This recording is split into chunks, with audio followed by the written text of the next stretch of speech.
ಎಲ್ಲರಿಗೂ ನಮಸ್ಕಾರ. ನಮ್ಮ ಮುಂದಿನ ಕಾರ್ಯಕ್ರಮ ನಾಳೆ 28 ಶನಿವಾರ ಸಂಜೆ 6 ಗಂಟೆಗೆ ಮೂರ್ಛೆ ರೋಗ ಎಪಿಲೆಪ್ಸಿ ನಿರ್ವಹಣೆ ಅದರ ಬಗ್ಗೆ ಜಾಗೃತಿ ಕಾರ್ಯಕ್ರಮ ಇರುತ್ತೆ. ನಾಳೆ ಸಂಜೆ 6 ಗಂಟೆಗೆ. ನಮ್ಮ ಪರಂಪರೆ ಲೋಕವಿಮುಖವಾದ್ದು, ಯಾವಾಗಲೂ ಅಧ್ಯಾತ್ಮ ಅಹಿಂಸೆನೇ ಬೋಧಿಸ್ತಾ ಇರೋದು ಅನ್ನುವ ಅಭಿಪ್ರಾಯ ಯಾಕೋ ಈಚಿನ ಕಾಲದಲ್ಲಿ ಪ್ರಚಲಿತವಾಗಿಬಿಟ್ಟಿದೆ. ಆದರೆ ಇದಕ್ಕೆ ವೇದಗಳಲ್ಲಾಗಲಿ ಸ್ಮೃತಿಗಳಲ್ಲಾಗಲಿ ಅರ್ಥಶಾಸ್ತ್ರ ಮೊದಲಾದ ನಮ್ಮ ರಾಜ್ಯಶಾಸ್ತ್ರ ಪರಂಪರೆಯಲ್ಲಾಗಲಿ ಇತಿಹಾಸದಲ್ಲಾಗಲಿ ಯಾವುದೇ ಆಧಾರ ಕಾಣೋದಿಲ್ಲ. ಅದಕ್ಕೆ ವಿರುದ್ಧವಾಗಿ ಕ್ಷಾತ್ರಧರ್ಮ ಪರವಾದ ಧೋರಣೆಯೇ ಎಲ್ಲ ಕಡೆ ಎದ್ದು ಕಾಣುತ್ತೆ. ಅಶ್ವಮೇಧ, ರಾಜಸೂಯ, ವಾಜಪೇಯ, ಸೌತ್ರಾಮಣಿ ಇವೆಲ್ಲ ಈ ಎಲ್ಲ ಯಾಗಗಳು ಕ್ಷಾತ್ರ ತತ್ವದ ಮೇಲೆ ಆಧಾರಗೊಂಡಿದ್ದು. ಇನ್ನು ಋಗ್ವೇದದ ಮಂತ್ರಗಳಲ್ಲಿ ಎಂಥ ಪ್ರಾರ್ಥನೆಗಳು ಬರುತ್ತೆ ಅಂತ ಹೇಳಿದ್ರೆ, ಮಮ ಪುತ್ರ ಶತ್ರುಹಣೋಥೋ ಮೇ ದುಹಿತ ವಿರಾಟ್, ನನಗೆ ಶತ್ರುಗಳನ್ನು ಬಡಿದು ಹಾಕುವಂಥ ಪುತ್ರರು ಪುತ್ರಿಯರು ಜನಿಸಲಿ, ಇದು ಋಗ್ವೇದದ ಪ್ರಾರ್ಥನೆ. ಜೈಮಿನಿ ಅಶ್ವಮೇಧ ಪರ್ವದಲ್ಲಿ 1,00,000ಕ್ಕೂ ಹೆಚ್ಚು ಮಹಿಳಾ ಸೈನಿಕರ ಒಂದು ಪಡೆಯನ್ನು ಕಟ್ಟಿಕೊಂಡಿದ್ದ ಪ್ರಮೀಳಾ ಅನ್ನೋ ಶಾಸಕಿಯ ಪ್ರಸ್ತಾವ ಬರುತ್ತೆ. ಈ ಶಾಂತಿ ಪರ್ವ ಅನ್ನೋ ಹೆಸರನ್ನೇ ಪಡೆದಿರುವ ಮಹಾಭಾರತದ ಭಾಗದಲ್ಲಿ ಒಂದು ಮಾತಿದೆ, ಕ್ಷಾತ್ರೋಧರ್ಮೋ ಹ್ಯಾದಿದೇವಾತ್ ಪ್ರವೃತ್ತಃ ಪಶ್ಚಾದನ್ಯೇ ಶೇಷಭೂತಾಶ್ಚ ಧರ್ಮಾಃ ಅಂತ. ದೇವತೆಗಳು ಮೊದಲು ಪ್ರವರ್ತನೆ ಮಾಡಿದ್ದು ಕ್ಷಾತ್ರ ಧರ್ಮವನ್ನು, ಆಮೇಲಿಂದ ಮಿಕ್ಕ ಧರ್ಮಗಳೆಲ್ಲ ಬಂದವು ಅಂತ. ಇನ್ನು ಚಕ್ರವರ್ತಿ ಸೂಲಿಬೆಲೆಯವರು ವರ್ಣಿಸಿದ ಹಾಗೆ ಇತಿಹಾಸ ಯುಗದಲ್ಲಂತೂ ಉದ್ದಕ್ಕೂ ಖಾರವೇಲ, ಕನಿಷ್ಕ, ಸಮುದ್ರಗುಪ್ತ, ಚಂದ್ರಗುಪ್ತ ಈ ದೊಡ್ಡ ಪರಂಪರೆಯನ್ನೇ ಕಾಣ್ತೇವೆ. ಇನ್ನು ಶೂರ ವನಿತೆಯರ ಉಲ್ಲೇಖಗಳು ಎಷ್ಟು ಕಡೆ ಬರುತ್ತೆ, ಇದು ಆಶ್ಚರ್ಯವಾಗತ್ತೆ. ಇತ್ತೀಚಿನ ಕಾಲದಲ್ಲೂ ಕೂಡ ಕೊಲ್ಲಾಪುರದಲ್ಲಿ ಸ್ವಪರಾಕ್ರಮದಿಂದಲೇ ಸ್ವರಾಜ್ಯ ಸ್ಥಾಪಿಸಿದ ತಾರಾಬಾಯಿ ಬಗ್ಗೆ ಕೇಳ್ತೇವೆ. ನಮ್ಮ ರಾಜ್ಯದಲ್ಲಿಯೇ ಉಲ್ಲಾಳದ ರಾಣಿ ಅಬ್ಬಕ್ಕನ ಬಗ್ಗೆ ಕೇಳ್ತೇವೆ, ರಾಣಿ ಚೆನ್ನಮ್ಮನ ಬಗ್ಗೆ ಕೇಳ್ತೇವೆ, ಕೆಳದಿ ಚೆನ್ನಮ್ಮನ ಬಗ್ಗೆ ಕೇಳ್ತೇವೆ. ಬಹುಶಃ ನಮ್ಮ ಪರಂಪರೆಯಲ್ಲಿ ಇರುವಷ್ಟು ಪ್ರಮಾಣದ ಸಮರಶೂರರು, ಶೂರ ವನಿತೆಯರು ಜಗತ್ತಿನ ಬೇರೆ ಯಾವ ದೇಶದಲ್ಲಿಯೂ ಕಾಣೋದಿಲ್ಲ. ಶುಕ್ಲಯಜುರ್ವೇದದಲ್ಲಿ ಒಂದು ಘೋಷಣೆ, ಯತ್ರ ಬ್ರಹ್ಮಚ ಕ್ಷತ್ರಂಚ ಸಂಯಚವು ಚರತಃ ಸಹ ಇತ್ಯಾದಿ. ಯಾವ ರಾಷ್ಟ್ರದಲ್ಲಿ ಅಧ್ಯಾತ್ಮ ವಿದ್ಯೋಪಾಸಕ ಮತ್ತು ಕ್ಷತ್ರಿಯ ಇಬ್ಬರೂ ಒಳ್ಳೆಯ ರೀತಿಯಲ್ಲಿ ಪರಸ್ಪರ ಸಹಯೋಗದಿಂದ ಸಂಚರಿಸ್ತಾರೆ, ಆ ರಾಷ್ಟ್ರವನ್ನು ಪುಣ್ಯಲೋಕ ಅಂತ ನಾನು ಕರೀತೀನಿ. ಇದು ಯಜುರ್ವೇದದ ಮಾತು. ಬ್ರಾಹ್ಮ, ಕ್ಷಾತ್ರ ಎರಡೂ ಸೃಷ್ಟ್ಯಾದಿಯಿಂದ ಪರಸ್ಪರ ಪೂರಕವಾಗಿ ಸ್ಥಾಪಿತವಾದವು ಅನ್ನೋ ಉಲ್ಲೇಖಗಳಂತೂ ಉಪನಿಷತ್ತುಗಳಲ್ಲಿ ಪ್ರಸಿದ್ಧವಾಗಿವೆ. ಹೀಗೆ ನಮ್ಮ ಪ್ರಾಚೀನ ಋಷಿಗಳ ಚಿಂತನೆ ಸಮಗ್ರ ರೀತಿಯದು. ಲೋಕದ ಸಂಸ್ಥಿತಿಗೆ ಏನೇನು ವ್ಯವಸ್ಥೆಗಳು ಅವಶ್ಯ ಅನ್ನೋದರ ಬಗ್ಗೆ ಋಷಿಗಳ ಮನಸ್ಸಿನಲ್ಲಿ ಸ್ಪಷ್ಟತೆ ಇತ್ತು. ಇಂತಹ ಸುದೀರ್ಘ ಪರಂಪರೆ ಈಚಿನ ಒಂದು ಕಾಲಾವಧಿಯಲ್ಲಿ ಅದು ಯಾಕೋ ವಿಸ್ಮರಣೆಗೆ ಒಳಗಾಗಿತ್ತು. ಈ ಹಿನ್ನೆಲೆಯಲ್ಲಿ ಈ ಕ್ಷಾತ್ರ ಪರಂಪರೆಯನ್ನು ಮೆಲುಕು ಹಾಕುವ ಅವಶ್ಯಕತೆ ತುಂಬ ಇದೆ. ಆ ಕೆಲಸವನ್ನು ಆತ್ಮೀಯ ಚಕ್ರವರ್ತಿ ಸೂಲಿಬೆಲೆ ಮಾಡಿದ್ದಾರೆ. ಈ 4 ದಿವಸಗಳ ಉಪನ್ಯಾಸ ಮಾಲೆಯನ್ನು ಶ್ರೀ ದೇವತಾ ರಾಮಯ್ಯ ಮತ್ತು ಶ್ರೀಮತಿ ಮುನಿಲಕ್ಷ್ಮಮ್ಮ ಅವರ ಸ್ಮರಣೆಯಲ್ಲಿ ಅವರ ಪುತ್ರ ಶ್ರೀ ದೇವತಾ ನಾಗರಾಜ್ ಮತ್ತು ಶ್ರೀಮತಿ ನಾಗರಾಜ್ ಅವರು ಪ್ರಾಯೋಜನೆ ಮಾಡಿದ್ದಾರೆ. ನಮ್ಮ ನಗರದ ಹಳೆಯ ವರ್ತಕ ಕುಟುಂಬಗಳಲ್ಲಿ ಗಣ್ಯವಾದ್ದು ದೇವತಾ ರಾಮಯ್ಯನವರದು. ಧಾರ್ಮಿಕ ಕಾರ್ಯಗಳ ಪೋಷಣೆಗಾಗಿಯೂ ಹಿಂದಿನಿಂದ ಹೆಸರಾದದ್ದು ಈ ಕುಟುಂಬ. ಒಂದು ಉಚಿತ ವಿದ್ಯಾರ್ಥಿ ನಿಲಯ ಸೇರಿದಂತೆ ಹಲವಾರು ಸಮಾಜಾಭಿಮುಖ ಧರ್ಮ ಕಾರ್ಯಗಳನ್ನು ಈ ಕುಟುಂಬ ನಡೆಸಿಕೊಂಡು ಬಂದಿದೆ. ಯಾವುದೇ ಜನೋಪಯೋಗಿ ಕಾರ್ಯ ಆಗಬೇಕು ಅಂದರೂ ದೇವತಾ ಕುಟುಂಬದ ಸಹಾಯ ಹಸ್ತ ಸದಾ ಮುಂದೆ ಬಂದಿದೆ. ಆ ಕುಟುಂಬ ಪರಂಪರೆಯನ್ನು ಶ್ರೀ ದೇವತಾ ನಾಗರಾಜ್, ಶ್ರೀಮತಿ ನಾಗರಾಜ್ ಪರಿವಾರದವರು ಕೂಡ ಉಳಿಸ್ಕೊಂಡು ಬಂದಿದ್ದಾರೆ. ಒಂದು ಈಚಿನ ಉದಾಹರಣೆ ಕೊಡಬೇಕು ಅಂದರೆ, ಈಗ 6 ವರ್ಷ ಹಿಂದೆ ತುಂಗಭದ್ರಾ ನೆರೆ ಬಂದಾಗ ಅಲ್ಲಿ ಉದ್ವಸ್ತರಾದ ನೆರೆ ಸಂತ್ರಸ್ತ ಕುಟುಂಬಗಳ ಪರಿಹಾರ ಕಾರ್ಯಕ್ಕೆ ದೇವತಾ ನಾಗರಾಜವರು ಅವರ ಕುಟುಂಬದಿಂದ ಧಾರಾಳವಾದ ನೆರವು ದೊರೆಯಿತು. ಅದು ಸ್ವಪ್ರೇರಣೆಯಿಂದ. ದೇವತಾ ಕುಟುಂಬದವರು ಗೋಖಲೆ ಸಂಸ್ಥೆಯ ಅಭಿಮಾನಿ ವರ್ಗಕ್ಕೆ ಸೇರಿದವರು ಅನ್ನೋದು ನಮಗೆ ಪ್ರೋತ್ಸಾಹದಾಯಕವಾಗಿದೆ. ಇಲ್ಲಿಯ ಎಲ್ಲ ಚಟುವಟಿಕೆಗಳು ನಡೆದಿರೋದು ಸಜ್ಜನ ಬಂಧುಗಳ ನೆರವಿನಿಂದಲೇ ಅಂತ ತಮಗೆಲ್ಲ ಗೊತ್ತಿದೆ. ನಾವು ದೇವತಾ ನಾಗರಾಜ್ ಕುಟುಂಬದ ಮನೆ ಬಾಗಿಲನ್ನು ತಟ್ಟಿದಾಗ ಯಾವತ್ತೂ ಬರಿಗೈಯಲ್ಲಿ ವಾಪಸ್ ಬಂದಿಲ್ಲ. ಅವರ ಪರಿವಾರಕ್ಕೆಲ್ಲ ಸಕಲ ಶ್ರೇಯಸ್ಸು ಒದಗಿ ಬರಲಿ ಅಂತ ಹಾರೈಸ್ತೇನೆ. ಕಾರ್ಯಕ್ರಮದ ನಂತರ ಪ್ರಾಯೋಜಕರು ಸಿಹಿ ವಿತರಣೆ ವ್ಯವಸ್ಥೆ ಮಾಡಿದ್ದಾರೆ. ದಯವಿಟ್ಟು ಎಲ್ಲರೂ ಸಿಹಿಯನ್ನು ಸ್ವೀಕರಿಸಿ ತೆರಳಬೇಕು ಅಂತ ವಿನಂತಿ. ಈಗ ಉಪನ್ಯಾಸಕರಿಗೆ ದೇವತಾ ನಾಗರಾಜ್ ಕುಟುಂಬದಿಂದ ಗೌರವಾರ್ಪಣೆ.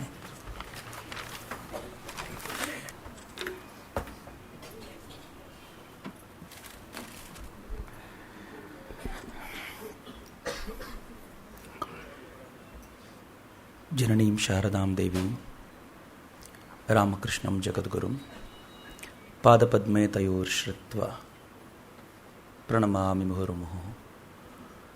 ರತ್ನಾಕರಾಧೌತಪದಾಂ ಹಿಮಾಲಯ ಕಿರೀಟಿನೀಂ ಬ್ರಹ್ಮ ರಾಜರ್ಷಿ ರತ್ನಾಢ್ಯಾಂ ವಂದೇ ಭಾರತ ಮಾತರಂ. ಎಲ್ಲ ದೇಶಭಕ್ತ ಬಂಧುಗಳಿಗೆ, ಮಾತಾ ಭಗಿನಿಯರಿಗೆ, ನನ್ನೆಲ್ಲ ನೆಚ್ಚಿನ ತರುಣ ಮಿತ್ರರಿಗೆ ಅತ್ಯಂತ ಪ್ರೀತಿಪೂರ್ವಕವಾದ ನಮಸ್ಕಾರಗಳನ್ನು ಸಮರ್ಪಿಸ್ತಾ ಇದ್ದೀನಿ. ಕಳೆದ 3 ದಿನಗಳಿಂದ ನಾನು ಕೂಡ ಬಹುಶಃ 1-1.5 ಗಂಟೆಗಳ ಕಾಲ ನನ್ನನ್ನು ಮರೆತು ಬಿಡ್ತಿದ್ದೆ. ಯಾಕೆ ಅಂತಂದರೆ, ಹಳೆಯದನ್ನು ನೆನಪಿಸ್ಕೊಳ್ಳೋದು ಯಾವಾಗಲೂ ಖುಷಿ, ಅದರ ಆಧಾರದ ಮೇಲೆ ಹೊಸದನ್ನು ಕಟ್ಟುವಂಥ ಪ್ರಯತ್ನ. ಈ ಹಳೆಯದನ್ನು ನೆನಪಿಸ್ಕೊಂಡಷ್ಟು, ಬೇರು ಆಳಕ್ಕೆ ಹೋದಷ್ಟು ಅದು ಎತ್ತರಕ್ಕೆ ಬೆಳೀಲಿಕ್ಕೆ ಸಾಧ್ಯವಾಗುತ್ತೆ ಅಂತ. ಹೀಗಾಗಿ ನಾನು ಯಾವಾಗಲೂ ಅಂದ್ಕೊಳ್ತಿರ್ತೀನಿ, ನಂಗೆ ಗೊತ್ತಿಲ್ಲ, ಒಂದು ಗಂಭೀರವಾದ ಚರ್ಚೆಯನ್ನು ಇದನ್ನು ಅನೇಕರು ಸ್ವಲ್ಪ ಸೂಕ್ಷ್ಮವಾಗಿ ಗಮನಿಸಬೇಕು. ಇತ್ತೀಚೆಗೆ ತುಂಬ ವ್ಯಾಪಕವಾಗಿ ಅಂತಾರಾಷ್ಟ್ರೀಯ ಮಟ್ಟದಲ್ಲಿ ಭಾರತೀಯ ಚಿಂತನೆಗಳನ್ನು ಎತ್ತಿ ಹಿಡಿತಾ ಇರುವಂಥ ರಾಜೀವ್ ಮಲ್ಹೋತ್ರಾ ಅವರು ತಮ್ಮ ಪುಸ್ತಕದಲ್ಲಿ ಇದನ್ನು ಬರೀತಾರೆ. ಬೇರು ಆಳಕ್ಕಿದ್ರೆ ಹೆಂಗಿರುತ್ತೆ ಅನ್ನೋದು ಆ ಪುಸ್ತಕದ ಕೆಲವು ಸಾಲುಗಳಲ್ಲಿ ವ್ಯಕ್ತಗೊಳ್ಳುತ್ತೆ.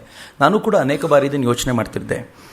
ಅಮೆರಿಕಾದ ಮೇಲೆ ಒಮ್ಮೆ ದಾಳಿ ಮಾಡಿದರು, ಒಸಾಮಾ ಬಿನ್ ಲಾಡೆನ್ ದಾಳಿ ಮಾಡಿದ. ಒಮ್ಮೆ ಒಸಾಮಾ ಬಿನ್ ಲಾಡೆನ್ನ ದಾಳಿಯ ನಂತರ, ಆ ಮುಸಲ್ಮಾನರ ದಾಳಿಯ ನಂತರ ಅಮೆರಿಕಾದಲ್ಲಿ ಪೊಲೀಸರು ಎಷ್ಟು ವ್ಯಾಪಕವಾಗಿ ಬಂದೋಬಸ್ತ್ ಕೊಡಬೇಕಾದ ಪರಿಸ್ಥಿತಿ ಬಂತು ಅಂತಂದರೆ, ಅನೇಕರು ತಮಾಷೆ ಮಾಡ್ತಿರ್ತಾರೆ, ಅಮೆರಿಕಾದಲ್ಲಿ ಇವತ್ತು ಗಂಡ ಹೆಂಡತಿ ನಡುವೆನೂ ಒಬ್ಬ ಪೊಲೀಸ್ ಇರಬೇಕಾದ ಸ್ಥಿತಿ ಬಂದೋಗಿದೆ ಅಂತ.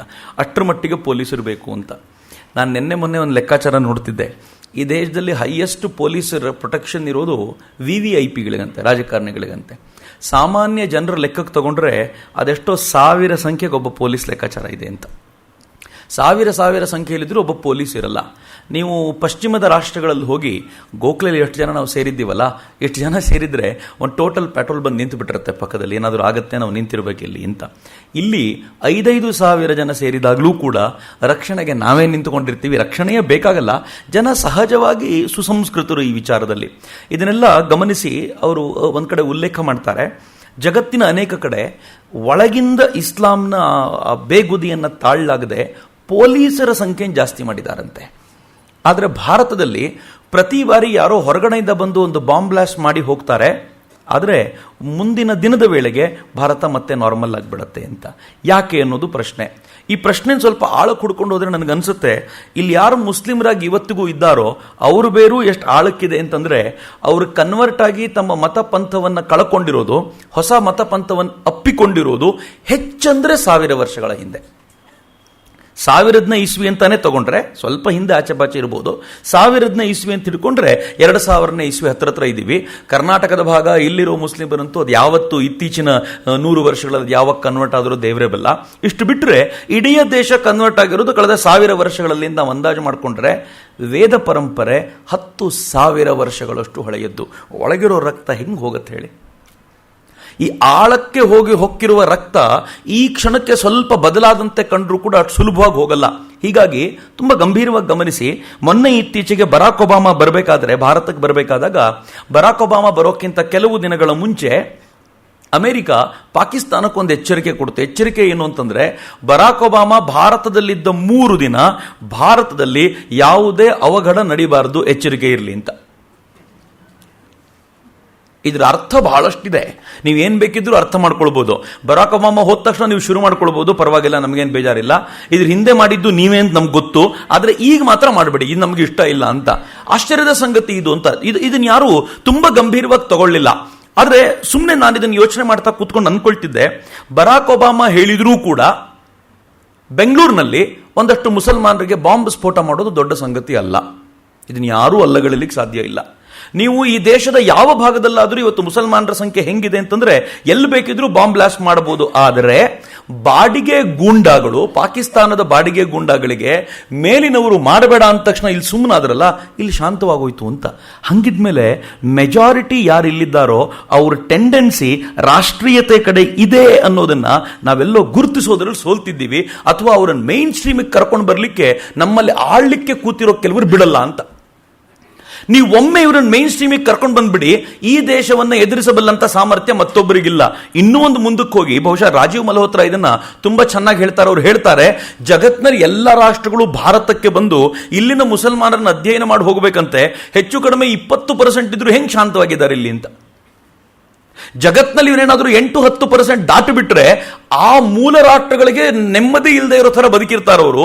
ಅಂಥದ್ರಲ್ಲಿ ಇಷ್ಟು ಆದ ನಂತರವೂ ಹೆಂಗ್ ಶಾಂತವಾಗಿದ್ದಾರೆ ಅನ್ನೋದನ್ನ ಜಗತ್ತಿನ ಜನ ಇಲ್ಲಿ ಬಂದು ಅಧ್ಯಯನ ಮಾಡ್ಕೊಂಡು ಹೋಗಬೇಕಾದ ಪರಿಸ್ಥಿತಿ ಇದೆ ಅಂತ.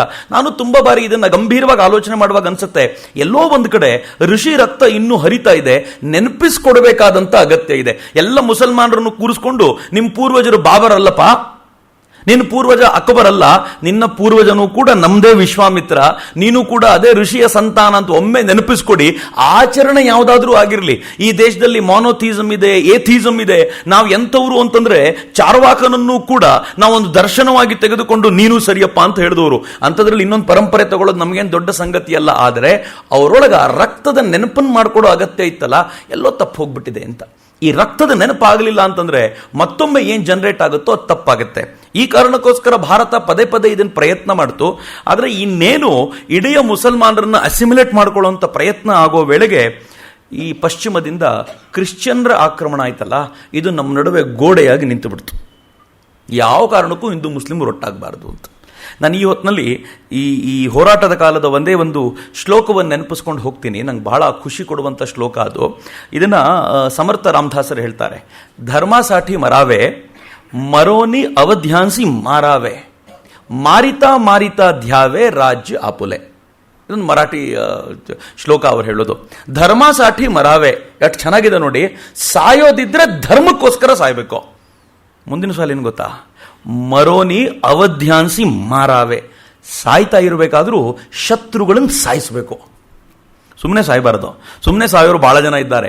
ಧರ್ಮಕ್ಕೋಸ್ಕರ ಸಾಯಬೇಕು, ಸಾಯುವಾಗಲೂ ಶತ್ರುಗಳನ್ನು ಕೊಲ್ಲಬೇಕು. ಮಾರಿತಾ ಮಾರಿತಾ ಧ್ಯಾವೇ ರಾಜ್ಯ ಅಪುಲೆ, ಹೀಗೆ ಕೊಲ್ತಾ ಕೊಲ್ತಾ ನಮ್ಮ ರಾಜ್ಯವನ್ನು ನಾವು ತಗೋಬೇಕು ಅಂತ. ಸಾಯುವಾಗಲೂ ಕೂಡ ರಾಜ್ಯ ತಗೊಳ್ಳೋ ಕಲ್ಪನೆ ಬಿಡಬಾರದು ಅಂತ. ಇದು ಭಾರತ ಇಟ್ಟುಕೊಂಡಿದ್ದಂಥ ಆದರ್ಶ ಅಂತ. ನಾವು ಏನನ್ನು ಕಳ್ಕೊಂಡ್ರು ನಮ್ಮ ಈ ಕಲ್ಪನೆ ಏನಿದೆ, ಈ ರಾಷ್ಟ್ರ ಮತ್ತು ಧರ್ಮ, ಈ ಕಲ್ಪನೆಯನ್ನ ಬಿಟ್ಟು ಕೊಡೋದಿಲ್ಲ ಅನ್ನುವಂಥ ಇದನ್ನು ಸ್ಪಷ್ಟವಾಗಿ ಭಾರತ ಪದೇ ಪದೇ ಹೇಳಿತ್ತು. ಯಾಕೋ ನಮಗೆ ಇದನ್ನೆಲ್ಲ ಮರೆಸಲಾಯಿತು. ಮತ್ತು ಇದನ್ನು ಮರೆಸಿದ್ ಯಾರು ಅಂತಂದ್ರೆ, ಈ ದೇಶದ ಮೇಲೆ ನಿರಂತರವಾದ ಆಕ್ರಮಣಗಳನ್ನು ಒಂದಾದ್ಮೇಲೆ ಒಂದು ಮಾಡಿ ಈ ದೇಶದ ಬೌದ್ಧಿಕ ಸಾಮರ್ಥ್ಯವನ್ನು ನಾಶ ಮಾಡಿದ ಕೆಲವರಿದ್ರಲ್ಲ, ಇವರು ಈ ದೇಶವನ್ನು ಪೂರ್ಣ ಪ್ರಮಾಣದಲ್ಲಿ ಈ ದಿಕ್ಕಿನಲ್ಲಿ ಉದ್ಧ್ವಸ್ತಗೊಳಿಸಿದ್ರು. ಈ ಹಿನ್ನೆಲೆಯಲ್ಲಿ ನಿಮ್ಮ ಜೊತೆ ಒಂದಷ್ಟು ಚರ್ಚೆಗಳು ಇವತ್ತು ಮಾಡಬೇಕು. ನಾನು ನಿನ್ನೆ ಮಾತಾಡ್ತಾ ಹೇಳಿದೆ, ಈ ದೇಶದಲ್ಲಿ ಮರಾಠರು ಪ್ರವರ್ಧಮಾನಕ್ಕೆ ಬಂದರು. ಅವ್ರ ಪ್ರವರ್ಧಮಾನಕ್ಕೆ ಬರೋ ವೇಳೆಗೆ ಕ್ರಿಶ್ಚಿಯನ್ರ ಆಕ್ರಮಣ ಶುರುವಾಗಿ ಹೋಗಿತ್ತು. ಆದರೆ ಕ್ರಿಶ್ಚಿಯನ್ರು ಜಗತ್ತಿನಾದ್ಯಂತ ಆಕ್ರಮಣ ಮಾಡಿರೋದು ಹೆಂಗೆ ಅಂತಂದ್ರೆ, ಅವ್ರ ಕಲ್ಪನೆ ಒಂದಿದೆ, ಸ್ಪಷ್ಟವಾದ ಕಲ್ಪನೆ ಇದೆ. ಯಾರು ಕ್ರಿಸ್ತನನ್ನ ಫಾಲೋ ಮಾಡಲ್ವೋ ಅವರೆಲ್ಲರೂ ಅನಾಗರಿಕರು ಅಂತ. ಯಾರು ಕ್ರಿಸ್ತನನ್ನ ಒಪ್ಪಿಕೊಳ್ತಾರೋ ಅವರು ಮಾತ್ರ ನಾಗರಿಕ ಜನಾಂಗ ಅಂತ ಅವ್ರಿಗೇನೋ ತಲೆಯಲ್ಲೊಂದು ಭೂತ ಹೊಕ್ಕಿ ಕೂತ್ಬಿಟ್ಟಿದೆ.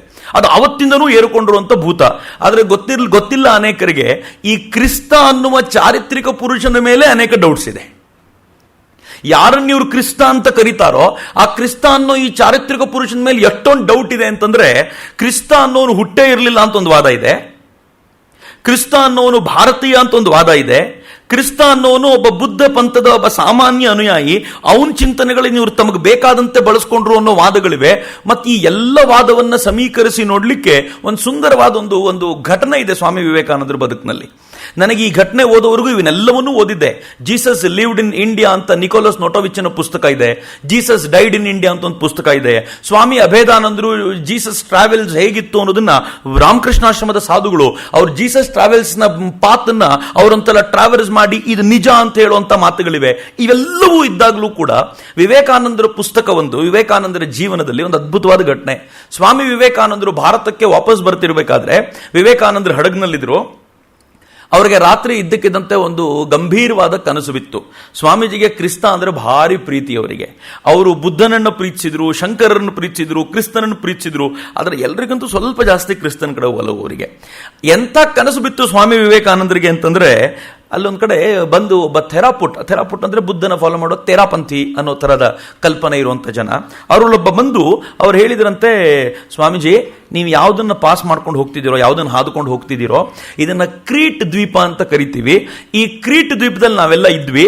ಇಲ್ಲಿ ನಾವು ಹೇಳಿದ ಚಿಂತನೆಗಳನ್ನೇ ಕ್ರಿಸ್ತನ ಚಿಂತನೆಗಳು ಅಂತ ಅವರೆಲ್ಲ ಬಳಸ್ಕೊಂಡು ಜಗತ್ನಲ್ಲಿ ಮಾಡಬಾರದೆಲ್ಲ ಮಾಡ್ತಿದ್ದಾರೆ. ವಾಸ್ತವವಾಗಿ ಕ್ರಿಸ್ತ ಅಂತ ನಮ್ಮ ನಡುವೆ ಯಾರೂ ಇರಲಿಲ್ಲ, ಇದು ನಮ್ದೇ ಚಿಂತನೆಗಳು ಅಂತ. ಸ್ವಾಮೀಜಿ ಗಾಬರಿ ಆಗ್ಬಿಡ್ತು. ಒಂದ್ಸಲ ತಾವು ತುಂಬಾ ಪ್ರೀತಿಸ್ತಿದ್ದ ವ್ಯಕ್ತಿ ಬಗ್ಗೆ ಹಿಂಗೇನಾದ್ರೂ ಕನಸು ಬಿದ್ದರೆ ಹೆಂಗಾಗ್ಬೇಡ.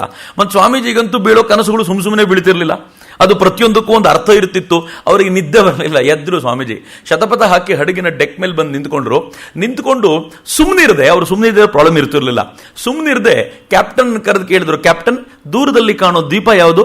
ಕ್ಯಾಪ್ಟನ್ ಹೇಳ್ದ, ಅದನ್ನು ಕ್ರೀಟ್ ದ್ವೀಪ ಅಂತ ಕರೀತಾರೆ ಸ್ವಾಮೀಜಿ ಅಂತ. ಸ್ವಾಮೀಜಿಗೊಂದ್ಸಲ ಗಾಬರಿ ಆಗೋಯ್ತು. ಕನಸಿನಲ್ಲಿ ಥೆರಾಪುಟ್ ಬಂದು ಏನು ಹೇಳಿದ್ನೋ ಅದು ಕ್ರೀಟ್ ದ್ವೀಪ ಅಂತ. ಸೋಮನಾಥಾನಂದಜಿ ತಮ್ಮ ಪುಸ್ತಕ ಬರಿತಾ ಹೇಳ್ತಾರೆ, ಅದಾದ್ಮೇಲೆ ಸ್ವಾಮೀಜಿಗೆ ಯೇಸು ಕ್ರಿಸ್ತನ ಮೇಲೆ ಅಷ್ಟೊಂದು ತೀವ್ರವಾದ ಅಭಿಪ್ರಾಯ ಉಳ್ಕೊಂಡಿರಲಿಲ್ಲ ಅಂತ. ಈ ತರದೊಂದು ಭಾವನೆಗಳನ್ನು ಕೂಡ ಹೇಳ್ತಾರೆ. ಎಟ್ಟರ ಮಟ್ಟಿಗಿದೆ ಅಂತಂದ್ರೆ, ಅವರು ತಮ್ಮ ಸಾಮ್ರಾಜ್ಯವನ್ನು ವಿಸ್ತಾರ ಮಾಡಲಿಕ್ಕೆ ತಮ್ಮೊಂದು ಚಿಂತನೆಯ ಅಗತ್ಯ ಇತ್ತು. ಅನೇಕರು ಹೇಳ್ತಾರೆ, ನೀವು ಕೂಡ ಆಲೋಚನೆ ಮಾಡಿ, ಯಾವ ತರದ ಬುಡಕಟ್ಟು ಜನಾಂಗಗಳು ಅಲ್ಲಿದ್ದಿದ್ದು ಅಂತಂದ್ರೆ ಮತ್ತೊಬ್ಬರನ್ನ ಕೊಲ್ಲೋದನ್ನೇ ಬದುಕಾಗಿಸಿಕೊಂಡಿದ್ದ ಬುಡಕಟ್ಟು ಜನಾಂಗ. ಇಂಥದ್ರಲ್ಲಿ ಯಾರೋ ಒಬ್ಬ ಒಂದು ಫೈನ್ ಡೇ ಇದ್ದಕ್ಕಿದ್ದಂತೆ ಎದ್ದು ಬಂದ್ಬಿಟ್ಟು ನೀವು ದೇವರನ್ನು ಪ್ರೀತಿಸಿ, ನೀವು ಪಕ್ಕದ ಮನೆಯವ್ರನ್ನ ಪ್ರೀತಿಸಿ, ನೀವೆಲ್ಲರನ್ನು ತಬ್ಬಿಕೊಳ್ಳಿ ಅನ್ನುವಂತ ಪ್ರೀತಿಯ ಮಾತುಗಳನ್ನು ಆಡ್ತಾನೆ ಅನ್ನೋದನ್ನ ಯಾರು ಒಪ್ಕೊಳ್ಳೋಕೆ ಸಾಧ್ಯನೇ ಇಲ್ಲ. ಹೇಗೆ ನಮ್ಮ ಪುರಾಣಗಳನ್ನ, ಕೃಷ್ಣನ ಕಥೆಗಳನ್ನ ಲೇವಡಿ ಮಾಡಬಹುದು, ಒಬ್ಬ ಸಮರ್ಥನಾಗಿರುವಂತ ವ್ಯಕ್ತಿ ಕೂತ್ಕೊಂಡ್ರೆ ಅವನು ಲೇವಡಿ ಮಾಡಬಹುದು. ನೆನ್ನೆವರೆಗೂ ರಕ್ತ ಹರಿಸುವಂತ ಇದ್ದವರು ಇದ್ದಕ್ಕಿದ್ದಂತೆ ಹೆಂಗಪ್ಪ ಪ್ರೀತಿ ಮಾಡು ಅಂತ ಹೇಳಿದ್ರಿ? ಅದಕ್ಕೆ ನಿಕೋಲಸ್ ನೋಟೋವಿಚ್ ಉತ್ತರ ಕೊಡ್ತಾನೆ. ಅವನು ಹೇಳ್ತಾನೆ, ಆ ಹುಡುಗ ಬಾಲಾವಸ್ಥೆಯಲ್ಲೇ ಭಾರತಕ್ಕೆ ಬಂದಿದ್ದ, ಬುದ್ಧನ ಚಿಂತನೆಗಳನ್ನು ಜೀರ್ಣಿಸಿಕೊಂಡ ಬುದ್ಧ ಹೇಗೆ ಎಲ್ಲರನ್ನು ಪ್ರೀತಿಸುವಂತ ಹೇಳ್ತಾನೋ ಆ ಚಿಂತನೆಗಳನ್ನು ತಗೊಂಡು ತನ್ನ ದೇಶಕ್ಕೆ ಬಂದು ತನ್ನ ದೇಶದ ಜನರಿಗೆ ಪ್ರೀತಿ ಅನ್ನೋದು ಭಗವಂತ ಅಂತ ತೋರಿಸಿಕೊಟ್ಟವನವನು ಅಂತ ನಿಕೋಲಸ್ ನೋಟೋವಿಚ್ ಹೇಳ್ತಾನೆ. ಯೋಚನೆ ಮಾಡಿ, ಈ ತರದ ಜನ ಅವನು ತೀರ್ಕೊಂಡ ಅನೇಕ ವರ್ಷಗಳ ನಂತರ ಇದ್ದಕ್ಕಿದ್ದಂತೆ ಅವರೊಳಗೆ ಆವೇಶ ಮೈದಳೆದು ಜಗತ್ತೆಲ್ಲವನ್ನು ಕ್ರಿಸ್ತೀಕರಿಸಲಿಕ್ಕೆ ಹೊರಟುಬಿಟ್ರು. ಕ್ರಿಸ್ತೀಕರಿಸುವಾಗ ಸುಮ್ಮನೆ ಅಲ್ಲ, ಅವ್ರಿಗೆ ಈ ಯುರೋಪ್ನವ್ರಿಗೆ ಒಂದು ಯಾವ ಥರದ ಕಲ್ಪನೆ ಅಂತಂದ್ರೆ, ಸ್ಪೆಷಲಿ ಈ ಬ್ರಿಟನ್ನು, ಇಂಗ್ಲೆಂಡು ಈ ಭಾಗದವ್ರಿಗೆ ಹೇಗೆ ಅಂತಂದ್ರೆ, ನಿರಂತರವಾದ ಆಕ್ರಮಣಕ್ಕೆ ಅವರು ಆರಂಭದ ಒಳಗಾದ್ರು. ಆನಂತರ ಅವರು ಜಗತ್ನಲ್ಲಿ ಎಲ್ಲೆಲ್ಲಿ ಏರಿ ಹೋದ್ರೋ ಅವರೊಂದು ನಿಶ್ಚಯ ಮಾಡ್ಕೊಂಡೇ ಹೋದ್ರು, ತಾವು ಎಲ್ಲಿಗೆ ಹೋಗ್ತೀವೋ ಆ ಭೂಮಿ ನಮ್ಗೆ ಸೇರಿದ್ದು, ನಾವು ಅವ್ರನ್ನ ಉದ್ಧಾರ ಮಾಡಲಿಕ್ಕೆ ಹೋಗ್ತಿರೋದು ಅಂತ ಈ ಕಲ್ಪನೆ ತಗೊಂಡೇ ಹೋದ್ರು. ನನಗೆ ಅತ್ಯಂತ ಆಶ್ಚರ್ಯ ಅನಿಸೋದೇನು ಅಂತಂದ್ರೆ, 1480 ಆಸ್ಪಾಸ್ನಲ್ಲಿ 7ನೇ ಹೆನ್ರಿ ಅವನು ರಾಜ ಆಗಿದ್ದವನು. ಅವನು ಪೋರ್ಚುಗಲ್ ಮತ್ತು ಸ್ಪೇನಿಯನ್ ಇಬ್ರು ಕಿತ್ತಾಡ್ತಾ ಇದ್ರಂತೆ. ಸ್ಪೇನ್ ಮತ್ತು ಪೋರ್ಚುಗಲ್ರು ತಮ್ಮ ನಡುವೆ. ಅವರಿಬ್ಬರನ್ನು ಕರೆದು, ನೀವ್ಯಾಕೆ ನಿಮ್ ನಡುವೆನೆ ಕಿತ್ತಾಡ್ತೀರಿ, ನಾನು ಭೂಮಿಯನ್ನ 2 ತುಂಡು ಮಾಡಿ ನಿಮಗೆ ಹಂಚ್ತೀನಿ, ಒಂದು ತುಂಡು ನೀ ತಗೋ, ಇನ್ನೊಂದು ತುಂಡು ನೀ ತಗೋ ಅಂತ. ಅವರಿಗೆ ಸನ್ನದುಗಳನ್ನು ಕೊಟ್ಟ, ಅವರಿಗೆ ಬೇಕಾಗಿರುವಂತ ಪರವಾನಗಿಯನ್ನು ಕೊಟ್ಟು ಎರಡೂ ಕಡೆಯವ್ರಿಗೆ ಹೇಳ್ದ, ಸ್ಪೇನ್ನವರು ಈ ಭಾಗಕ್ಕೆ ಹೋಗಿ, ನೀವು ಈ ಭಾಗಕ್ಕೆ ಹೋಗಿ ಅಂತ ಎಲ್ರಿಗೂ ಕೈ ತೋರಿಸಿ ನೀವು ಹೊರಡಿ ಅಂತ ಅವ್ರಿಗೆ ಪರವಾನಗಿ ಕೊಟ್ಟ. ಆಗ ಕೊಲಂಬಸ್ ಹುಡ್ಕೊಂಡು ಹೋದ ಭಾರತವನ್ನು. ಇಬ್ಬರಿಗೂ ಭಾರತನೇ ಬೇಕಿತ್ತು, ಇಬ್ಬರಿಗೂ ಭಾರತ ಜೊತೆಗೆ ವ್ಯಾಪಾರ ಮಾಡಿ ರೂಢಿ ಇತ್ತು. ಆದ್ರೆ ಯಾವಾಗ ಭಾರತದ ವ್ಯಾಪಾರದ ರೂಟನ್ನ ಇವರು ಬಂದ್ ಮಾಡಿದ್ರು ಕಾನ್ಸ್ಟಾಂಟಿನೋಪಲ್ ಅಲ್ಲಿ, ಅವ್ರಿಗೊಂದು ಅನಿವಾರ್ಯವಾಗಿ ಭಾರತಕ್ಕೆ ಬೇರೆ ದಾರಿ ಹುಡುಕ್ಬೇಕಾದ ಪರಿಸ್ಥಿತಿ ಬಂತು. ಇಬ್ರು ಹೊರಟರು. ಕೊಲಂಬಸ್ ಎಟ್ ದ ಎಂಡ್ ಅವನು ಹೋಗಿ ಸೇರ್ಕೊಂಡು ವೆಸ್ಟ್ ಇಂಡೀಸಿಗೆ ಸೇರ್ಕೊಂಡ. ವೆಸ್ಟ್ ಇಂಡಿಯನ್ಸ್ ಅಂತ ಕರೆಯಲಾಯ್ತು ಅವರನ್ನೇ ಮೊದಲು ಭಾರತೀಯರು ಅನ್ಕೊಂಡಿದ್ರು, ಆದ್ರೆ ಭಾರತೀಯರಲ್ಲ ಅಂತ ಗೊತ್ತಾಯ್ತು. ಈ ಕಡೆ ವಾಸ್ಕೋ ಡಿ ಗಾಮ ಇಲ್ಲಿಗೆ ಬಂದು ಭಾರತವನ್ನ ಸೇರ್ಕೊಂಡ ಅಂತ.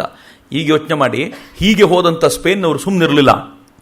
ಯಾವ ಪರಿ ಅತ್ಯಾಚಾರ ಮಾಡಿದ್ರು ಅಂತಂದ್ರೆ 10-12 ಕೋಟಿ ಜನ ರೆಡ್ ಇಂಡಿಯನ್ನರ್ನ ನಾಮಾವಶೇಷಗೊಳಿಸಿಬಿಟ್ರು, ನಾಶ ಮಾಡಿದ್ರು. ನಾನು ಒಂದು ಒಂದು ಒಂದು ಪುಸ್ತಕವನ್ನು ಓದ್ತಾ ಕೂತಿದ್ದೆ. ಅದರಲ್ಲಿ ಹೇಳ್ತಾರೆ, ಒಂದು ಪದದ ಬಳಕೆ ಮಾಡ್ತಾರಂತೆ, ಟ್ರಯೇಜ್ ಅಂತ. ನಾನು ಇತ್ತೀಚೆಗೆ ಡಾಕ್ಟರ್ಗಳ ಜೊತೆ ಕೂತಾಗ ಮಾತನಾಡ್ತಿದ್ದೆ. ಡಾಕ್ಟರ್ನ ಕೇಳಿದೆ, ಡಾಕ್ಟರ್ ಟ್ರಯೇಜ್ ಅನ್ನೋ ಪದ ಕೇಳಿದ್ದೀರಾ ಅಂತ. ಟ್ರಯೇಜ್ ಅನ್ನೋ ಪದ ಒಂದು ಮೆಡಿಕಲ್ ಪದ ಅಂತೆ. ಅದು ಮೆಡಿಕಲ್ ಪದ ಏನು ಅಂತಂದ್ರೆ 3 ಥರದ ಕ್ಯಾಟಗರಿ ಮಾಡ್ತಾರೆ. ಯುದ್ಧದ ಟೈಮ್ನಲ್ಲಿ 3 ಥರದ ಪೇಷಂಟ್ಗಳು.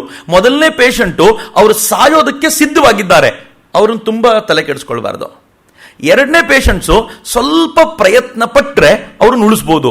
3ನೇ ಪೇಷಂಟ್ಗೆ ಗಾಯ ಕಡಿಮೆ ಆಗಿದೆ, ಅವನನ್ನು ಬೇಗ ತಯಾರು ಮಾಡಿ ಯುದ್ಧಕ್ಕೆ ಕಳಿಸಬೇಕು. ಈ ಥರದ ಪೇಷಂಟ್ಸು. ಅವರ ಪ್ರಯಾರಿಟಿ 1 ಯಾರದ್ದು ಅಂತಂದ್ರೆ, ಯಾರು ತುಂಬಾ ಕಡಿಮೆ ಗಾಯ ಆಗಿದೆಯೋ ರಿಪೇರಿ ಮಾಡ್ಬೋದು, ಅವನಿಗೆ ಮಾಡಬೇಕು. 2ನೇ ಪ್ರಯಾರಿಟಿ ಇದು, ಯಾರು ಪಕ್ಕಾ ಸಾಯ್ತಾನೋ ಅವನಿಗೋಸ್ಕರ ತುಂಬಾ ತಲೆ ಕೆಡಿಸ್ಕೊಳ್ಬೇಡಿ ಅಂತ. ಇದು ಮೆಡಿಕಲ್ ಟರ್ಮು. ಈಗ ಇವರು ಈ ಟರ್ಮ್ ಅನ್ನ ಜಗತ್ತಿನ ಮೇಲೆ ಬಳಸ್ತಾ ಇದ್ರು.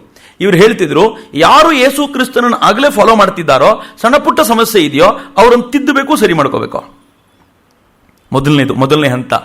ಎರಡನೇದು, ಯಾರು ಸ್ವಲ್ಪ ಜೋರಾಗಿ ಏಟ್ ಮಾಡ್ಕೊಂಡಿದ್ದಾರೋ ಅವ್ರನ್ನ ಸರಿ ಮಾಡ್ಬೋದು, ಅವರಿಗೆ ಸ್ವಲ್ಪ ಸರಿಯಾಗಿ ಬಡ್ದು ಮಾಡಿ ಅವ್ರನ್ನ ಕ್ರಿಶ್ಚಿಯನ್ರಾಗಿ ಕನ್ವರ್ಟ್ ಮಾಡಬೇಕು. ಯಾರು ಯಾವ ಕಾರಣಕ್ಕೂ ಕ್ರಿಶ್ಚಿಯನ್ರಾಗಿ ಕನ್ವರ್ಟ್ ಆಗೋದಿಲ್ವೋ ಅವರು ಉಪಯೋಗಕ್ಕೆ ಬರದೇ ಇರೋರು ಅಂತ, ಅವ್ರನ್ನ ಕೊಲ್ಲೋದು ಒಳ್ಳೇದು ಅಂತ. ಟ್ರಯೇಜ್ ಅನ್ನೋ ಪದದ ವರ್ಣನೆ ಇದು. ಈ ಟ್ರಯೇಜ್ ಅನ್ನೋದು 3 ಹಂತದಲ್ಲಿ ವರ್ಕ್ ಆಗುತ್ತೆ ಅಂತ. ಇವ್ರು ಜಗತ್ನಲ್ಲೆಲ್ಲ ಹಿಂಗೆ ಮಾಡಿದ್ರು. ರೆಡ್ ಇಂಡಿಯನ್ನರ ಹತ್ರ ಹೋದ್ರು, ಈ ಇಂಡಿಯನ್ ಹತ್ರ ಹೋದ್ರು, ಮೂಲ ನಿವಾಸಿಗಳು ಪೂರ್ಣ ಪ್ರಮಾಣದಲ್ಲಿ ನಾಶ ಮಾಡಿದ್ರು ಅವರನ್ನ.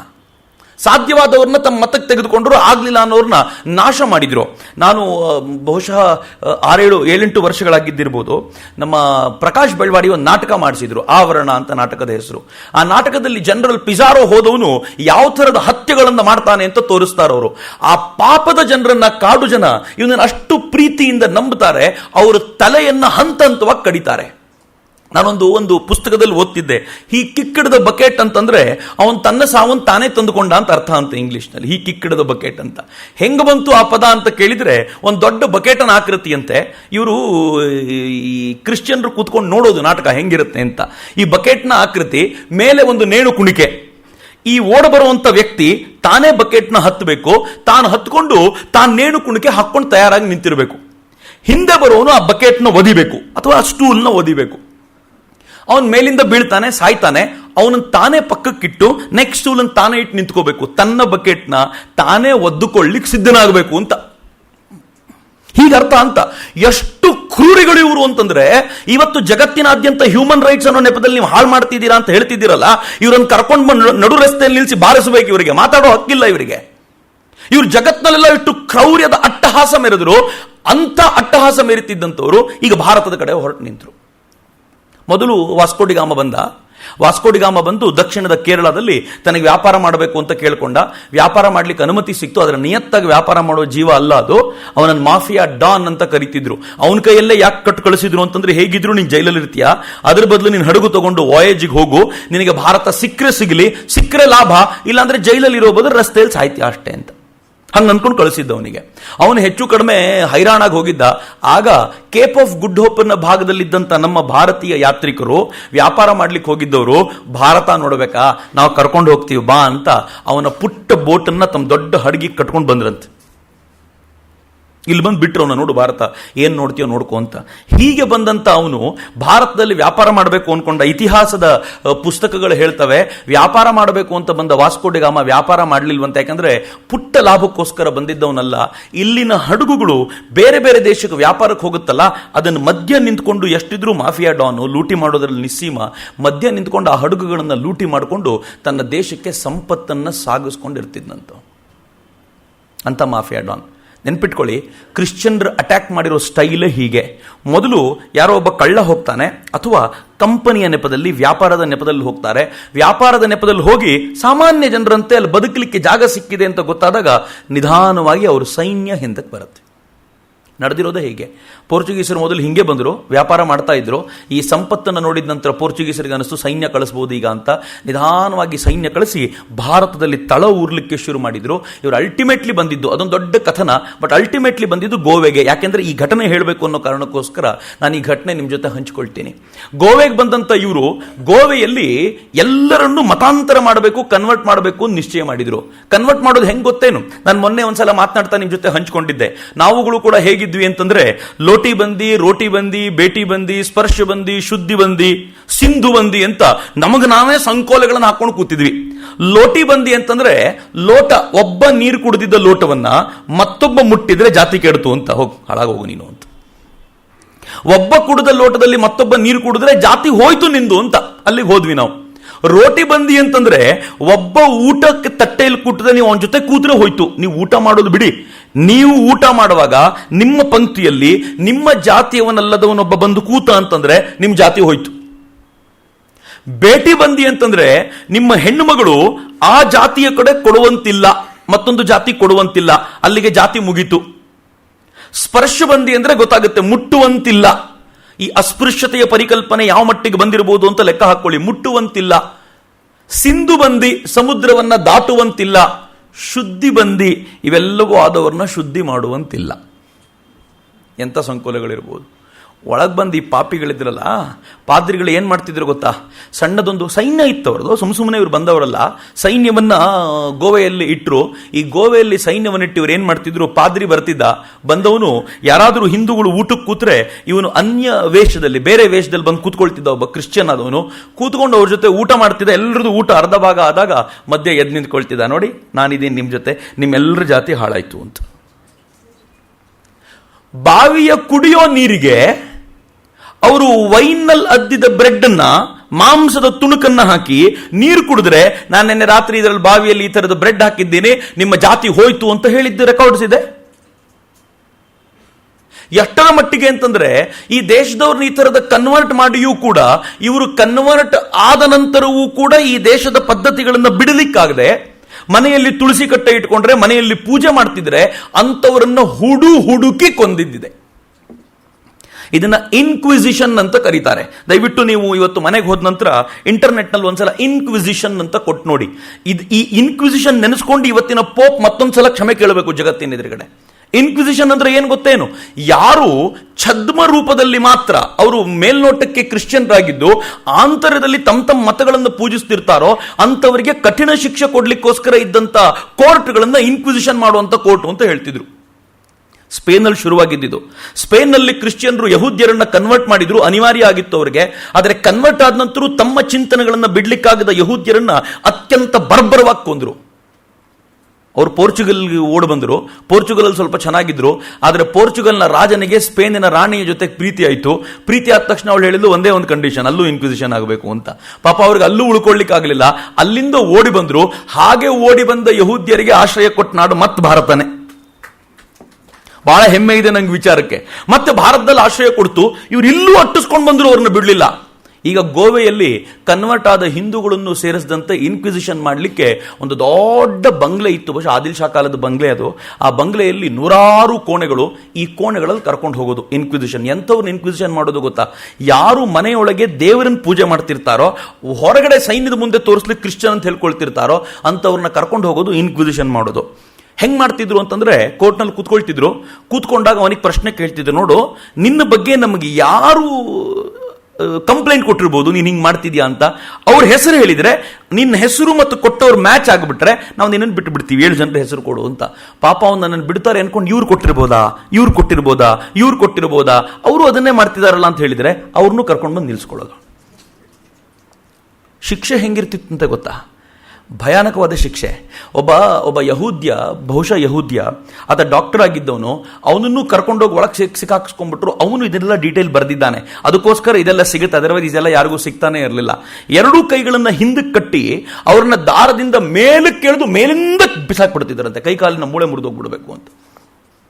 ಒಂದು ರೋಲರ್ ಮೇಲೆ ಅವನನ್ನು ಅಡ್ಡಡ್ಡಕ್ಕೆ ಮಲಗಿಸೋದು, ಚೆನ್ನಾಗಿ ನೀರು ಕುಡಿಸೋದು ಪೈಪ್ ಹಾಕಿ, ಅವನು ಹೊಟ್ಟೆ ಒಡೆದೋಗ್ಬೇಕು ಆ ಥರ ಬಡಿಯೋದು ಅವನಿಗೆ. ಆಮೇಲೆ ಮೂರನೇ ಭಯಾನಕವಾದ ಶಿಕ್ಷೆ ಅಂದರೆ ಎರಡೂ ಕೈಗಳನ್ನು ಕಟ್ಟಿ ಮೇಲಕ್ಕೆ ಕಟ್ಟಿ ಕೆಳಗಡೆ ಕರ್ಪೂರದಂಥ ವಸ್ತುವನ್ನು ಉಚ್ಚಿ ಬೆಂಕಿ ಹಚ್ಚಿಬಿಡೋದಂತೆ ಕೆಳಗೆ. ಇಷ್ಟಾದರೂ ತೃಪ್ತಿ ಇರಲಿಲ್ಲ ಅವರಿಗೆ. ತಲೆಯನ್ನು ಕಡ್ದು ಹಾಕ್ಬಿಡ್ತಿದ್ರು ಎಷ್ಟೋ ಜನರದು. ಆ ಕ್ರೌರ್ಯವನ್ನು ನೀವು ಇಮ್ಯಾಜಿನ್ ಮಾಡಲಿಕ್ಕೆ ಸಾಧ್ಯ ಇಲ್ಲ. ಆದರೂ ಈ ದೇಶದ ಹಿಂದೂಗಳ ಸಾಮರ್ಥ್ಯ ಇದೆಯಲ್ಲ, ಬಹಳ ಅದ್ಭುತವಾದ್ದು. ಕಂಕೋಲಿಮ್ ಅಂತ ಒಂದು ಜಾಗ ಇದೆ ಗೋವಾದಲ್ಲಿ, ಈಗಲೂ ಇದೆ. ಕಂಕೋಲಿಮ್ ಅಂತಾನೆ ಕರೀತಾರೆ ಅದನ್ನು. ಕಂಕೋಲಿಮ್ ಅನ್ನೋ ಈ ಜಾಗದಲ್ಲಿ ನಾನು ಪ್ರತಿ ಬಾರಿ ಹೋದಾಗಲೂ ನೋಡ್ಕೊಂಡು ಬರ್ತೀನಿ. ಒಂದು ದೇವಸ್ಥಾನ ಇತ್ತು. ಈ ದೇವಸ್ಥಾನಕ್ಕೆ ನಡ್ಕೊಳ್ತಿದ್ದಂಥ ಹಿಂದೂಗಳು ಪಟ್ಟು ಹಿಡಿದು ಕೂತರು. ಯಾವ ಕಾರಣಕ್ಕೂ ಕನ್ವರ್ಟ್ ಆಗಲ್ಲ, ಅಷ್ಟೆಲ್ಲ ಇವ್ರಿಗೆ ನಾವು ಈಲ್ಡ್ ಆಗಲ್ಲ ಅಂತ ಹಠ ಹಿಡಿದು ಕೂತರು. ದೊಡ್ಡ ಆಂದೋಲನ ನಡೀತು. ಅಲ್ಲಿ ಅಸಹಕಾರ ಚಳವಳಿಗಳು ನಡೆದೋಯ್ತು. ಜನ ಬೀದಿಗೆ ಬಂದು ನಿಂತು ಬಿಟ್ರು. ಪೋರ್ಚುಗೀಸರು ಸ್ವಲ್ಪ ಬೆದರಿ ಏನು ಮಾಡಿದ್ರು, ಕಂಕೋಲಿಮ್ನ ಈ ರಾಣೆಗಳು ಅಂತ ಒಂದು ಗಾಂವ್ಕರಗಳ ಜನಾಂಗ ಮತ್ತು ರಾಣೆಗಳು ಇವ್ರನ್ನೆಲ್ಲ ಕರೆಸಿ ಪ್ರತ್ಯೇಕವಾಗಿ ಮೀಟಿಂಗ್ ಮಾಡಬೇಕು ಅಂತ 15 ಜನರನ್ನ ಕೋಟೆಗೆ ಕರೆಸ್ಕೊಳ್ತು. 15 ಜನರನ್ನ ಗುಂಡಿಟ್ಟು ಕೊಲ್ಲಬೇಕು ಅಂತ ಆ ಕ್ಷಣಕ್ಕೆ ನಿಶ್ಚಯ ಮಾಡ್ಕೊಂಡು ಹಾಕಿದ್ರು. ಒಬ್ಬ ತಪ್ಪಿಸ್ಕೊಂಡು ಓಡೋಗ್ಬಿಟ್ಟ. ಉಳಿದವರು 14 ಜನ ತೀರ್ಕೊಂಡ್ರು. ಇಡೀ ಕಂಕೋಲಿಮ್ನ ದೇವಸ್ಥಾನವನ್ನು ಧ್ವಂಸಗೊಳಿಸಿ ಅದರದ್ದೇ ಪಳೆಯುಳಿಕೆಗಳನ್ನು ತಗೊಂಡು ಚರ್ಚನ್ನು ನಿರ್ಮಾಣ ಮಾಡಿಕೊಂಡವರು ಈ ಪಾಪಿಗಳು. ಹಿಂದೂಗಳು ಓಡ್ ಬಂದ್ಬಿಟ್ರು. ಯಾರ್ಯಾರಿಗೆ ಧರ್ಮವನ್ನು ಕಳ್ಕೊಳ್ಳಿಕ್ಕೆ ಇಷ್ಟ ಇರಲಿಲ್ವೋ ಓಡ್ ಬಂದು ದಕ್ಷಿಣದ ಕರಾವಳಿ ಯುದ್ಧಕ್ಕೂ ಹರಡಿದ್ರು. ಇವತ್ತು ನೀವು ದಕ್ಷಿಣದ ಕರಾವಳಿಯಲ್ಲಿ ಮೋಸ್ಟ್ ಆಫ್ ದಿ ಕೊಂಕಣಿ ಮಾತಾಡುವಂಥ ಜನ ಯಾರಿದ್ದಾರಲ್ಲ ಅವರೆಲ್ಲರೂ ಪೂರ್ವಜರು ಅವತ್ತೇ ಓಡ್ ಬಂದವರು. ನನಗಿದನ್ನು ಹೇಳಬೇಕಾದ್ರೆ ಯಾಕೆ ತುಂಬ ಭಾವುಕನಾಗ್ತೀನಿ ಅಂದರೆ, ಹಾಗೆ ಓಡ್ ಬಂದ ಪೂರ್ವಜರಲ್ಲಿ ನನ್ನ ಪೂರ್ವಜರು ಇದ್ದರು ಅಂತ ನನಗೂ ನೋವಿದೆ. ನನಗೂ ಬಹಳ ಸಂಕಟ ಇದೆ. ಇವತ್ತಿಗೂ ಕೂಡ ಆ ಕರಾವಳಿಯ ಉದ್ದಕ್ಕೂ ಹರಡಿಕೊಂಡಿರುವಂತಹ ಜನ ಯಾರಿದ್ದಾರಲ್ಲ, ಆ ಜನರಿಗೆ ನಿಮ್ಮ ಮನೆ ದೇವರು ಎಲ್ಲಿ ಅಂತ ಕೇಳಿದ್ರೆ ಗೋವಾ ಕಡೆ ಕೈ ತೋರಿಸ್ತಾರೆ. ನನಗೆ ಹೋದಾಗಲೆಲ್ಲ ಗೋವಾಕ್ಕೆ ಯಾಕೆ ಹೋಗ್ತೀರಿ ಅಂತ ನಮ್ಮವ್ರನ್ನ ಕೇಳಿದ್ರೆ ಬೀಚ್ ನೋಡ್ಲಿಕ್ಕೆ ಹೋಗ್ತೀವಿ ಅಂತಾರೆ. ವಾಸ್ತವವಾಗಿ ನೋಡ್ಲಿಕ್ಕೆ ಹೋಗಬೇಕಾಗಿರೋದು ಬೀಚ್ನಲ್ಲ, ಗೋವಾಕ್ಕೆ ಹೋದ್ರೆ ಯಾವಾಗಲಾದ್ರೂ ಅಲ್ಲಿರೋ ದೇವಸ್ಥಾನಗಳನ್ನು ನೋಡ್ಕೊಂಡು ಬನ್ನಿ. ಈ ತರದ ಭಯಾನಕ ಆಕ್ರಮಣದ ನಡುವೆಯೂ ಕೂಡ ಅಲ್ಲಿರೋ ಹಿಂದೂಗಳ ದೇವಸ್ಥಾನ ಉಳಿಸ್ಕೊಂಡ್ರಲ್ಲ, ಒಂದ್ಸಲ ಭೂಮಿಗೆ ನಮಸ್ಕಾರ ಮಾಡಿ ಹೇಳಬೇಕವ್ವ, ಎಂತ ದೊಡ್ಡ ಸಾಧನೆ ಆಯ್ತಿದು ಅಂತ. ಇದು ಈ ದೇಶದ ಹಿಂದೂಗಳ ಸಾಧನೆ, ಇದು ಸಾಮರ್ಥ್ಯ. ಆ ನಟ್ಟ ನಡುವೆ ಆ ದೇವಸ್ಥಾನಗಳನ್ನು ಉಳಿಸ್ಕೊಂಡು ಹಗಲು ರಾತ್ರಿ ದಿನಗಳ ಕಾಲ ಫೈಟ್ ಮಾಡ್ತಿದ್ರು. ಬಹಳ ಜನರಿಗೆ ಗೊತ್ತಿಲ್ಲದ ಸಂಗತಿ ಒಂದಿದೆ. 1947ಕ್ಕೆ ಎಲ್ಲ ಕಡೆ ತಿರಂಗ ಹಾರಿಸಿದ್ವಿ ನಾವು, ಗೋವಿಯನ್ನರಿಗೆ ಸ್ವಾತಂತ್ರ್ಯ ಬಂದಿರಲಿಲ್ಲ. ಬ್ರಿಟಿಷರನ್ನ ಓಡಿಸಿದ್ವಿ, ಪೋರ್ಚುಗೀಸರನ್ನ ಓಡಿಸ್ಲಿಕ್ಕೆ ಆಗಿರಲಿಲ್ಲ. ಆ ಬ್ರಿಟಿಷರಿಗೂ ಅನಿಸಿತ್ತು ಒಬ್ಬರು ಯಾರಾದರೂ ಅಲ್ಲಿರಬೇಕು ನಮಗೆ ಅಂತ. ನಾವು ಮುಂದೆ ಯಾವಾಗ ಬೇಕಿದ್ರು ಭಾರತವನ್ನ ಬೇಕಾದಾಗ ಆಟ ಆಡಿಸಬಹುದು ಅಂತ. ಈ ದೇಶವನ್ನು ಆಳ್ತಿದ್ದ ಪುಣ್ಯಾತ್ಮ ನೆಹರೂಗೆ ಅವ್ರನ್ನ ಓಡಿಸಬೇಕು ಅಂತ ಯಾವತ್ತೂ ಅನ್ನಿಸ್ಲೇ ಇಲ್ಲ. ಆದರೆ ಗೋವೆಯ ಜನ ಹಠ ಬಿಡಲಿಲ್ಲ. ಕರ್ನಾಟಕ ಸೇರ್ಕೊಳ್ತು, ಮಹಾರಾಷ್ಟ್ರ ಸೇರ್ಕೊಳ್ತು. ಅವರೆಲ್ಲ ಯಾವ ಪರಿ ದಾಳಿ ಮಾಡಿದ್ರು ಅಂದರೆ, ಹೆಚ್ಚು ಕಡಿಮೆ 11 ವರ್ಷಗಳ ನಂತರ, ಸ್ವಾತಂತ್ರ್ಯ ಬಂದ 11 ವರ್ಷಗಳ ನಂತರ ಗೋವಾ ಸ್ವಾತಂತ್ರ್ಯಗೊಂಡು ಗೋವಾ ಮುಕ್ತಿ ಪಡೀತು ಅಂತಂದರೆ ಯಾವ ಪರಿ ದೌರ್ಭಾಗ್ಯ ಅನ್ನೋದನ್ನು ಯಾವಾಗಲಾದರೂ ಯೋಚನೆ ಮಾಡಿ. ಆಗಸ್ಟ್ 15ಕ್ಕೆ 1947ಕ್ಕೆ ನಾವೆಲ್ಲ ಸ್ವಾತಂತ್ರ್ಯ ಆಚರಿಸಿದಾಗ ಅವರು ಆಚರಿಸಿಬಿಡ್ತಾರೆ. ಆದರೆ ವಾಸ್ತವವಾಗಿ ಅವತ್ತವರಿಗೆ ಸ್ವಾತಂತ್ರ್ಯವೇ ಇರಲಿಲ್ಲ. ಕೊನೆವರೆಗೂ ಹೊಡೆದಾಡಿ ಬಡದಾಡಿಯೇ ಸ್ವಾತಂತ್ರ್ಯ ಪಡ್ಕೊಂಡಂಥ ವೀರರು ಆ ನಡುವೆ ಇದ್ದಾರೆ ಅಂತ ಕೇಳಬೇಕಾದಾಗಲೆಲ್ಲ ನಂಗೆ ಬಹಳ ಹೆಮ್ಮೆ ಅನಿಸುತ್ತೆ. ಇದು ಪೋರ್ಚುಗೀಸರ ಕರ್ಮಕಾಂಡ. ಪೋರ್ಚುಗೀಸರ ಹಿಂದೆ ಫ್ರೆಂಚರು, ಇಂಗ್ಲೀಷರು, ಡಚ್ಚರೆಲ್ಲ ಬಂದರು. ಇಂಗ್ಲೀಷರು 1600ಕ್ಕೆ ಭಾರತದಲ್ಲಿ ಮೊದಲ ಹೆಜ್ಜೆ ಇಟ್ಟಿದ್ದು. 1608ಕ್ಕೆ ಸೂರತ್ನಲ್ಲಿ ಒಂದು ತಕ್ಕಡಿ ತಗೊಂಡು ಅಂಗಡಿ ಶುರು ಮಾಡಿದವರು. ಅವರು ವ್ಯಾಪಾರ ಮಾಡ್ತೀವಿ ಅಂತ ಬಂದವರು. ಎಷ್ಟು ಚೆನ್ನಾಗಿದೆ ಅಂತಂದರೆ, ವ್ಯಾಪಾರ ಮಾಡಲಿಕ್ಕೂ ಕೂಡ ಅವ್ರಿಗೊಂದು ಪರವಾನಗಿ ಮೇಲಿಂದ ಸಿಕ್ತಿತ್ತು. ಬ್ರಿಟನ್ನಿನ ಸರ್ಕಾರ ರಾಣಿಯ ಪರವಾನಗಿ ಕೊಡಬೇಕಿತ್ತು. ಚಾರ್ಟರ್ಸ್ ಅಂತ ಕರೀತಾರೆ ಅದನ್ನು. ಈ ಚಾರ್ಟರ್ನ ತಗೊಂಡು ಅವರು ಭಾರತಕ್ಕೆ ಬರ್ತಾರೆ. ಭಾರತದಲ್ಲಿ ವ್ಯಾಪಾರ ಮಾಡ್ತಾರೆ. ತುಂಬ ಸರಳವಾಗಿ ಶಾಂತವಾಗಿ ವ್ಯಾಪಾರ ಮಾಡಿಕೊಂಡು ನಿಧಾನವಾಗಿ ಇದನ್ನು ಅಧ್ಯಯನ ಮಾಡ್ತಾ, ವಾಸ್ತವವಾಗಿ ಕಂಪನಿಗಳಿಗೆ ಇರೋದು ಲಾಭದ ಉದ್ದೇಶ ಮಾತ್ರ. ಆದರೆ ಕಂಪನಿಗಳ ಹಿಂದೆ, ಕಂಪನಿಗಳ ಮೂಲಕ ಪೂರ್ಣ ಕೆಲಸ ಮಾಡ್ತಿದ್ದು ಬ್ರಿಟಿಷ್ ಸರ್ಕಾರವೇ. ನಮಗಿದು ಅರ್ಥವೇ ಆಗಲಿಲ್ಲ, ಬಹಳ ಕಾಲ ಅರ್ಥ ಆಗಲಿಲ್ಲ. ನಾವು ಕಂಪನಿಯವ್ರನ್ನ ತುಂಬ ಕೆಟ್ಟವರು ಇವರೇ ಎಲ್ಲ ಮಾಡಿಸೋದು ಅಂತ ತಿಳ್ಕೊಂಡಿದ್ವಿ. ಎಲ್ಲಿವರೆಗೂ ಅಂತಂದರೆ, ಮರಾಠರ ಜೊತೆಗೆ ಯಾವಾಗ ಕಂಪನಿಯ ಸರ್ಕಾರಗಳು ಯುದ್ಧ ಮಾಡಬೇಕು ಅನ್ನೋದನ್ನು ನಿಶ್ಚಯ ಮಾಡ್ತಿದ್ದು ಅಲ್ಲಿ ಕೂತ್ಕೊಂಡಂಥ ಬ್ರಿಟಿಷ್ ಸರ್ಕಾರ. ಕಂಪನಿಗೆ ಅದರಲ್ಲಿ ಆಸಕ್ತಿನೇ ಇರ್ತಿರ್ಲಿಲ್ಲ. ನಮಗೇನು ವ್ಯಾಪಾರ ಆಗಬೇಕು, ಲಾಭ ಬರಬೇಕು, ಚೆನ್ನಾಗಿ ಬರ್ತಿದೆ, ನಾವ್ಯಾಕೆ ತಲೆ ಕೆಡಿಸ್ಕೋಬೇಕು ಅಂತ. ಆದರೆ ಹಿಂದೆ ಇದ್ದಂಥ ಬ್ರಿಟಿಷ್ ಸರ್ಕಾರ ಎಷ್ಟು ವ್ಯವಸ್ಥಿತವಾಗಿ ಇವರಿಗೆ ತೊಂದರೆ ಆದಾಗ ಸೈನ್ಯ ಕಳಿಸ್ಕೊಡ್ತಿತ್ತು, ಇವರು ಬೇಕಂದಾಗ ಲಾಭ ಅವರಿಂದ ಪಡ್ಕೊಳ್ಳಿಕ್ಕೆ ವ್ಯವಸ್ಥೆಯನ್ನು ನೀಟಾಗಿ ಮಾಡಿಕೊಂಡು ಭಾರತವನ್ನ ದೂರದಲ್ಲಿ ಒಂದು ಸ್ಟ್ರಾ ಹಾಕೊಂಡು ನಮಗೆ ಬೇಕಾಗಿರೋದನ್ನು ಹೆಂಗೆ ಇರ್ಬೋದೋ ಹಾಗೆ ಅಲ್ಲೇ ಕೂತ್ಕೊಂಡು ಈ ಭಾರತವನ್ನು ಪೂರ್ಣ ಪ್ರಮಾಣದಲ್ಲಿ ಬ್ರಿಟಿಷ್ ಸರ್ಕಾರ ಹೀರ್ಕೊಂಡು ಕೂತಿತ್ತು. 1757ಕ್ಕೆ ಬಂಗಾಳದಲ್ಲಿ ಸಿರಾಜುದ್ದೌಲಾ ಅವನು ನೋಡ್ದ, ಈ ಈಸ್ಟ್ ಇಂಡಿಯಾ ಕಂಪನಿ ಹೆಂಗಿದೆ ಅಂತಂದ್ರೆ ಇವರು ತಾವೇ ತಮಗೊಂದು ಕೋಟೆ ನಿರ್ಮಾಣ ಮಾಡ್ಕೊಂಡು ಬಿಟ್ಟಿದ್ದಾರೆ. ನಾನು ರಾಜ ಇರಬೇಕಾದಾಗ ಇವರೊಂದು ಕಂಪನಿ ಒಂದು ಕೋಟೆ ಹೆಂಗೆ ನಿರ್ಮಾಣ ಮಾಡ್ಕೊಳ್ಳುತ್ತೆ ಅಂತ ಯೋಚನೆ ಮಾಡಿ. ಹೆಂಗಿದೆ ಇವತ್ತು ಯಾವ್ಯಾವ ಕಂಪನಿಗಳನ್ನ ನಾವು ಬೈತೀವಲ್ಲ, ಅದು ಇವತ್ತಿರೋದಲ್ಲ ಬೇರು, ಅದು ಅವತ್ತಿಂದನೂ ಬೇರಿದೆ. ಈ ಕಂಪನಿಗಳದೇ ಒಂದೊಂದು ಕೋಟೆ ಇತ್ತು. ಈ ಕೋಟೆ ನಿರ್ಮಾಣ ಮಾಡಿಕೊಂಡು ಅಲ್ಲಿ ತನಗೆ ಬೇಕಾದ ಸೈನಿಕರು ನಿಲ್ಸ್ಕೊಳ್ಳುವಂತ ಕೆಲಸ ಅವನು ಮಾಡ್ತಿದ್ದ. ಎಷ್ಟು ಭ್ರಷ್ಟಾಚಾರ ಇತ್ತು ಅವರದ್ದು ಅಂತಂದ್ರೆ ಈಸ್ಟ್ ಇಂಡಿಯಾ ಕಂಪನಿದು ನಮಗೆ ಪಾಠ ಮಾಡ್ತಾರೆ ಅವರು. ಎಷ್ಟು ಭ್ರಷ್ಟಾಚಾರ ಇತ್ತು ಅಂದ್ರೆ ಸಿರಾಜುದ್ದೌಲಾ ಹೇಳ್ದ, ಈ ಭ್ರಷ್ಟಾಚಾರ ಇರೋ ನಿಮ್ಮನ್ನ ಇಲ್ಲಿಂದ ಓಡಿಸ್ತೀನಿ ಅಂತ ಹಠ ಹಿಡಿದು ಅವನು ನಿಂತ್ಕೊಂಡಾಗ ರಾಬರ್ಟ್ ಕ್ಲೈವ್ ಅಲ್ಲಿದ್ದವನು. ಆಗ ತಾನೇ ಯುರೋಪ್ನವರು ಫ್ರೆಂಚಿನ ಜೊತೆಗೆ ಬಹುಶಃ ಯುದ್ಧ ನಡೆಸ್ತಾ ಇದ್ರು. ರಾಬರ್ಟ್ ಕ್ಲೈವ್ ಪತ್ರ ಬರೆದ, ನಂಗೆ ತುರ್ತಾಗಿ ಸೈನ್ಯ ಬೇಕು, ಮೋಸ್ಟ್ಲಿ ಸಿರಾಜುದ್ದೌಲನ ಜೊತೆ ಕಾಳಗಾಗುವಂತ ಎಲ್ಲ ಲಕ್ಷಣ ಇದೆ. ಮೇಲಿಂದ ಬ್ರಿಟಿಷರು ಹೇಳಿದ್ರು, ನಮ್ಮ ನೆಲೆನೇ ಇಲ್ಲಿ ಸರಿಯಾಗಿಲ್ಲ, ನಿನಗೆಲ್ಲಿಂದ ಸೈನ್ಯ ಕಳಿಸೋಣ, ಸಾಧ್ಯ ಆದರೆ ಇರು, ಇಲ್ಲಾಂದ್ರೆ ಭಾರತ ಬಿಟ್ಟು ಬಂದ್ಬಿಡು ಅಂತ. ರಾಬರ್ಟ್ ಕ್ಲೈವ್ ಒಬ್ಬ ಆರ್ಡಿನರಿ ಕ್ಲರ್ಕ್ ಆಗಿದ್ದವನು, ಬಲು ಬುದ್ಧಿವಂತ. ಅವನೇನು ಮಾಡ್ದ ಗೊತ್ತಾ, ಏನು ಮಾಡಬೇಕು ಅಂತ ಯೋಚನೆ ಮಾಡ್ದ. 300-350ಕ್ಕಿಂತಲೂ ಹೆಚ್ಚು ಅವನ ಕಡೆ ಪಡೆ ಇಲ್ಲ. It was an ordinary company. ಹಿಂದಿನಿಂದ ಪಡೆ ಕಳಿಸ್ಕೊಟ್ರೆ ಮಾತ್ರ ಅವನಿಗೆ ಶಕ್ತಿ, ಬೇರೆ ಏನು ದಾರಿ ಇಲ್ಲ. ಅವನು ಸುಮ್ಮನೆ ಕೂತಿದ್ದ, ಏನು ಮಾಡಬೇಕು ಅಂತ. ಸಿರಾಜುದ್ದೌಲನ ಕಡೆ ಇತಿಹಾಸಕಾರರ ಮಾತನ್ನ ನಾವು ಒಪ್ಪೋದಾದ್ರೆ 50,000ಕ್ಕೂ ಹೆಚ್ಚು ದೊಡ್ಡ ಪಡೆ ಅಲ್ಲೇ ಇಟ್ಕೊಂಡಿದ್ದ. ಅವನು ವೀಕ್ ಲಿಂಕ್ ಹುಡುಕ್ತಾ ಇದ್ದ. ಮೀರ್ ಜಾಫರ್ ಸಿಕ್ಬಿಟ್ಟ. ಮೀರ್ ಜಾಫರ್ನ ಮಾತನಾಡಿಸಿದ. ಸಿರಾಜುದ್ದೌಲನ ಇಳಿಲಿಕ್ಕೆ ಅನುವು ಮಾಡಿಕೊಟ್ರೆ ನಿನ್ನನ್ನು ಪಟ್ಟಕ್ಕೆ ಕೂರಿಸ್ತೀನಿ ಅಂತ ಹೇಳ್ದ. ಸಿರಾಜುದ್ದೌಲನಿಗೆ ಮೀರ್ ಜಾಫರ್ ಮಾತಾಡಿ, ಹೇಗಿದ್ರು ಸೇನಾಪತಿ ಅವನು, ಪ್ರಮುಖ ಅವನು, ನೀವ್ಯಾಕೆ ಯುದ್ಧಕ್ಕೆ ಬರ್ತೀರಾ, ನಾನು ನೋಡ್ಕೊಳ್ತೀನಿ ಅಂತ ತನಗೆ ಬೇಕಾದಂಥವ್ರ ಪಡೆ ಕರ್ಕೊಂಡು ಹೋದ. ಯುದ್ಧಕ್ಕೆ ತಾನು ಅಲ್ಲಿಗೆ ಹೋಗಿ ವಾಪಸ್ ಈ 350 ಜನರನ್ನು ಕರ್ಕೊಂಡು ಬಂದು ತಾನು ಸಿರಾಜುದ್ದೌಲನನ್ನೇ ಹಿಡ್ಕೊಂಡು ಕೊಂದು ಹಾಕಿಸ್ಬಿಟ್ಟ. 350 ಜನರದ್ದು ಮೆರವಣಿಗೆ ಆಗಿತ್ತಂತೆ ಅವತ್ತು. ಮೆರವಣಿಗೆ ಆದಾಗ ಈ ದೇಶ ಜನರ ಪರಿಸ್ಥಿತಿಯ ಹಂಗಿತ್ತು. ಅವರೆಲ್ಲರೂ ಯಾವತ್ತೂ ಯುದ್ಧದಲ್ಲಿ ನೇರವಾಗಿ ಭಾಗವಹಿಸಿದವರಲ್ಲ, ರಾಜನ ಕೆಲಸ. ಅವರು ಕಿಟಕಿಯ ಸಂದಿಯಿಂದ ನೋಡ್ತಿದ್ರಂತೆ. ಒಬ್ಬ ಇತಿಹಾಸಕಾರರು ಹೇಳ್ತಾರೆ, ಅವತ್ತು ಕಿಟಕಿಯ ಸಂದಿಯಿಂದ ನೋಡ್ತಿದ್ದವರೆಲ್ಲ ಹೊರಗಡೆ ಬಂದು ಒಂದೊಂದು ಕಲ್ಲು ತೆಗೆದು ಎಸೆದು ಬಿಟ್ಟಿದ್ದರೆ ಸೈನಿಕರ ಮೇಲೆ, ರಾಬರ್ಟ್ ಕ್ಲೈವ್ನ ಸೈನಿಕರ ಮೇಲೆ ಇದ್ದವರು 300 ಚಿಲ್ಲರೆ ಸೈನಿಕರು. ಈ ದೇಶದ ಇತಿಹಾಸವೇ ಬದಲಾಗ್ತಿತ್ತು. ಯಾಕೋ ಅವತ್ತು ನಮ್ಮವ್ರ ಕಲ್ಲು ಎಸೆಲೇ ಇಲ್ವಲ್ಲ ಅಂತ ಇವತ್ತಿಗೂ ಹೊಟ್ಟೆ ಉರಿಯುತ್ತೆ ನನಗೆ. ಈ ದೇಶದ ಕಥನವನ್ನೇ ಚೇಂಜ್ ಮಾಡಬೇಕಾಗಿ ಬಂದ್ಬಿಡುತ್ತಲ್ಲ. ರಾಬರ್ಟ್ ಕ್ಲೈವ್ ಯಾವಾಗ ಈ ಥರದೊಂದು ಚಟುವಟಿಕೆ ಮಾಡಿ ಉಳಿಸ್ಕೊಂಡೋ, ರಾಬರ್ಟ್ ಕ್ಲೈವ್ಗೆ ಮಹತ್ವದ ಹುದ್ದೆಯನ್ನು ಬ್ರಿಟಿಷ್ ಸರ್ಕಾರ ಕೊಡ್ತು. ಅವನು ಬಂಗಾಳದಲ್ಲಿ ತನಗೆ ಬೇಕಾಗಿರುವಂಥ ಒಂದಷ್ಟು ಜಾಗಗಳನ್ನು ತಗೊಂಡು ಟ್ಯಾಕ್ಸ್ ಕಲೆಕ್ಷನ್ ಶುರು ಮಾಡಿದ. ಇಡೀ ಆ ಭಾಗದ ಜವಾಬ್ದಾರಿಯನ್ನು ತಾನು ವಹಿಸ್ಕೊಳ್ಳಿಕ್ಕೆ ಶುರು ಮಾಡಿದ. ನಿಧಾನವಾಗಿ ಬ್ರಿಟಿಷರಿಗೆ ಅನಿಸ್ಲಿಕ್ಕೆ ಶುರುವಾಯಿತು, ಇವ್ಯಾಂಜಲೈಸೇಷನ್ಗೆ ಇದು ಸ್ಪಷ್ಟವಾಗಿರುವಂಥ ಕಾಲ. ಕ್ರಿಶ್ಚನೈಸ್ ಮಾಡಲಿಕ್ಕೆ, ಕ್ರಿಸ್ತನ ಬೆಳೆಯನ್ನು ಹುಲುಸಾಗಿ ತೆಗಿಲಿಕ್ಕೆ ಈಗ ಸ್ಪಷ್ಟವಾದ ಸಮಯ ಇದೆ ಅಂತ ಅವರಿಗೆ ಅನ್ನಿಸ್ತು. ದೊಡ್ಡ ಚರ್ಚೆ ಶುರುವಾಯಿತು. 1813ರಲ್ಲಿ ವಿಲಿಯಂ ವಿಲ್ಬರ್ ಫೋರ್ಸ್ ಲಂಡನ್ನ ಹೌಸ್ ಆಫ್ ಕಾಮನ್ಸ್ ನಲ್ಲಿ ನಿಂತ್ಕೊಂಡು ಭಾಷಣ ಮಾಡ್ತಾನೆ. ಆ ಭಾಷಣದಲ್ಲಿ ಅವನು ಹೇಳ್ತಾನೆ, ಭಾರತೀಯರು ಅಂದ್ರೆ ಅನಾಗರಿಕರು, ದಡ್ಡರು, ಎಷ್ಟು ಮೂರ್ಖರು ಅಂತಂದ್ರೆ ಅವರು ಬೇರೆಯವರಿಗೆ ಮೋಸ ಮಾಡೋದು ಬಿಟ್ರೆ ಮತ್ತೇನೂ ಗೊತ್ತಿಲ್ಲ ಅವರಿಗೆ.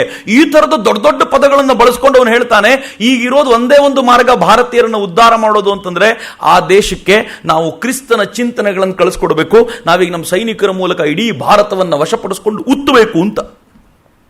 ಅವ್ರು ಬಳಸ್ತಿದ್ದ ಪದಗಳನ್ನು ನೋಡಿ ಒಂದ್ ಕಡೆ ಅವ್ರು ಹೇಳ್ತಾರೆ, ಐರ್ಲೆಂಡ್ ನಲ್ಲಿ ನಾವು ಪೂರ್ಣ ಪ್ರಮಾಣದ ಅಧಿಕಾರ ಸ್ಥಾಪಿಸಲಿಕ್ಕೆ ಸೋತೋಗಿರೋದು ಯಾಕೆ ಅಂತಂದ್ರೆ ನಾವು ಐರ್ಲೆಂಡ್ ನಲ್ಲಿ ಸಮರ್ಥವಾದ ಸರ್ಕಾರ ಸ್ಥಾಪಿಸಲಿಲ್ಲ. ಅವನು ಹೇಳೋದು ಕೇಳಿ, ಹೇಗೆ ಒಬ್ಬ ರೈತ ತಾನು ಬೀಜವನ್ನ ಹಾಕೋಕ್ಕಿಂತ ಮುಂಚೆ ಭೂಮಿಯನ್ನ ಚೆನ್ನಾಗಿ ಉತ್ತುತ್ತಾನೋ ಹಾಗೆ ಒಂದು ರಾಷ್ಟ್ರವನ್ನ ಪೂರ್ತಿ ನಾಶ ಮಾಡಬೇಕು ಅಂತ. ರೈತ ಗೊಬ್ಬರ ಹಾಕ್ತಾನೆ, ಅದಾಗಿದ್ದ ತಕ್ಷಣ ಬೀಜ ಹಾಕ್ತಾನಲ್ಲ, ನಾಶ ಮಾಡಿದ್ದ ತಕ್ಷಣ ಸಮರ್ಥವಾದ ಸರ್ಕಾರದ ಬೀಜವನ್ನು ಹಾಕಿ ಅವರನ್ನು ಪೂರ್ತಿ ಅದುಮಿಟ್ಕೊಳ್ಬೇಕು ಅಂತ. ಇದು ಅವ್ರ ಕಲ್ಪನೆ. ನಮಗೆ ಪಾಠ ಮಾಡಿದ್ ನೋಡಿ ಇತಿಹಾಸ ಪಠ್ಯ ಪುಸ್ತಕದಲ್ಲಿ. ಪಾಪ ಬ್ರಿಟಿಷರು ಬಹಳ ಒಳ್ಳೆಯವರಾಗಿದ್ದರು. ಈಗಲೂ ಕೂಡ SSLC ಅವರಿಗೆ 5 ಮಾರ್ಕಿನ ಒಂದು ಪ್ರಶ್ನೆ ಕೇಳ್ತಾರೆ. ಪ್ರಶ್ನೆ ಏನು ಗೊತ್ತೇನು, ಭಾರತಕ್ಕೆ ಬ್ರಿಟಿಷರು ಬಂದಿದ್ದರಿಂದ ಆಗಿರುವ ಲಾಭಗಳೇನು ಅಂತ ಬರೀರಿ ಅಂತ ಅವರು ಬರಿಬೇಕು. ರೈಲ್ವೆ ಹಳಿಗಳು ಬಂದವು, ಬ್ರಿಟಿಷರು ಬಂದ ಮೇಲೆ ಈ ದೇಶಕ್ಕೆ ಪ್ರಿಂಟಿಂಗ್ ಪ್ರೆಸ್ಗಳು ಬಂದವು, ಬ್ರಿಟಿಷರು ಬಂದ ಮೇಲೆ ಈ ದೇಶದಲ್ಲಿ ಸಾರ್ವತ್ರಿಕ ಶಿಕ್ಷಣ ಬಂತು, ಬ್ರಿಟಿಷರು ಬಂದ ಮೇಲೆ ಅದು ಬಂತು ಇದು ಬಂತು ಅಂತ ಒಂದು ದೊಡ್ಡ ಪ್ರಬಂಧ ಬರೀಬೇಕಾದ್ರೆ ಗೊತ್ತಿರಲಿ, ಈ ಪಾಪಿಗಳಿಗೆ ಸಾರ್ವತ್ರಿಕ ಶಿಕ್ಷಣದ ಕಲ್ಪನೆ ಕೊಟ್ಟಿದ್ದೇ ಭಾರತ. ಧರ್ಮಪಾಲ್ಜಿ ಪುಸ್ತಕ ಓದಬೇಕು. ನನ್ಗೆ ಧರ್ಮಪಾಲ್ಜಿ ಅಂದ್ರೆ ಬಹಳ ಹುಚ್ಚಿಡಿಸೋದು ಆ ಕಾರಣಕ್ಕೆ.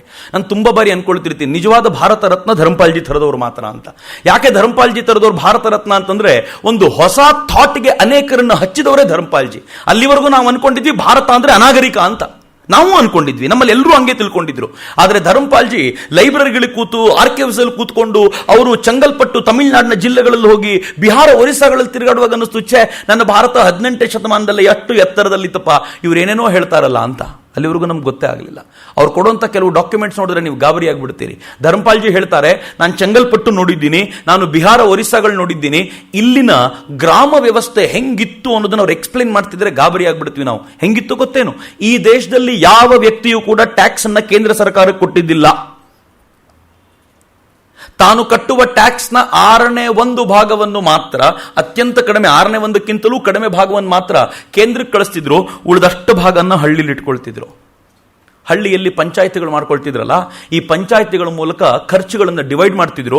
ಹೆಂಗೆ ಡಿವೈಡ್ ಮಾಡ್ತಿದ್ರು ಅನ್ನೋದಕ್ಕೆ ಅವರು ತಮಿಳುನಾಡಿನ ಚೆಂಗಲ್ಪಟ್ಟು ಭಾಗದ ಒಂದು ಪಂಚಾಯತಿನ ತಗೊಂಡು ಉಲ್ಲೇಖ ಮಾಡ್ತಾರೆ.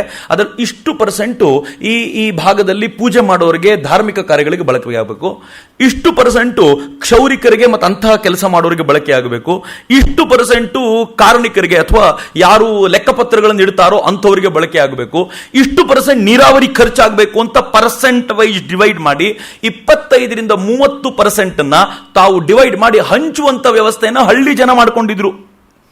ನಿಮ್ಗೆ ಆಶ್ಚರ್ಯ ಆಗತ್ತೆ ಹೇಳಿದ್ರೆ, ಇವತ್ತಿನ ಪೊಲೀಸ್ ವ್ಯವಸ್ಥೆ ಕುರಿತಂತೆ ನಿಂತ್ಕೊಂಡ್ ಕಡೆ ಬೈಕೊಳ್ತಿರ್ತೀವಲ್ಲ, ನನ್ನ ಹಳ್ಳಿಯ ಪೊಲೀಸ್ ವ್ಯವಸ್ಥೆ ಹೆಂಗಿತ್ತು ಗೊತ್ತೇನು? ಹಳ್ಳಿಯಲ್ಲಿ ಒಬ್ಬ ರಕ್ಷಣೆಗೆ ಅಂತ ಒಬ್ಬ ಇರ್ತಿದ್ದ. ಅದು ಹಳ್ಳಿಯ ಮಹಾರ ಜನಾಂಗ. ಅವರು ಉತ್ತರ ಪ್ರದೇಶ ಮತ್ತು ಬಿಹಾರದಲ್ಲಿ ನೋಡಿ ಹೇಳ್ತಾರೆ, ಮಹಾರ ಅಂತಂದ್ರೆ ಆ ಭಾಗದಲ್ಲಿ ಅಸ್ಪೃಶ್ಯ ಜನಾಂಗ ಅಂತ ನಾವು ಇವತ್ತು ಹೇಳ್ತಾರೆ ಅವರನ್ನ. ಆದ್ರೆ ಅವ್ರು ಹೇಳ್ತಾರೆ, ಅವತ್ತಿನ ದಿನಗಳಲ್ಲಿ 18ನೇ ಶತಮಾನದಲ್ಲಿ ಅವನ್ ಪೊಲೀಸ್ ಆಗಿರ್ತಿದ್ದ.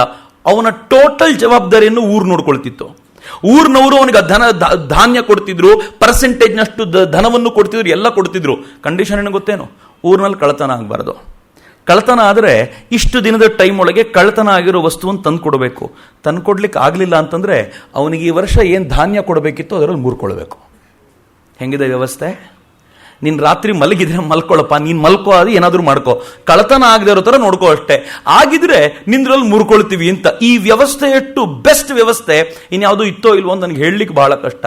ತೆರಿಗೆ ಸಿಸ್ಟಮ್ ಹೇಗಿತ್ತು ಅಂತಂದ್ರೆ, ರಾಜ ವಸೂಲ್ ಮಾಡ್ತಿದ್ದ ತೆರಿಗೆ ಮಿನಿಮಮ್.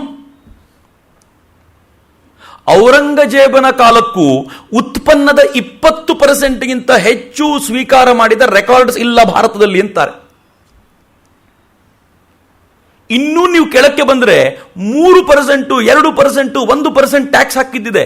ಕೆಲವು ಕಡೆ ರೈತರಂತೂ ಇಷ್ಟ ಬಂದಷ್ಟು ಟ್ಯಾಕ್ಸ್ ಕೊಡ್ತಿದ್ರಂತೆ. ಜಮೀನಿನ ವ್ಯವಸ್ಥೆಯು ಹೆಂಗಿತ್ತು ಗೊತ್ತೇನು? ಒಂದು ಊರಿಗೆ ಒಂದು ಕೆರೆ, ಆ ಕೆರೆಯ ಹತ್ತಿರಕ್ಕೆ ಯಾರು ಜಮೀನು ಇರುತ್ತೋ ಅವ್ನು ಪುಣ್ಯವಂತ. ಆದರೆ ನನ್ನ ದೇಶದ ಸಿಸ್ಟಮ್ ಹೆಂಗಿತ್ತು ಅಂತಂದ್ರೆ, ಎಲ್ರಿಗೂ ಕಂಪಲ್ಸರಿ ಜಮೀನು ಇದ್ದೇ ಇರ್ತಿತ್ತು. ಪ್ರತಿ ವರ್ಷ, ಈ ವರ್ಷ ಕೆರೆಯ ಹತ್ತಿರ ಜಮೀನಿರೋನು ಮುಂದಿನ ವರ್ಷ ದೂರಕ್ಕೆ ಹೋಗಿ ಕೃಷಿ ಮಾಡಬೇಕು. ಹಿಂದೆ ಇದ್ದವನು ಅಲ್ಲಿಗೆ ಬರ್ತಾನೆ, ನೆಕ್ಸ್ಟ್ ಮುಂದೆ ಇದ್ದವನು ಬರ್ತಾನೆ. ಮಳೆ ಬಿಡೋದು ಅವನ ಕರ್ಮ, ಅದನ್ನ ಯಾರು ಏನು ಮಾಡ್ಲಿಕ್ಕಾಗಲ್ಲ. ಆದರೆ ರೊಟೇಷನ್ ಸ್ಕೀಮ್ನಲ್ಲಿ ಕೆರೆ ಹತ್ತಿರಕ್ಕೆ ಬರಬೇಕು, ಜಮೀನು ಪರ್ಮನೆಂಟ್ ಅಂತಿಲ್ಲ. ಇಷ್ಟು ಬಿಟ್ಟು ಒಟ್ಟಾರೆ ಜಮೀನಲ್ಲಿ 1/6 ಭಾಗವನ್ನ ಮಾನ್ಯ ಜಮೀನು ಅಂತ ಕರೀತಿದ್ರು. ಈ ಮಾನ್ಯ ಜಮೀನಿನ ವೈಶಿಷ್ಟ್ಯ ಏನು ಅಂತಂದ್ರೆ, ಇಲ್ಲಿ ಯಾರು ಬಂದರೂ ಬೇಕಿದ್ರು ಕೃಷಿ ಮಾಡಬಹುದು. ಈ ಮಾನ್ಯ ಜಮೀನಿನ ಕೃಷಿಯಲ್ಲಿ ಏನ್ ತೆಗೆದಿರ್ತಾರೋ ಅಷ್ಟು ಆ ಜಮೀನು ಯಾರಿಗೆ ಸೇರಿರುತ್ತೋ ಅವ್ರಿಗೆ ಹೋಗಬೇಕು. ದೇವಸ್ಥಾನಕ್ಕೆ ಸೇರಿದ್ರೆ ಪೂರ್ಣ ದೇವಸ್ಥಾನಕ್ಕೆ, ಮಠಕ್ಕೆ ಸೇರಿದ್ರೆ ಮಠಕ್ಕೆ ಹೋಗುತ್ತೆ. ಇದ್ರ ಮೂಲಕ ಟ್ಯಾಕ್ಸ್ ಅನ್ನು ಸರ್ಕಾರ ತಗೊಳ್ಳುವಂತಿಲ್ಲ. ಒಂದು ದೇವಸ್ಥಾನ ಮಠಗಳನ್ನು ನಡೆಸಲಿಕ್ಕೂ ಏನು ಸುಂದರವಾದ ವ್ಯವಸ್ಥೆ. ದೇವಸ್ಥಾನಗಳು ಸುಮ್ಮನೆ ನಡೆಸುವಂತಿರಲಿಲ್ಲ, ಅವ್ರಿಗೂ ಕೆಲಸ ಇತ್ತು. ಏನು ಕೆಲಸ ಗೊತ್ತೇನು? ಊರಿನ ಶಿಕ್ಷಣವನ್ನು ದೇವಸ್ಥಾನ ನೋಡ್ಕೋಬೇಕಿತ್ತು, ಅನ್ನದಾನವನ್ನು ದೇವಸ್ಥಾನ ಮಾಡಬೇಕಿತ್ತು, ನ್ಯಾಯದಾನವನ್ನು ದೇವಸ್ಥಾನ ಮಾಡಬೇಕಿತ್ತು, ಸಂಸ್ಕಾರ ದೇವಸ್ಥಾನ ಕೊಡಬೇಕಿತ್ತು. ಏನು ಸುಂದರವಾದ ವ್ಯವಸ್ಥೆ. ಆರೋಗ್ಯವನ್ನು ದೇವಸ್ಥಾನ ಕೊಡಬೇಕಿತ್ತು. ಯಾವುದ್ಯಾವುದನ್ನ ದೇವಸ್ಥಾನ ಧರ್ಮ ಅಂತ ಕೊಡಬೇಕಿತ್ತು, ನಾವು ಅದನ್ನೆಲ್ಲ ಬಿಸ್ನೆಸ್ ಮಾಡಿದ್ವಲ್ಲ. ಅನ್ನದಾನ ಮಾಡಬೇಕಿತ್ತು, ನಾವು ಹೇಳಿದ್ವಿ ನೀವೇನು ಮಾಡೋದು ಬೇಡ, ಸರ್ಕಾರ ಮಾಡುತ್ತೆ ಅಂತ. ₹1 1 kg ಅಕ್ಕಿ ಅಂತ ಸರ್ಕಾರ ಕೊಡುತ್ತೆ ಅಂತ ಹೇಳಿದ್ವಿ ನಾವು. ನೀವು ಯಾಕೆ ಮಾಡಬೇಕು? ದೇವಸ್ಥಾನ ಯಾಕೆ ಮಾಡಬೇಕು? ನಾವು ಮಾಡ್ತೀವಿ ಅಂತ. ದೇವಸ್ಥಾನ ಮಾಡುವಾಗಲೂ ಸರ್ಕಾರ ಮಾಡುವಾಗಲೂ ಡಿಫ್ರೆನ್ಸ್ ಏನು ಗೊತ್ತೇನು? ದೇವಸ್ಥಾನದಲ್ಲಿ ಅನ್ನವನ್ನು ಪ್ರಸಾದ ಅಂತ ಕರೀತಾರೆ. ನಾವು ಹೋಗೋದು ಯಾವಾಗ ಅಂತಂದ್ರೆ, ಯಾವಾಗಲಾದ್ರೂ ಪ್ರಸಾದ ತಗೊಳ್ಬೇಕು ಅಂತ ಮನಸ್ಸಿಗೆ ಅನಿಸಿದಾಗ. ಮನೇಲಿ ಯಾರಾದರೂ ಅತಿಥಿಗಳು ಬಂದ್ರೆ ಅವ್ರಿಗೆ ನಾವು ನಮ್ಮನೇಲೆ ಊಟ ಮಾಡ್ತೀವಿ, ಅವರು ಪ್ರಸಾದ ಬೇಕು ಅಂದ್ರೆ ಮಾತ್ರ ಕರ್ಕೊಂಡು ಹೋಗ್ತೀವಿ. ಯಾರು ನಿರ್ಗತಿಕರೋ ಅಥವಾ ಯಾರು ಭಗವಂತನಡೆಗೆ ಪ್ರಸಾದಕ್ಕೋಸ್ಕರ ಬಂದರೂ ಅವ್ರು ಮಾತ್ರ ಅಲ್ಲಿ ತಗೊಳ್ತಾರೆ, ದಿನಾಗ್ಲೂ ತಗೊಳ್ಳಲ್ಲ. ಯಾಕೆಂದ್ರೆ ದೇವರ ಪ್ರಸಾದ ಅನ್ನೋ ನೆಪ. ಸರ್ಕಾರ ₹1 1 kg ಅಕ್ಕಿ ಕೊಟ್ಟರೆ ಯಾರು ಮಾಡ್ತಾರೆ ಗೊತ್ತಾ? ಎಲ್ಲರ ಹತ್ರ ಒಂದು BPL ಕಾರ್ಡ್ ಇರುತ್ತೆ. ಸರ್ಕಾರ ಕೊಡುತ್ತಾನೆ, ಕೊಡ್ಲಿ ನೋಡೇ ಬಿಡ್ತೀನಿ ಅಂತ, ಏನಾಗೋದಿದೆ ಅಂತ. ಶಿಕ್ಷಣವನ್ನ ದೇವಸ್ಥಾನ ಕೊಟ್ಟಾಗ ಅಲ್ಲಿ ಪಾಠ ಮಾಡುವಂತ ಪ್ರತಿಯೊಬ್ಬ ಮೇಷ್ಟ್ರಿಗೂ ದೇವರು ನೋಡ್ತಿದ್ದಾನೆ ಅಂತ. ನಾನು ಅನ್ಯಾಯ ಮಾಡಿದರೆ ದೇವ್ರು ನೋಡ್ಕೊಳ್ತಾನಪ್ಪ, ನಾನು ಅದಕ್ಕೆ ಅನ್ಯಾಯ ಮಾಡಬಾರ್ದು ಅಂತ ಅತ್ಯಂತ ಶುದ್ಧವಾದ ಶ್ರೇಷ್ಠವಾದ ಶಿಕ್ಷಣ ಸಿಕ್ತಿತ್ತು. ಯಾವಾಗ ಇದನ್ನು ಸರ್ಕಾರ ತನ್ನ ತೆಕ್ಕೆಗೆ ತಗೊಳ್ತೋ, ಸರ್ಕಾರ ತೆಕ್ಕೆಗೆ ತಗೊಂಡ ತಕ್ಷಣ ಶಿಕ್ಷಣದ ಸ್ವರೂಪ ಬದಲಾಯಿತು. ಇದು ಬ್ರಿಟಿಷ್ ಕಾಲದಲ್ಲೇ ತಗೊಂಡಾಗೋಗಿತ್ತು. ಆರೋಗ್ಯ ಹಿಂಗಾಗಬೇಕಿತ್ತು. ಇವತ್ತು ನೀವೊಂದು ಸಣ್ಣ ಜ್ವರ ಬಂದು ಹಾಸ್ಪಿಟ್ಲಿಗೆ ಹೋಗಿ 10-15 ಸಾವಿರ ರೂಪಾಯಿ ಖರ್ಚು ಮಾಡಿಕೊಂಡೇ ಬರಬೇಕು, ಅದಕ್ಕಿಂತ ಕಡಿಮೆ ಸಾಧ್ಯ ಇಲ್ಲ ಅನ್ನೋ ಮಟ್ಟಿಗೆ ನಿಲ್ಲಿಸಿಬಿಟ್ಟಿದ್ದೀವಿ. ಆದರೆ ದೇವಸ್ಥಾನಗಳು ಆರೋಗ್ಯ ದಾನ ಮಾಡಬೇಕಾದಾಗ ಡಾಕ್ಟರಿಗೂ ಸೇವಾ ಮನೋಭಾವ, ಹೋಗೋರಿಗೂ ಸೇವಾ ಮನೋಭಾವ. ಏನ್ ಚಂದ ಇತ್ತು ಈ ಕಲ್ಪನೆಗಳು. ನಮ್ಮ ಬಗ್ಗೆ ಮಾತಾಡ್ತಾ ಬ್ರಿಟಿಷರು ಹೇಳ್ತಾರೆ ಭಾರತೀಯರಿಗೆ ಸೈನ್ಸ್ ಗೊತ್ತಿರಲಿಲ್ಲ ಅಂತ. ಯಾವ ಸೈನ್ಸಿನ ಬಗ್ಗೆ ಮಾತನಾಡ್ತಾರ ಅವರು? ಬ್ರಿಟಿಷರು ಟೆಕ್ನಾಲಜಿಕಲಿ ತುಂಬಾ ಮುಂದು ಅಂತ ಹೇಳ್ತೀವಲ್ಲ, ಅವರು ಟೆಕ್ನಾಲಜಿಕಲಿ ತುಂಬಾ ಮುಂದಕ್ಕೆ ಹೋಗಿದ್ದೆ 18-19ನೇ ಶತಮಾನದ ನಂತರ. 1800ನೇ ಇಸ್ವಿಯ ನಂತರ ಅಲ್ಲಿ ಮೊದಲನೇ ಬಾರಿಗೆ ಬಲ್ಬ್ ಬಂತು, ಮೊದಲನೇ ಬಾರಿಗೆ ಗಾಡಿ ಬಂತು, ಮೊದಲನೇ ಬಾರಿಗೆ ಅವರು ಜೆನ್ನಿ ಮಿಷನ್ ಕಂಡು ಹಿಡಿದ್ರು ಅಂತ ನಾವೆಲ್ಲ ಹೇಳ್ತೀವಿ. ಹೆಂಗ್ ಕಂಡುಹಿಡಿದ್ರು ಅಂತಂದ್ರೆ, ಈ ದೇಶದ ದುಡ್ಡನ್ನ ಹೊತ್ಕೊಂಡು ಹೋದ್ರಲ್ಲ, ಅದನ್ನ ತಗೊಂಡೋಗಿ ರಿಸರ್ಚಿಗೆ ಇನ್ವೆಸ್ಟ್ ಮಾಡಿದ್ರು. ಈ ದೇಶದಿಂದ ನೇರವಾಗಿ ಕೊಂಡು ಹೋದ್ರು. ನಿಮ್ಗೆ ಗೊತ್ತಿರಲಿ ಮಿತ್ರರೇ, ಯುರೋಪಿನ ನೀವು ಇದನ್ನ ನೋಡಿದ್ರೆ, ಕೃಷಿ ನೋಡಿದ್ರೆ, ಅದಕ್ಕಿಂತಲೂ ಶ್ರೇಷ್ಠ ಮಟ್ಟದ ಕೃಷಿ ಭಾರತದ್ದಿತ್ತು. ಯುರೋಪಿನಲ್ಲಿ ಕೃಷಿ ಭೂಮಿಗೆ ಯಾವ ತರದ ಯಂತ್ರ ಬಳಸಬೇಕು ಅಂತ ಗೊತ್ತಿಲ್ಲದೆ ಹೋದಾಗ ಈ ದೇಶದಲ್ಲಿ ಬಗೆ ಬಗೆಯ ಯಂತ್ರಗಳನ್ನು ಬಳಸ್ತಿದ್ರು. ಇದನ್ನ ಡ್ರಾಯಿಂಗ್ ಮಾಡ್ಕೊಂಡು ಹೋಗಿದ್ದಲ್ಲದೆ ಅನೇಕ ಯುರೋಪಿಯನ್ ಅಧಿಕಾರಿಗಳು ಹೋಗಬೇಕಾದ್ರೆ ಇಲ್ಲಿನ ಯಂತ್ರಗಳನ್ನು ತಗೊಂಡು ಹೋಗಿ ಈ ತರದ ರೆಪ್ಲಿಕಾ ಮಾಡ್ಕೊಳ್ಳಿ, ಕೃಷಿ ಮಾಡ್ಲಿಕ್ಕೆ ಚೆನ್ನಾಗಿರುತ್ತೆ ಅಂತ ಹೇಳಿದ್ರು. ನಮ್ಮ ನಾಗರಿಕರು ಅಂತ ಕರಿತೀರಾ? ಜಗತ್ತಿನ ಅತ್ಯಂತ ಶ್ರೇಷ್ಠ ಉಕ್ಕನ್ನ 1800ನೇ ಇಸ್ವಿಯಲ್ಲಿ ಉತ್ತರ ಪ್ರದೇಶದಲ್ಲಿ ಪ್ರೊಡ್ಯೂಸ್ ಮಾಡ್ತಿದ್ವಿ. ಹಾಗಂತ ದಾಖಲೆಗಳು ಇವತ್ತಿಗೂ ಸಿಗ್ತವೆ. ಅತ್ಯಂತ ಶ್ರೇಷ್ಠ ಮಟ್ಟದ ಉಕ್ಕು. ಈ ಉಕ್ಕು ಹೆಂಗಿತ್ತು ಅಂತಂದ್ರೆ, ಒಂದು 10,000ದಷ್ಟು ಉಕ್ಕನ್ನು ತಯಾರು ಮಾಡುವಂತ ಫರ್ನೇಸ್ಗಳಿದ್ವಂತೆ, ಒಲೆ. ಈ ಒಲೆ ಹೆಂಗಿತ್ತು ಅಂತಂದ್ರೆ, ಒಂದು ಗಾಡಿಯಿಂದ ಒಂದು ಗಾಡಿಯಲ್ಲಿ ತಗೊಂಡು ಮತ್ತೊಂದು ಕಡೆ ತಗೊಂಡು ಹೋಗಬಹುದಷ್ಟು ವೆಯ್ಟ್ಲೆಸ್ ಒಲೆ. ಪ್ರತಿಯೊಂದು ಒಲೆ 30-40 ವಾರಗಳ ಕಾಲ ಕೆಲಸ ಮಾಡಿದರೆ ವರ್ಷಕ್ಕೆ 20 ಟನ್ ಉಕ್ಕನ್ನು ಪ್ರೊಡ್ಯೂಸ್ ಮಾಡ್ತಿತ್ತಂತೆ. ಭಾರತ ಪ್ರತಿ ವರ್ಷ 2 ಲಕ್ಷ ಟನ್ ಹೈ ಕ್ವಾಲಿಟಿ ಉಕ್ಕನ್ನು ಪ್ರೊಡ್ಯೂಸ್ ಮಾಡ್ತಿತ್ತು, ಜಗತ್ತಿಗೆ ಎಕ್ಸ್ಪೋರ್ಟ್ ಮಾಡ್ತಾ ಇತ್ತು. ಮತ್ತೆ ನಮ್ಗೆ ಹೇಳ್ತಾರೆ ಭಾರತೀಯ ನಾಗರಿಕರು, ಭಾರತೀಯರಿಗೂ ವಿಜ್ಞಾನ ಗೊತ್ತಿರಲಿಲ್ಲ, ಭಾರತೀಯರಿಗೆ ಸೈನ್ಸ್ ಗೊತ್ತಿರಲಿಲ್ಲ ಅಂತ ಹೇಳಿದ ಇವರು. ಒಬ್ಬ ಡಾಕ್ಟರು ಜೆ ಕಾರ್ಫ್ಯೂ ಅಂತ ಆತನ ಹೆಸರು. ಆತನನ್ನ ಆಧುನಿಕ ಪ್ಲಾಸ್ಟಿಕ್ ಸರ್ಜರಿಯ ಪಿತಾಮಹ ಅಂತ ಕರೀತಾರೆ. ಆತನೇ ಬರ್ಕೊಂಡಿದ್ದಾನೆ, ನನಗೆ ಪ್ಲಾಸ್ಟಿಕ್ ಸರ್ಜರಿ ಹೇಳಿಕೊಟ್ಟಿದ್ದೆ ಭಾರತ ಅಂತ. ಟಿಪ್ಪು ಸುಲ್ತಾನ್ ಜೊತೆ ಹೋರಾಟ ಮಾಡುವಾಗ ಒಬ್ಬ ಸಾಮಾನ್ಯವಾದ, ಬಹುಶಃ ಮಹಾರಾಷ್ಟ್ರದವನಿರಬೇಕು, ಆತ ಎದುರಾಳಿ ತಂಡದ ಬ್ರಿಟಿಷರ ತಂಡದಲ್ಲಿ ಇದ್ದಂತೆ. ಅವನು ಕುದುರೆ ಗಾಡಿನೋ ಎತ್ತಿನ ಗಾಡಿನೋ ಓಡಿಸ್ತಿದ್ದ. ಟಿಪ್ಪು ಸುಲ್ತಾನ್ ಕಡೆಯವರು ಅವನನ್ನು ಹಿಡಿದ್ರು, ಅವನು ಮೂಗನ್ ಕತ್ತರಿಸಿ ಕಳಿಸಿದ್ರು. ಮೂಗನ್ ಕತ್ತರಿಸೋದು ಅಂದ್ರೆ ಅವಮಾನ ಮಾಡೋದು ಅಂತ. ಇವನು ಓಡ್ತಾ ಬಂದ, ಮೂಗು ತುಂಡಾಗಿತ್ತು, ಏನಾಯ್ತು ಅಂತ ಇವರು ಡೇರಲ್ಲಿ ಇಟ್ಕೊಂಡ್ರು. ಅದಾದ್ಮೇಲೆ ಒಂದು 3-4 ತಿಂಗಳ ನಂತರ ಮೂಗು ಬಂದ್ಬಿಟ್ಟಿತ್ತು ಅವನಿಗೆ. ಇವರಿಗೆ ಗಾಬರಿ ಆಯ್ತು, ಎಲ್ಲಿಂದ ಬಂತು ಅಂತಂದ್ರೆ ಅವನಂದ ಪೂರ್ಣದಲ್ಲಿ ಸರ್ಜರಿ ಆಯ್ತು ನಂದು ಅಂತ. ಅವ್ನು ಬೇರೆ ಭಾಷೆ ಬಳಸಿರ್ತಾನೆ, ನಾನು ಸರ್ಜರಿ ಅಂತ ಹೇಳ್ತಿದ್ದೀನಿ ಅಷ್ಟೇ. ಹೆಂಗಿರ್ಬೋದು ಬ್ರಿಟಿಷರ ಕಥೆ, ಹೆಂಗಾಗಿರ್ಬೇಡ. ಗಾಬರಿಯಾಗಿ ಅವರು ತಮ್ಮ ಪುಸ್ತಕದಲ್ಲಿ ಅದನ್ನು ವರ್ಣನೆ ಮಾಡಿದ್ರು. ಹೆಂಗ್ ಮಾಡಿದ್ರು ಅಂತ ವರ್ಣನೆಯೂ ಹಂಗೆ ಇದೆ. ಅದನ್ನು ಕಾರ್ಫ್ಯೂ ತಾನು ತಗೊಂಡು ಆ ವರ್ಣನೆಯನ್ನು ಓದಿದ ಮೇಲೆ ಇದನ್ನು ನಾವು ಮಾಡ್ಬೋದಾ ಅಂತ ಮುಂದೆ ನಿಂತ್ಕೊಂಡು ಅದರ ಥರ ಮಾಡಿ ಹೇಳ್ತಾನೆ, ಇದು ಪ್ಲಾಸ್ಟಿಕ್ ಸರ್ಜರಿ ಅಂತ. ಮೊದಲನೇ ಪ್ಲಾಸ್ಟಿಕ್ ಸರ್ಜರಿ ಅಲ್ಲಿ ನಡಿಬೇಕಾದ್ರೆ ಭಾರತದ ಒಬ್ಬ ಸಾಮಾನ್ಯ ಪೂನಾದ ಹಳ್ಳಿಯ ಒಬ್ಬ ಸಾಮಾನ್ಯ ಕುಮಾರ ಅನ್ನುವಂಥ ವೈದ್ಯನಿಂದ ಪ್ರಭಾವ ಆಗುತ್ತೆ ಅಂತಂದ್ರೆ, ನಮ್ಮ ಅನಾಗರಿಕರು ಅಂತ ಕರೀತಾರಲ್ಲ, ಯಾವುದರ ಅನಾಗರಿಕರು? ಯಾವ ಎಜುಕೇಶನ್ ಬಗ್ಗೆ ಅವ್ರು ಮಾತಾಡ್ತಾರೆ? ನಮ್ಮ ಬಗ್ಗೆ ಮಾತನಾಡಬೇಕಾದಾಗ ಅವ್ರು ಕೊಡುವಂತ ಎಜುಕೇಶನ್ ಹೆಂಗಿತ್ತು ಅಂತಂದ್ರೆ, ಯಾರಿಗೆ ಹಳ್ಳಿಯಲ್ಲಿ ಜಮೀನ್ ಇಲ್ವೋ, ಯಾರಿಗೆ 20 ಪೌಂಡ್ನಷ್ಟು ಬಾಡಿಗೆ ಬರ್ತಿಲ್ವೋ, ಅವನು ಹಳ್ಳಿ ಬಿಟ್ಟು ಹೊರಗೆ ಬರೋದು ಬೇಡ, ಅವ್ರ ಮಕ್ಕಳಿಗೆ ಎಜುಕೇಶನ್ ಬೇಡ ಅಂತ ಹೇಳಿದ್ದಂತ ಕಾನೂನುಗಳಲ್ಲಿದ್ವು, ಬಡವರಿಗೆ ಎಜುಕೇಶನ್ ಕೊಡಬಾರ್ದು ಅಂತ. ಅವ್ರ ರೂಲೇ ಇತ್ತು. ಎಂತ ರೂಲ್ ಇತ್ತು ಅಂತಂದ್ರೆ, ಎಲ್ಲರೂ ಎಜುಕೇಶನ್ ಪಡೆಯೋ ಅಗತ್ಯ ಇಲ್ಲ, ರೈತರ ಮಕ್ಕಳು ರೈತರಾಗಬೇಕು, ಯಾರ್ಯಾರನ್ನೇನು ಕೆಲಸ ಮಾಡ್ತಾರೋ ಅದು ಮಾಡಬೇಕು, ರೈತರೇ ಇಲ್ಲ ಅಂದ್ರೆ ಮುಂದೇನ್ ಮಾಡೋದು ಅಂತಿತ್ತು. ಅವರು ಸಂಡೇ ಕ್ಲಾಸಸ್ ಶುರು ಮಾಡಿದ್ರು. ಸಂಡೇ ಕ್ಲಾಸಸ್ ಯಾಕೆ ಶುರು ಮಾಡಿದ್ರು ಅಂತಂದ್ರೆ, ಮುಂದೆ ಬೈಬಲ್ ಓದೋರು ಯಾರು ಇಲ್ಲ ಅಂತಂದ್ರೆ ಇದನ್ನು ಫಾಲೋ ಮಾಡೋರು ಯಾರು ಇರಲ್ಲ, ಕೆಲವ್ರಿಗೆ ಬೈಬಲ್ ಓದಿಸಬೇಕು ಅಂತ ಸಂಡೇ ಕ್ಲಾಸ್ ಶುರು ಮಾಡಿದವರು. 1700ನೇ ಇಸ್ವಿ ನಂತರ ಭಾರತಕ್ಕೆ ಬಂದು ಇಲ್ಲಿ ಸುತ್ತಾಡ್ತಾ ಹೋದ್ರಲ್ಲ, ಸುತ್ತಾಡ್ತಾ ಹೋದ್ಮೇಲೆ ಮೊದಲನೇ ಬಾರಿಗೆ ಅಲ್ಲೊಂದು ಕಾನೂನು ಬಂತು. ಬಹುಶಃ ಪೀಲ್ಸ್ ಆಕ್ಟ್ ಬಂದಿದ್ದೆ 1800ನೇ ಇಸ್ವಿ ಆಸ್ಪಾಸ್ನಲ್ಲಿ. ಸಾರ್ವತ್ರಿಕ ಶಿಕ್ಷಣದ ಕಲ್ಪನೆಯನ್ನು ಕೊಟ್ಟು ಭಾರತದಲ್ಲಿರೋ ಥರದ ಶಿಕ್ಷಣವನ್ನು ಇಲ್ಲಿ ತರಬೇಕು ಅಂತ ಹೇಳಿದರು. ಈ ಶಿಕ್ಷಣ ಬರೋ ಆಸ್ಪಾಸ್ನಲ್ಲಿ 1792ರ ವೇಳೆಗೆ ಅಲ್ಲಿ 40,000 ಜನ ಎಜುಕೇಶನ್ ಪಡಿತಾ ಇದ್ರೆ, 1813ರ ವೇಳೆಗೆ 1.25 ಲಕ್ಷ ಜನಕ್ಕೆ ಏರ್ತು. 1850ರ ವೇಳೆಗೆ 25 ಲಕ್ಷ ಜನ ಸಾರ್ವತ್ರಿಕವಾಗಿ ಶಿಕ್ಷಣ ಪಡೆದ್ರಲ್ಲ. ಮೂಲ ಪ್ರೇರಣೆ ಯಾರು ಅಂತ ಕೇಳಿ, ನನ್ನ ದೇಶವೇ ಪ್ರೇರಣೆ ಅಂತ ಒಪ್ಪಿಕೊಳ್ಳದೆ ಬೇರೆ ವಿಧಿ ಇಲ್ಲ ಅವರಿಗೆ. ಆದರೆ ನಮಗೆ ಹೇಳ್ಕೊಂಡು ತಿರುಗಾಡಿದ್ರು ಭಾರತೀಯರ ಅನಾಗರಿಕರು, ಭಾರತೀಯರು ಅಯೋಗ್ಯರು, ಏನಕ್ಕೂ ಉಪಯೋಗ ಇರಲಿಲ್ಲ ಅಂತ. ಇಂಥ ಅಯೋಗ್ಯರನ್ನು, ಇಂಥ ಅನಾಗರಿಕರನ್ನು ಆದಷ್ಟು ಬೇಗ ಕ್ರಿಸ್ತೀಕರಣಗೊಳಿಸಿ ಇವರನ್ನು ಉದ್ಧಾರ ಮಾಡಬೇಕು ಅಂತ ನಮಗೆ ಹೇಳ್ಬಿಟ್ಟು ಕಳಿಸಿದ್ರು. ಈ ಉದ್ಧಾರದ ಚಿಂತನೆ ಅವ್ರು ಮಾಡೋದು ಅಲ್ಲಿ ಕೂತ್ಕೊಂಡು. ಎಷ್ಟರ ಮಟ್ಟಿಗೆ ಮಾತನಾಡಿದ್ರು ಅಂತಂದ್ರೆ, ಮೆಕಾಲೆ ಅವನು ತಾನು ಲಂಡನ್ನ ಹೌಸ್ ಆಫ್ ಕಾಮನ್ಸ್ ನಲ್ಲಿ ಮಾತಾಡ್ತಾ ಹೇಳ್ತಾನೆ, ಭಾರತದ ಒಟ್ಟಾರೆ ಸಾಹಿತ್ಯ, ಅದು ವೇದ ಇರಬಹುದು, ಪುರಾಣಗಳಿರಬಹುದು, ಅದು ಅತ್ಯಂತ ಶ್ರೇಷ್ಠರು ಬರೆದ ಕಾವ್ಯಗಳಿರ್ಬೋದು, ಇವೆಲ್ಲವೂ ಕೂಡ ಒಟ್ಟು ಹಾಕಿದರೆ ಇಂಗ್ಲೆಂಡಿನ ಒಂದು ಶೆಲ್ಫಿನ ಸಾಹಿತ್ಯಕ್ಕೆ ಸಮಾನವಾಗಲ್ಲ ಅಂತಂದ. ಏನು ಬುದ್ಧಿವಂತ ಇರಬೇಕು, ಎಷ್ಟು ಓದ್ಕೊಂಡಿರಬೇಕು ಅಂತ. ಇವ್ರಿಗೆ ಹಿಂಗೆಲ್ಲ ಅನ್ನಿಸ್ತಿರ್ಬೇಕಾದ್ರೆ ಇವ್ಯಾಂಜಲೈಸ್ ಮಾಡಲಿಕ್ಕೆ, ಈ ದೇಶವನ್ನು ಕ್ರಿಸ್ತೀಕರಣಗೊಳಿಸಿ ಒಬ್ಬರಾದ್ಮೇಲೆ ಒಬ್ಬರು ಬರ್ಲಿಕ್ಕೆ ಶುರು ಮಾಡಿದರು. ಬ್ಯಾಪ್ಟಿಸ್ಟ್ ಬಂದರು, ಅದಕ್ಕಿಂತ ಮುಂಚೆ ಒಂದಷ್ಟು ಜನ ಬಂದರು. ಹೀಗೆ ಬಂದವರೆಲ್ಲ ಪ್ರಯತ್ನದಲ್ಲಿ ಸೋತ್ ಹೋದರು. ಬ್ಯಾಪ್ಟಿಸ್ಟ್ರು ಕಲ್ಕತ್ತಾದಲ್ಲಿ ಸೆರಾಂಪುರ ಮಿಷನ್ ಅನ್ನು ಶುರು ಮಾಡಿಕೊಂಡು ವಿಲಿಯಂ ಆಡಮ್ಸ್ ಭಾರತಕ್ಕೆ ಬಂದ.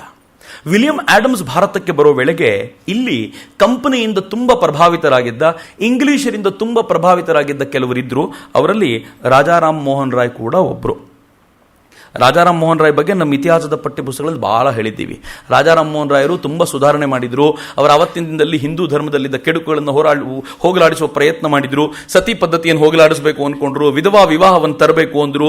ಬಾಲ್ಯ ವಿವಾಹ ಪದ್ಧತಿಯನ್ನು ನಿಷೇಧಿಸಲಿಕ್ಕೆ ಬ್ರಿಟಿಷರವ್ರ ಜೊತೆ ಕೈ ಜೋಡಿಸಿದ್ರು. ಹೆಂಗಿತ್ತು ಅಂತಂದ್ರೆ, ಒಂದು ಹಂತದಲ್ಲಿ ಈ ಭಾರತದಲ್ಲಿರುವಂಥ ಬಹುದೇವತಾವಾದವನ್ನು ಧಿಕ್ಕರಿಸಿ ಮಾತನಾಡ್ತಿದ್ದಂಥ ಅವರು ಬ್ರಿಟಿಷರಿಗೆ ಅನ್ನಿಸ್ತು, ಪಕ್ಕಾ ಕ್ರಿಶ್ಚಿಯನ್ ಆಗ್ಲಿಕ್ಕೆ ಯೋಗ್ಯ ಈತನೇ ಅಂತ.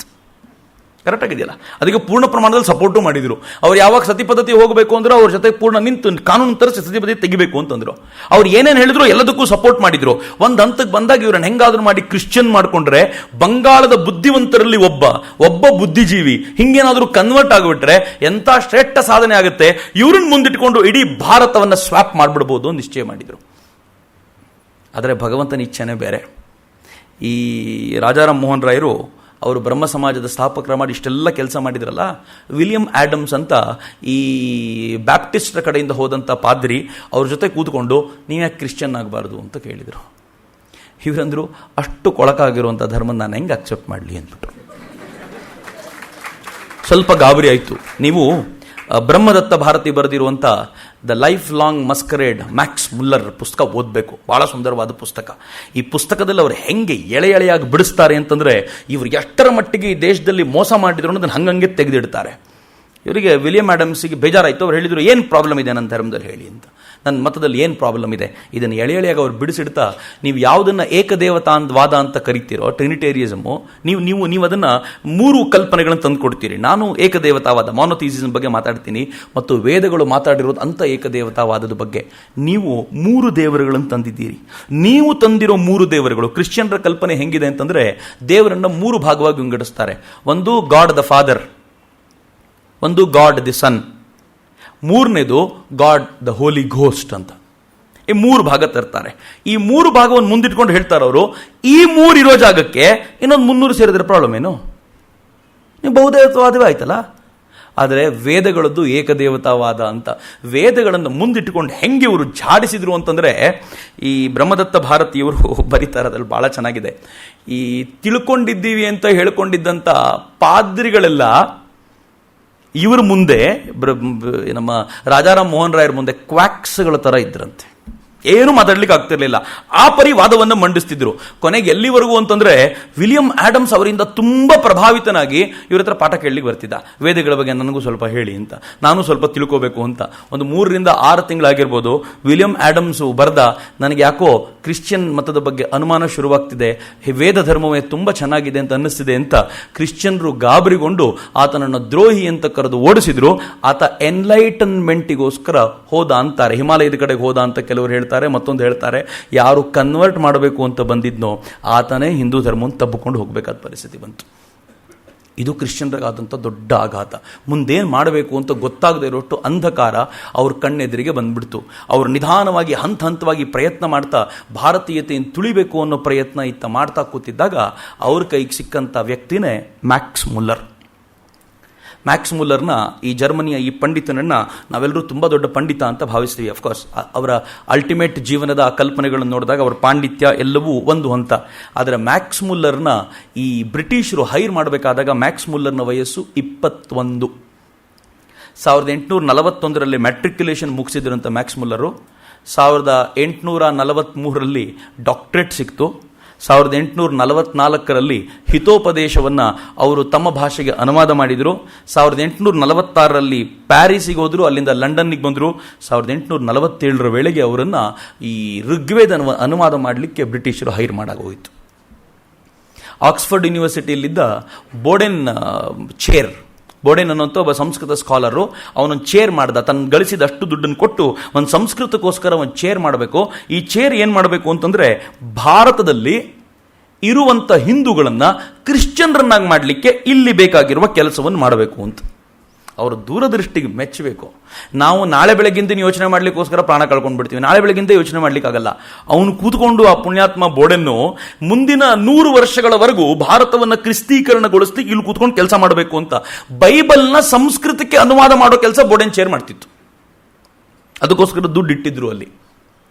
ಮ್ಯಾಕ್ಸ್ ಮುಲ್ಲರ್ಗೆ ಇವರಿಗೆಲ್ಲ ಅನ್ನಿಸ್ತು, ಯಾವ ವೇದ ಏಕದೇವತಾವಾದದ ಕುರಿತಂತೆ ಸ್ಪಷ್ಟವಾಗಿ ಮಾತನಾಡ್ತಾ ಕ್ರಿಶ್ಚಿಯನ್ರನ್ನು ಕೂಡ ತುಳಿದು ಬಿಡುವ ಸಾಧ್ಯತೆಗಳಿವೋ, ಆ ವೇದ ಏಕದೇವತಾವಾದ ಹೇಳೋದೇ ಇಲ್ಲ, ಅದು ಬಹುದೇವತಾವಾದವನ್ನೇ ಹೇಳುತ್ತೆ ಅನ್ನೋದನ್ನು ಒಂದ್ಸಲ ತೋರಿಸಿಬಿಟ್ರೆ ಭಾರತೀಯರು ಪೂರ್ಣ ಪ್ರಮಾಣದಲ್ಲಿ ಅವ್ರಿಗೆ ಬೇರೆ ದಾರಿನೇ ಇಲ್ಲ, ಸೈದ್ಧಾಂತಿಕವಾಗಿ ನಮ್ಮ ಹಿಂದೆ ಬರಲೇಬೇಕು ಅಂತ ಅವ್ರು ನಿಶ್ಚಯ ಮಾಡಿದರು.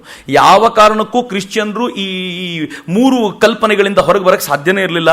ಈಗಿದ್ದಿದ್ದು ಒಂದೇ ಒಂದು ಮಾರ್ಗ, ಹಿಂದೂ ಧರ್ಮದ ಚಿಂತನೆಗಳನ್ನು ನಾಶ ಮಾಡಬೇಕು ಅಂತ. ಅವ್ರು ಮ್ಯಾಕ್ಸ್ ಮುಲ್ಲರ್ನ ಹೈರ್ ಮಾಡಿಕೊಂಡ್ರು. ಯಾಕೆ ಒಬ್ಬ ಜರ್ಮನಿಯನ್ನು ಹೈರ್ ಮಾಡಿಕೊಂಡ್ರು ಅಂತಂದರೆ, ಇಂಗ್ಲೀಷರೇ ಮಾಡಿದರೆ ಇದರಲ್ಲೇನೋ ಮೋಸ ಇದೆ ಅಂತ ಯಾರಾದರೂ ತಿಳ್ಕೊಳ್ಬೋದು. ಅದಕ್ಕೆ ಜರ್ಮನಿಯವನ್ನೇ ಕರ್ಕೊಂಡು ಬರಬೇಕು. ಕರ್ಕೊಂಡು ಬರೋಕ್ಕಿಂತ ಮುಂಚೆ ಒಂದು ಬ್ಯಾಕ್ಗ್ರೌಂಡ್ ಚೆಕ್ ಮಾಡಿದ್ರು. ಈ ಮನುಷ್ಯ ಸಂಸ್ಕೃತ ಕಲ್ತಿದ್ದಿದ್ದು 6 ವರ್ಷ. ವೇದದ ಸಂಸ್ಕೃತಕ್ಕೂ ನಾವು ಮಾತಾಡುವ ಸಂಸ್ಕೃತಿಗೂ ತುಂಬ ಭಿನ್ನತೆ ಇದೆ. ವೇದವನ್ನು ಅರ್ಥ ಮಾಡ್ಕೊಳ್ಳಿಕ್ಕೆ ಬೇಕಾಗಿರುವಂಥ ಸಾಮರ್ಥ್ಯವೇ ಬೇರೆ. ಆದರೆ ಈ ಮನುಷ್ಯ 6 ವರ್ಷಗಳು ಸಂಸ್ಕೃತ ಕಲಿತು ನನಗೂ ವೇದ ಗೊತ್ತು ಅಂತ ಹೇಳ್ದ. ವೇದವನ್ನು ಇಂಗ್ಲೀಷಿಗೆ ಅನುವಾದ ಮಾಡಬೇಕಿತ್ತು. ಜರ್ಮನಿಯವರಿಗೆ ಇಂಗ್ಲೀಷ್ ಗೊತ್ತಿದ್ದೇ ಕಷ್ಟ, ಇಂಗ್ಲೀಷೇ ಬರ್ತಿರ್ಲಿಲ್ಲ ಅವರಿಗೆ. ಇವನಿಗೆ ಇಂಗ್ಲೀಷ್ ಬರ್ತಿರ್ಲಿಲ್ಲ, ವೇದ ಕಾಲದ ಸಂಸ್ಕೃತವೂ ಗೊತ್ತಿರಲಿಲ್ಲ. ಇಂಥವನು ಋಗ್ವೇದವನ್ನ ಇಂಗ್ಲೀಷಿಗೆ ಅನುವಾದ ಮಾಡ್ತೀನಿ ಅಂತ ಬಂದಿದ್ದ. ಈಗ ಯಾಕೆ ಬಂದಿದ್ದ ಅಂತಂದ್ರೆ, ಅವನೊಂದು ಪತ್ರ ಬರೀತಾನೆ ತನ್ನ ಮಿತ್ರರಿಗೆ, ತನ್ನ ತಾಯಿಗೆ ಬರೆಯುವಂಥ ಪತ್ರ ಅದು. ಆ ಪತ್ರದಲ್ಲಿ ಹೇಳ್ತಾನೆ, ಅಮ್ಮ, ನನ್ನ ಜೀವನದಲ್ಲಿ ಅತ್ಯಂತ ಖುಷಿ ಕೊಡುವಂಥ ದಿನ ಇವತ್ತು. ಯಾಕೆ ಅಂದರೆ ನನಗೆ ವರ್ಷಕ್ಕೆ 200 ಪೌಂಡ್ನಷ್ಟು ಸಂಬಳ ಕೊಡುವಂಥ ಕೆಲಸ ಸಿಕ್ಕಿದೆ. 1 ಪೇಜ್ ಅನುವಾದ ಮಾಡಿಕೊಂಡು ನಾನು ರೆಡಿ ಮಾಡಿ ಪ್ರಿಂಟಿಗೆ ರೆಡಿ ಮಾಡಿಕೊಟ್ರೆ 4 ಪೌಂಡ್ ಕೊಡ್ತಾರೆ. ಅವತ್ತಿನ ದಿನದಲ್ಲಿ 4 ಪೌಂಡ್ ಅಂದರೆ ದೊಡ್ಡ ಮೊತ್ತ. ಅದು 4 ಪೌಂಡ್ ಕೊಡ್ತಾರೆ. ನಂಗೆ ಭಾಳ ಖುಷಿಯಾಗಿದೆ. ಇಡೀ ವರ್ಷ ನಾನು ಕೊಡಬೇಕಾಗಿರೋದು 50 ಪುಟ ಮಾತ್ರ. ನನಗೆ ಎಷ್ಟು ಕೆಲಸ ಕಡಿಮೆ ಇದೆ ಅಂತಂದ್ರೆ ನಾನು ಪಾರ್ಟ್ ಟೈಮ್ ಜಾಬ್ ಹುಡುಕ್ತಿದ್ದೀನಿ ಎಂದ. ಋಗ್ವೇದವನ್ನು ಅನುವಾದ ಮಾಡೋದು ಅತ್ಯಂತ ಸಾಮಾನ್ಯವಾದ ಕೆಲಸ ಅಂತ ಕೆಲಸ ಶುರು ಮಾಡೋಕ್ಕಿಂತ ಮುಂಚೆ ನಿಶ್ಚಯ ಮಾಡಿದ್ದ. ಯಾರಿಗೆ ಇಂಗ್ಲಿಷೇ ಗೊತ್ತಿಲ್ವೋ ಆತ ಗೊತ್ತಿಲ್ಲದ ಸಂಸ್ಕೃತದ ಭಾಷೆಯ ಋಗ್ವೇದವನ್ನ ತಾನು ಇಂಗ್ಲಿಷಿಗೆ ಅನುವಾದ ಮಾಡ್ಲಿಕ್ಕೆ ಮೊದಲು ಇಂಗ್ಲಿಷ್ ಕಲಿಬೇಕಿತ್ತು, ಸಂಸ್ಕೃತವನ್ನು ಗಟ್ಟಿ ಮಾಡ್ಕೊಳ್ಬೇಕಿತ್ತು, ಆಮೇಲೆ ಈ ಕೆಲಸ ಕೈ ಹಾಕಬೇಕಿತ್ತು ಅಂತ ಹೇಳ್ತಾನೆ. ಬಹಳ ಸಿಂಪಲ್ ಕೆಲಸ, ತುಂಬಾ ಸಾಮಾನ್ಯವಾದ ಕೆಲಸ ಇದೆ, ಆರಾಮಾಗಿ ಮಾಡ್ತೀನಿ ಅಂತ. ಅವನಿಗೆ ಎಷ್ಟು ಬಡತನ ಇತ್ತು ಅಂತಂದ್ರೆ ಅವನು ಅನಿವಾರ್ಯವಾಗಿ ಈ ಕೆಲಸ ಮಾಡಲೇಬೇಕಾಗಿತ್ತು. ಈ ಕೆಲಸ ಮಾಡ್ಲಿಕ್ಕೆ ಸಜ್ಜಾದ. ಮಾಡ್ತಾ ಮಾಡ್ತಾ ಮಾಡ್ತಾ ಮಾಡ್ತಾ ಅವನು ಭಾಳ ಕಡೆ ಹೇಳ್ಕೊಳ್ತಾನೆ, ನನ್ನ ಜೀವನದ ಉದ್ದೇಶ ಗುರಿ ಇರೋದು ಒಂದೇ ಒಂದು, ಭಾರತೀಯರನ್ನು ಕ್ರಿಸ್ತೀಕರಣಗೊಳಿಸ್ಲಿಕ್ಕೆ ಏನೇನು ಬೇಕೋ ಅಷ್ಟು ಮಾಡಬೇಕು. ಅವನ ಕಾಲದಲ್ಲೇ ಉದ್ಭವ ಆಗಿದ್ದು ಈ ಆರ್ಯವಾದ. ಇವತ್ತಿಗೂ ನಾವು ಹೇಳ್ಕೊಳ್ತೀವಲ್ಲ, ಉತ್ತರ ಭಾರತದವರೆಲ್ಲ ಆರ್ಯರು, ದಕ್ಷಿಣ ಭಾರತದವರೆಲ್ಲ ದ್ರವಿಡರು, ಮೇಲಿನವ್ರು ಕೆಳಗಿನವ್ರು ತುಳಿದ್ರು, ಕೆಳಗಿನವ್ರು. ಆರ್ಯ ಅನ್ನೋದು ಒಂದು ಜನಾಂಗವಾಚಕ ಅಲ್ವೇ ಅಲ್ಲ. ಕೃಣ್ವಂತೋ ವಿಶ್ವಮಾರ್ಯಂ ಅಂತಂದ್ರೆ ಜಗತ್ನೆಲ್ಲ ಒಂದೇ ಜಾತಿ ಮಾಡಿ ಅಂತಲ್ಲ. ಆರ್ಯ ಅಂದ್ರೆ ಒಳ್ಳೇದು ಅಂತ. ನಾನು ಮಹಾಭಾರತದಲ್ಲಿ ನೋಡ್ತಿದ್ದೆ, ನನಗೂ ಮೊದಲು ಗೊತ್ತಾಗ್ತಿರ್ಲಿಲ್ಲ. ಮಹಾಭಾರತ ಮತ್ತು ರಾಮಾಯಣ ಟಿವಿಯಲ್ಲಿ ಬರಬೇಕಾದ್ರೆ ವಿಶೇಷವಾಗಿ ಮಹಾಭಾರತದಲ್ಲಿ ಅವರು ಗಂಡನನ್ನ ಆರ್ಯಪುತ್ರ ಅಂತ ಕರೀತಾರೆ. ಇದ್ಯಾವ ಜಾತಿ ಹೆಸರು ಬಂತು ಅಂತ ನನಗೂ ಅನಿಸ್ಲಿಲ್ಲ ಯಾವಾಗಲೂ. ಆರ್ಯಪುತ್ರ ಅಂತಂದ್ರೆ ಒಳ್ಳೆಯವರು, ನಿನ್ನ ತಂದೆ ಅತ್ಯಂತ ಶ್ರೇಷ್ಠರು, ಅಂಥವ್ರು ಮಗ ನೀನು ಅಂತ ಗಂಡನನ್ನು ಸಂಬೋಧಿಸುವ ರೀತಿ ಇತ್ತು. ಆರ್ಯ, ಗೀತೆಯಲ್ಲಿ ಶ್ರೀಕೃಷ್ಣ ಅನಾರ್ಯ ಜುಷ್ಟಮ ಸ್ವರ್ಗ್ಯಂ ಅಕೀರ್ತಿಕರಂ ಅರ್ಜುನ ಅಂತ ಹೇಳಬೇಕಾದಾಗ ನೀನು ಗಾಂಡೀವವನ್ನು ಬಿಸಿಟ್ಟಿದ್ದು ಅನಾರ್ಯ, ಜಾತಿ ಕಳ್ಕೊಂಡೆ ಅಂತಲ್ಲ, ನೀನು ಮಾಡಿದ್ದು ಸರಿ ಇಲ್ಲ ಅಂತ. ಆದರೆ ಮ್ಯಾಕ್ಸ್ ಮುಲ್ಲರ್ ಎಷ್ಟು ಸ್ಪಷ್ಟವಾಗಿ ಹೇಳ್ಬಿಟ್ಟ ಅಂತಂದರೆ, ಆರ್ಯ ಅನ್ನೋದನ್ನು ಅವನೊಂದು ರೇಸ್ ಆಗಿ ತಂದ. ಬ್ರಿಟಿಷರದನ್ನು ಸಮರ್ಥವಾಗಿ ಬಳಸ್ಕೊಂಡ್ರು. ಋಗ್ವೇದವನ್ನು ತನಗೆ ಬೇಕಾದಂತೆ ಬಿಟ್ಟು ಭಾರತೀಯರಿಗೆ ಅದು ವಿರೂಪವಾಗೋ ರೀತಿಯಲ್ಲಿ ಅನುವಾದ ಮಾಡಿಸಿದ್ರು. ಅಷ್ಟೇ ಅಲ್ಲ, ಆ ಹೊತ್ತಿನಲ್ಲಿ ಬ್ರಿಟಿಷರು ತಮಗೆ ಯಾವ್ದು ಅನುಕೂಲ ಆಗುತ್ತೋ ಆ ಸಾಹಿತ್ಯ ರಾಶಿಗಳನ್ನು ಮುದ್ರಿಸಲಿಕ್ಕೆ, ಮರು ಮುದ್ರಿಸಲಿಕ್ಕೆ ಸಾಕಷ್ಟು ಹಣ ಖರ್ಚು ಮಾಡಿದರು. ನಾವು ಯಾವ ಮನುಸ್ಮೃತಿ ಬಗ್ಗೆ ತುಂಬ ಚರ್ಚೆ ಮಾಡ್ತೀವಲ್ಲ, ಅಂಥ ಮನುಸ್ಮೃತಿಗಳನ್ನ ಎಷ್ಟು ಮುದ್ರಿಸಿದ್ರು ಅಂತಂದರೆ ಎಲ್ಲರ ಕೈಗೂ ಕೊಟ್ಟು ಜಾತಿ ಜಾತಿಯ ಸಮಸ್ಯೆಗಳನ್ನು ವ್ಯಾಪಕವಾಗಿರುವಂತೆ ನೋಡಿಕೊಂಡ್ರು. ಬ್ರಿಟಿಷರಿಗೆ ಒಂದು ಪ್ರಾಬ್ಲಮ್ ಆಗಿದ್ದೇನು ಅಂತಂದರೆ, ಅವ್ರು ಜಗತ್ನಲ್ಲಿ ಎಲ್ಲಿಗೆ ಹೋದ್ರು ಅಲ್ಲಿ ಬೇರೆಯವ್ರನ್ನೆಲ್ಲ ಕೊಂದರು, ಬೇರೆಯವರೆಲ್ಲ ಸರಿ ಹೋಗ್ಬಿಟ್ರು. ಭಾರತದಲ್ಲಿ ಇದು ಯಾವುದಕ್ಕೂ ಸೊಪ್ಪು ಹಾಕುವಂಥ ಜನ ಇರಲಿಲ್ಲ. ಅವ್ರು ಎಲ್ಲವನ್ನು ಎದುರಿಸಿ ನಿಲ್ಲುವಂಥ ಸಾಮರ್ಥ್ಯ ಇತ್ತು. ಹೀಗಾಗಿ ಭಾರತದಲ್ಲಿ ಕಾನೂನುಗಳನ್ನು ಬಳಸಿದ್ರು. ಮೊದಲೊಂದು ಕಾನೂನು ತಗೊಂಡು ಬರ್ತಿದ್ರು, ಈ ಕಾನೂನು ಅನುಸರಿಸಬೇಕು ಅಂತ ಹೇಳ್ತಿದ್ರು. ಅದಕ್ಕೆ ತಕ್ಕಂತೆ ಎಲ್ಲವನ್ನು ರೂಪಿಸುವಂಥ ವ್ಯವಸ್ಥೆ ಮಾಡ್ತಾ ಮಾಡ್ತಾ ಗೊತ್ತೇ ಆಗದಂತೆ ಇಡೀ ಭಾರತವನ್ನು ಬ್ರಿಟಿಷರು ತಮ್ಮ ತೆಕ್ಕೆಗೆ ತಗೊಂಡ್ಬಿಟ್ರು. ಬ್ರಿಟಿಷರು ಬಂಗಾಳವನ್ನು ರಾಬರ್ಟ್ ಕ್ಲೈವ್ ತಗೊಂಡ ಕೆಲವೇ ವರ್ಷಗಳಲ್ಲಿ, 11 ವರ್ಷಗಳಲ್ಲಿ ಎಷ್ಟು ಬಾರಿ ಪದೇ ಪದೇ ಪದೇ ಪದೇ ಕ್ಷಾಮ ಬಂತು ಅಂತ ಹೇಳಿದ್ರೆ ನೀವು ಆಶ್ಚರ್ಯ ಪಡ್ತೀರಿ. ನಾನು ಒಂದು ಹಳ್ಳಿ ಕುರಿತಂತೆ ಓದ್ತಿದ್ದೆ, ಒಂದು ಊರಿನ ಕುರಿತಂತೆ. ಆ ಊರಿನ ವಿಚಿತ್ರ ಏನು ಅಂತಂದರೆ, ಪ್ರತಿ 10 ವರ್ಷಕ್ಕೊಮ್ಮೆ ಆ ಊರಿನ ಜನಸಂಖ್ಯೆ 50% ಇಲ್ಲವಾಗ್ತಿತ್ತಂತೆ. ಬಗೆಬಗೆಯ ರೋಗಗಳು ಬಂದವು. ಗೊತ್ತಿಲ್ಲ, ಎಲ್ಲವೂ ಸಂಶೋಧನೆಗೆ ಒಳಗಾಗಬೇಕು.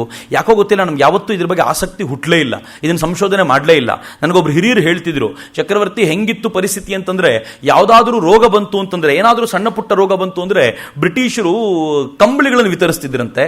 ಈ ಕಂಬಳಿಗಳಲ್ಲಿ ಒಂದಷ್ಟು ವೈರಸ್ಗಳು, ಅದನ್ನು ಹೊದ್ಕೊಂಡವ್ರಿಗೆ ಮತ್ತಷ್ಟು ರೋಗ ಬರಬೇಕು, ಸಾಯಬೇಕು ಅವನು ಅಂತ. ಸಾವು ಅನ್ನೋದು ಒಂಥರ ನಿತ್ಯ ಮಾರಣ ಹೋಮ ಭಾರತದಲ್ಲಿ ನಡೆದಿದೆ. ಸಾವರ್ಕರ್ ಜೀವನ ತೆಗೆದು ನೋಡಿದ್ರೆ ನಿಮ್ಗೆ ಗೊತ್ತಾಗುತ್ತೆ. ನಾಸಿಕ್ನ ಬಗೂರ್ನಲ್ಲಿದ್ದವರು ಸಾವರ್ಕರ್, ಅವ್ರ ಏರಿಯಾಕ್ಕೆ ಪ್ಲೇಗ್ ಬಂದಾಗ ಸರ್ಕಾರ ಚೆನ್ನಾಗಿ ನೋಡ್ಕೊಳ್ಬೇಕು.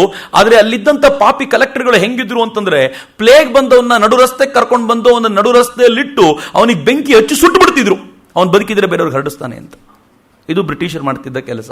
ಇಷ್ಟು ಕ್ರೌರ್ಯವನ್ನು ಉಂಟು ಮಾಡಿ ಅವರು ಹೆಂಗಿದ್ರು ಮಾಡಿ ಈಸ್ಟ್ ಇಂಡಿಯಾ ಕಂಪನಿ 1757 ಶುರುವಾಗಿದ್ದು 1857ರವರೆಗೆ ಪೂರ್ತಿ ವಿಸ್ತಾರಗೊಂಡು ಇಡೀ ಭಾರತವನ್ನು ಹೆಚ್ಚು ಕಡಿಮೆ ಆಕ್ರಮಿಸಿ ಕೂತು ಬಿಡ್ತು. ಆಗ ಭಾರತ ಒಂದು ರಿವೋಲ್ಟ್ ಮಾಡ್ತಲ್ಲ, ಅದನ್ನು 1857 ಪ್ರಥಮ ಸ್ವಾತಂತ್ರ್ಯ ಸಂಗ್ರಾಮ ಅಂತ ಕರಿತೀವಿ. ಬ್ರಿಟಿಷರಿಗೆ ಹಿಂದೂ ಮುಸ್ಲಿಂ ಅನ್ನೋ ಭೇದ ಇರಲಿಲ್ಲ, ಇಬ್ಬರನ್ನು ಸಮ ಪ್ರಮಾಣದಲ್ಲಿ ದಮನ ಮಾಡ್ತಿದ್ದರಿಂದ ನಿಧಾನವಾಗಿ ಇವ್ರಿಗೆ ಅನಿಸ್ತು ಒಟ್ಟಾಗಬೇಕಾದಂಥ ಅಗತ್ಯ ಇದೆ ಅಂತ. ಎಲ್ಲರೂ ಒಟ್ಟಾದರು. ಜಮೀನ್ದಾರರು, ಮೇಲ್ವರ್ಗದವರು, ಕೆಳವರ್ಗದವರು, ಅಸ್ಪೃಶ್ಯ ಭೇದ ಎಲ್ಲವನ್ನು ಮರೆತು ಎಲ್ಲರೂ ಒಟ್ಟಾಗಿ ನಿಂತು ಬ್ರಿಟಿಷರ ವಿರುದ್ಧ ಮೊದಲ ಬಾರಿಗೆ ಈಸ್ಟ್ ಇಂಡಿಯಾ ಕಂಪನಿಯ ವಿರುದ್ಧ ಹೋರಾಟ ಶುರುವಾಯಿತು. ನಿಮ್ಗೆ ಗೊತ್ತಿರಲಿ, ನಾನು ಆಗಲೇ ಹೇಳಿದೆ, ನಮ್ಗೆ ಎಷ್ಟು ಚೆನ್ನಾಗಿ ನಂಬಿಸಿದ್ರು ಅಂತಂದರೆ, ಎದುರಿಗಿರೋ ಈಸ್ಟ್ ಇಂಡಿಯಾ ಕಂಪನಿ ಕೆಟ್ಟದ್ದು, ಹಿಂದೆ ಇರೋ ಬ್ರಿಟಿಷ್ ಸರ್ಕಾರ ಬಹಳ ಒಳ್ಳೆಯದು ಅಂತ ಈ ದೇಶ ಆಳುವ ರಾಜರು ನಂಬಿದ್ರು. ಸತಾರದ ರಂಗೋ ಬಾಪೂಜಿ 1857ರಲ್ಲಿ ಲಂಡನ್ನಿಗೆ ಹೋಗಿದ್ದ. ಆ ಕಡೆ ನೋಡಿದ್ರೆ ಈ ನಾನಾ ಸಾಹೇಬ ಕೂಡ ತನ್ನ ಮಿನಿಸ್ಟರ್ನ ಅಲ್ಲಿ ಕಳಿಸ್ಕೊಟ್ಟಿದ್ದ, ಅಜೀಮುಲ್ಲಾ ಖಾನನ್ನ. ಇಬ್ಬರಿಗೂ ಅಲ್ಲಿ ಹೋದ್ಮೇಲೆ ಗೊತ್ತಾಯ್ತು, ಈಸ್ಟ್ ಇಂಡಿಯಾ ಕಂಪನಿ ಅಲ್ಲಿ ಏನಿದೆಯೋ ಅವ್ರ ಅಪ್ಪಂದ್ರು ಇವರು, ನಾವು ಇವ್ರನ್ನ ನಂಬ್ಕೊಂಡು ಬಂದಿದ್ವಿ, ಅರ್ಥ ಆಯ್ತು, ನಾವು ಭಾರತದಲ್ಲಿ ಒಂದು ಕ್ರಾಂತಿ ಮಾಡಲೇಬೇಕು ಅಂತ ಲಂಡನ್ ನಲ್ಲಿ ಕೂತ್ಕೊಂಡು ನಿಶ್ಚಯ ಮಾಡಿ ಭಾರತದ ಕ್ರಾಂತಿಯ ರೂಪುರೇಷೆಗಳನ್ನು ತಯಾರು ಮಾಡಿಕೊಂಡು ಭಾರತಕ್ಕೆ ಬಂದು ಒಂದು ದೊಡ್ಡ ಕ್ರಾಂತಿ ಆಯಿತು 1857ರಲ್ಲಿ. ಕ್ರಾಂತಿ ಮುಗಿದ ನಂತರ ಬ್ರಿಟನ್ನಿನ ರಾಣಿ ಹೇಳಿದ್ಲು, ಪೂರ್ಣ ಭಾರತವನ್ನು ದಮನ ಮಾಡಿ ಅವರು ಭಾರತದ ಮೇಲೆ ಮತ್ತೆ ಪ್ರಭುತ್ವವನ್ನು ಸ್ಥಾಪಿಸಿ ಹೇಳಿದ್ರು. ಎಲ್ಲ ಈಸ್ಟ್ ಇಂಡಿಯಾ ಕಂಪನಿಯಿಂದ ಆಗಿದ್ದು. ಇನ್ನು ಮುಂದೆ ಪೂರ್ತಿ ಆಡಳಿತ ನಾವು ತಗೋತೀವಿ, ನಿಮ್ಗೇನು ತೊಂದರೆ ಇಲ್ಲದಂತೆ ನೋಡ್ಕೊಳ್ತೀವಿ ಅಂತ. ನಮ್ಮಲ್ಲಿ ಕೆಲವು ಬುದ್ಧಿವಂತರಿದ್ರಲ್ಲ, ವಾಹ್ ಎಷ್ಟು ಒಳ್ಳೇದಾಯ್ತಪ್ಪ, ರಾಣಿ ನಮ್ಗೆ ಸಿಕ್ಕಿದ್ರಲ್ಲ, ಒಳ್ಳೇದಾಯ್ತು, ಈಗೇನು ತೊಂದರೆ ಇಲ್ಲ ಅಂತ. ಏನು ಬುದ್ಧಿವಂತರು ಇವರು, ನಯವಂಚಕರು ಅಂತ ಅದಕ್ಕೋಸ್ಕರವೇ ಕರೆಯೋದು ಇವರನ್ನ. ಎಂಥ ನಯವಂಚಕರು ಅಂತಂದ್ರೆ, ಕೂತ ಜಾಗದಲ್ಲಿ ಮಾಡಬಾರದನ್ನು ಮಾಡಿ ಗೊತ್ತಾಗದಂತೆ ಸುಮ್ಮನಿದ್ ಬಿಡ್ತಾರೆ. ಇಡೀ ದೇಶದಲ್ಲಿ ಒಂದು ದೊಡ್ಡ ಚರ್ಚೆ ಬಂತಲ್ಲ, ಈ ಮದರ್ ತೆರೇಸಾ ಏನ್ ಮಾಡಿದ್ರು ಅಂತ ನೀವು ಅಕ್ಕಪಕ್ಕದವ್ರನ್ನೇ ಕೇಳಿ ನೋಡಬೇಕು.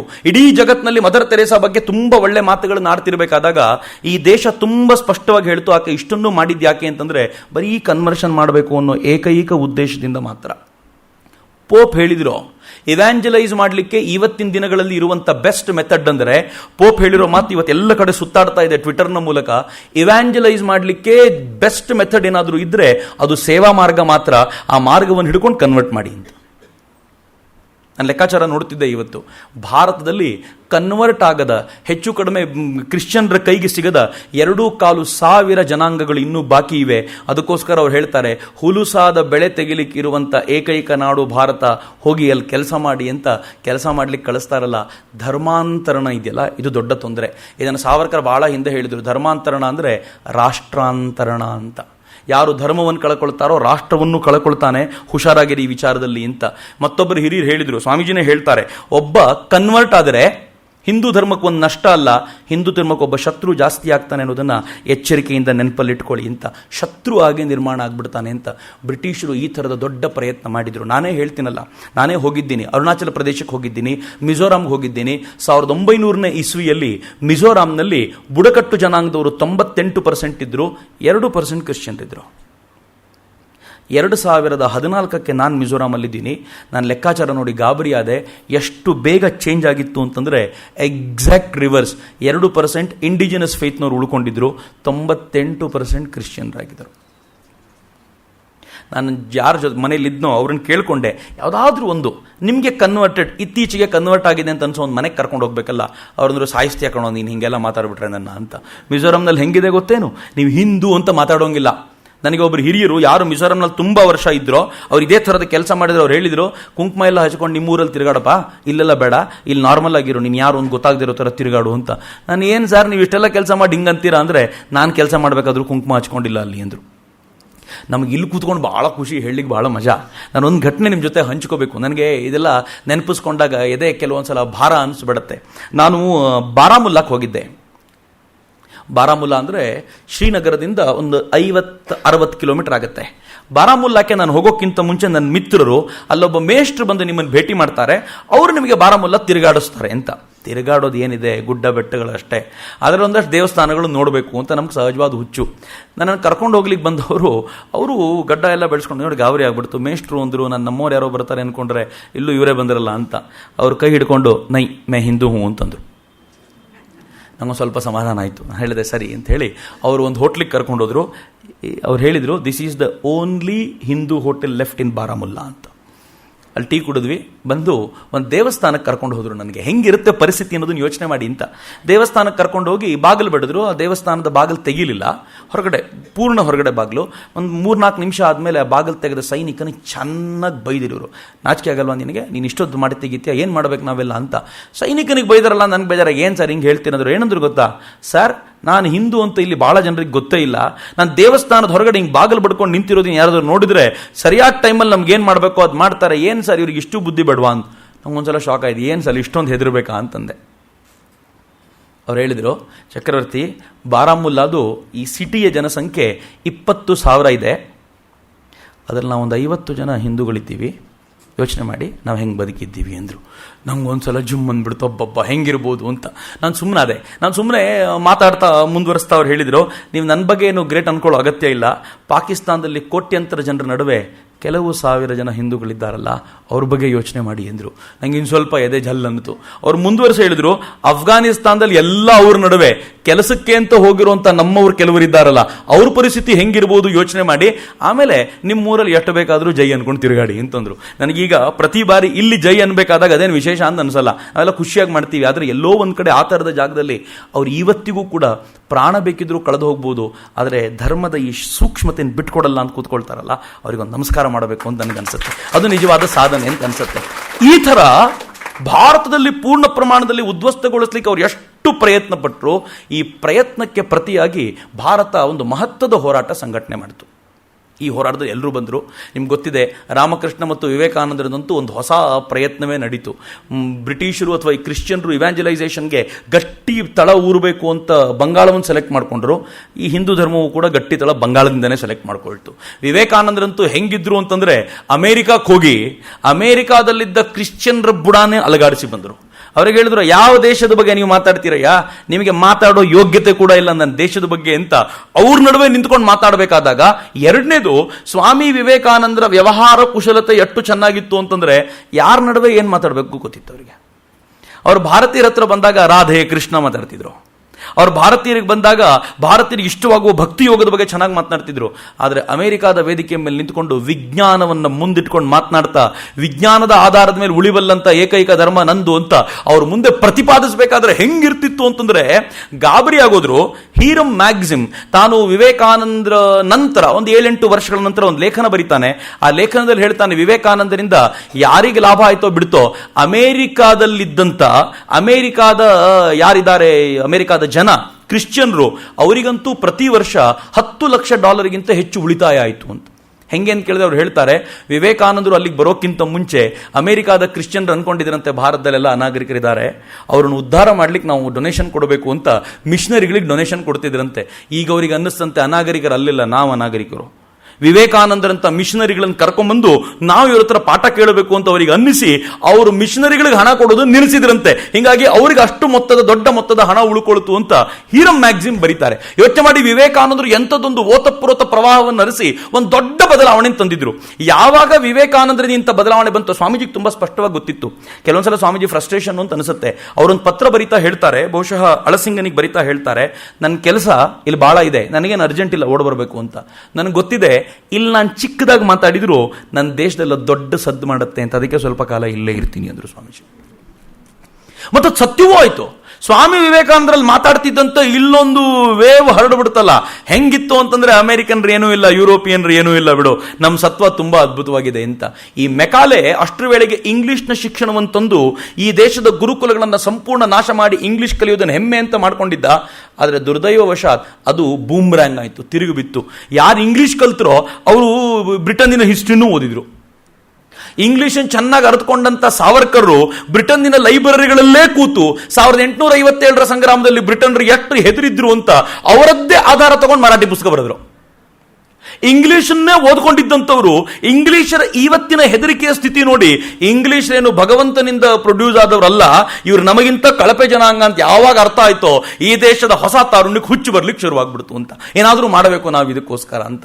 ಆಗಲೇ ಒಂದು ಹೊಸ ಪೀಳಿಗೆ ಬಂತು, ಹೊಸ ಸಾಹಸ ನಡೀತು. ಈ ಎಲ್ಲ ಸಾಹಸಗಳು ಜೋರಾಗಿ ನಡೀತಿತ್ತು. ಅದರಲ್ಲೇ ಬಂದವರು ಅರವಿಂದರು ಬಂದರು, ಅದರಲ್ಲೇ ಲಾಲ್ ಬಾಲ್ ಪಾಲ್ರು ಬಂದರು, ಅದರಲ್ಲೇ ಒಂದು ದೊಡ್ಡ ಹೋರಾಟ ಸಂಘಟನೆ ಆಗಬೇಕಾದ್ರೆ ಇದರ ನಡುವೆ ಈ ದೇಶವನ್ನ ಈ ದೇಶದ ರೂಪದಲ್ಲಿ ಕಟ್ಟಲಿಕ್ಕೆ ಬಂದವರು ಮಹಾತ್ಮ ಗಾಂಧೀಜಿ ಅಂತ.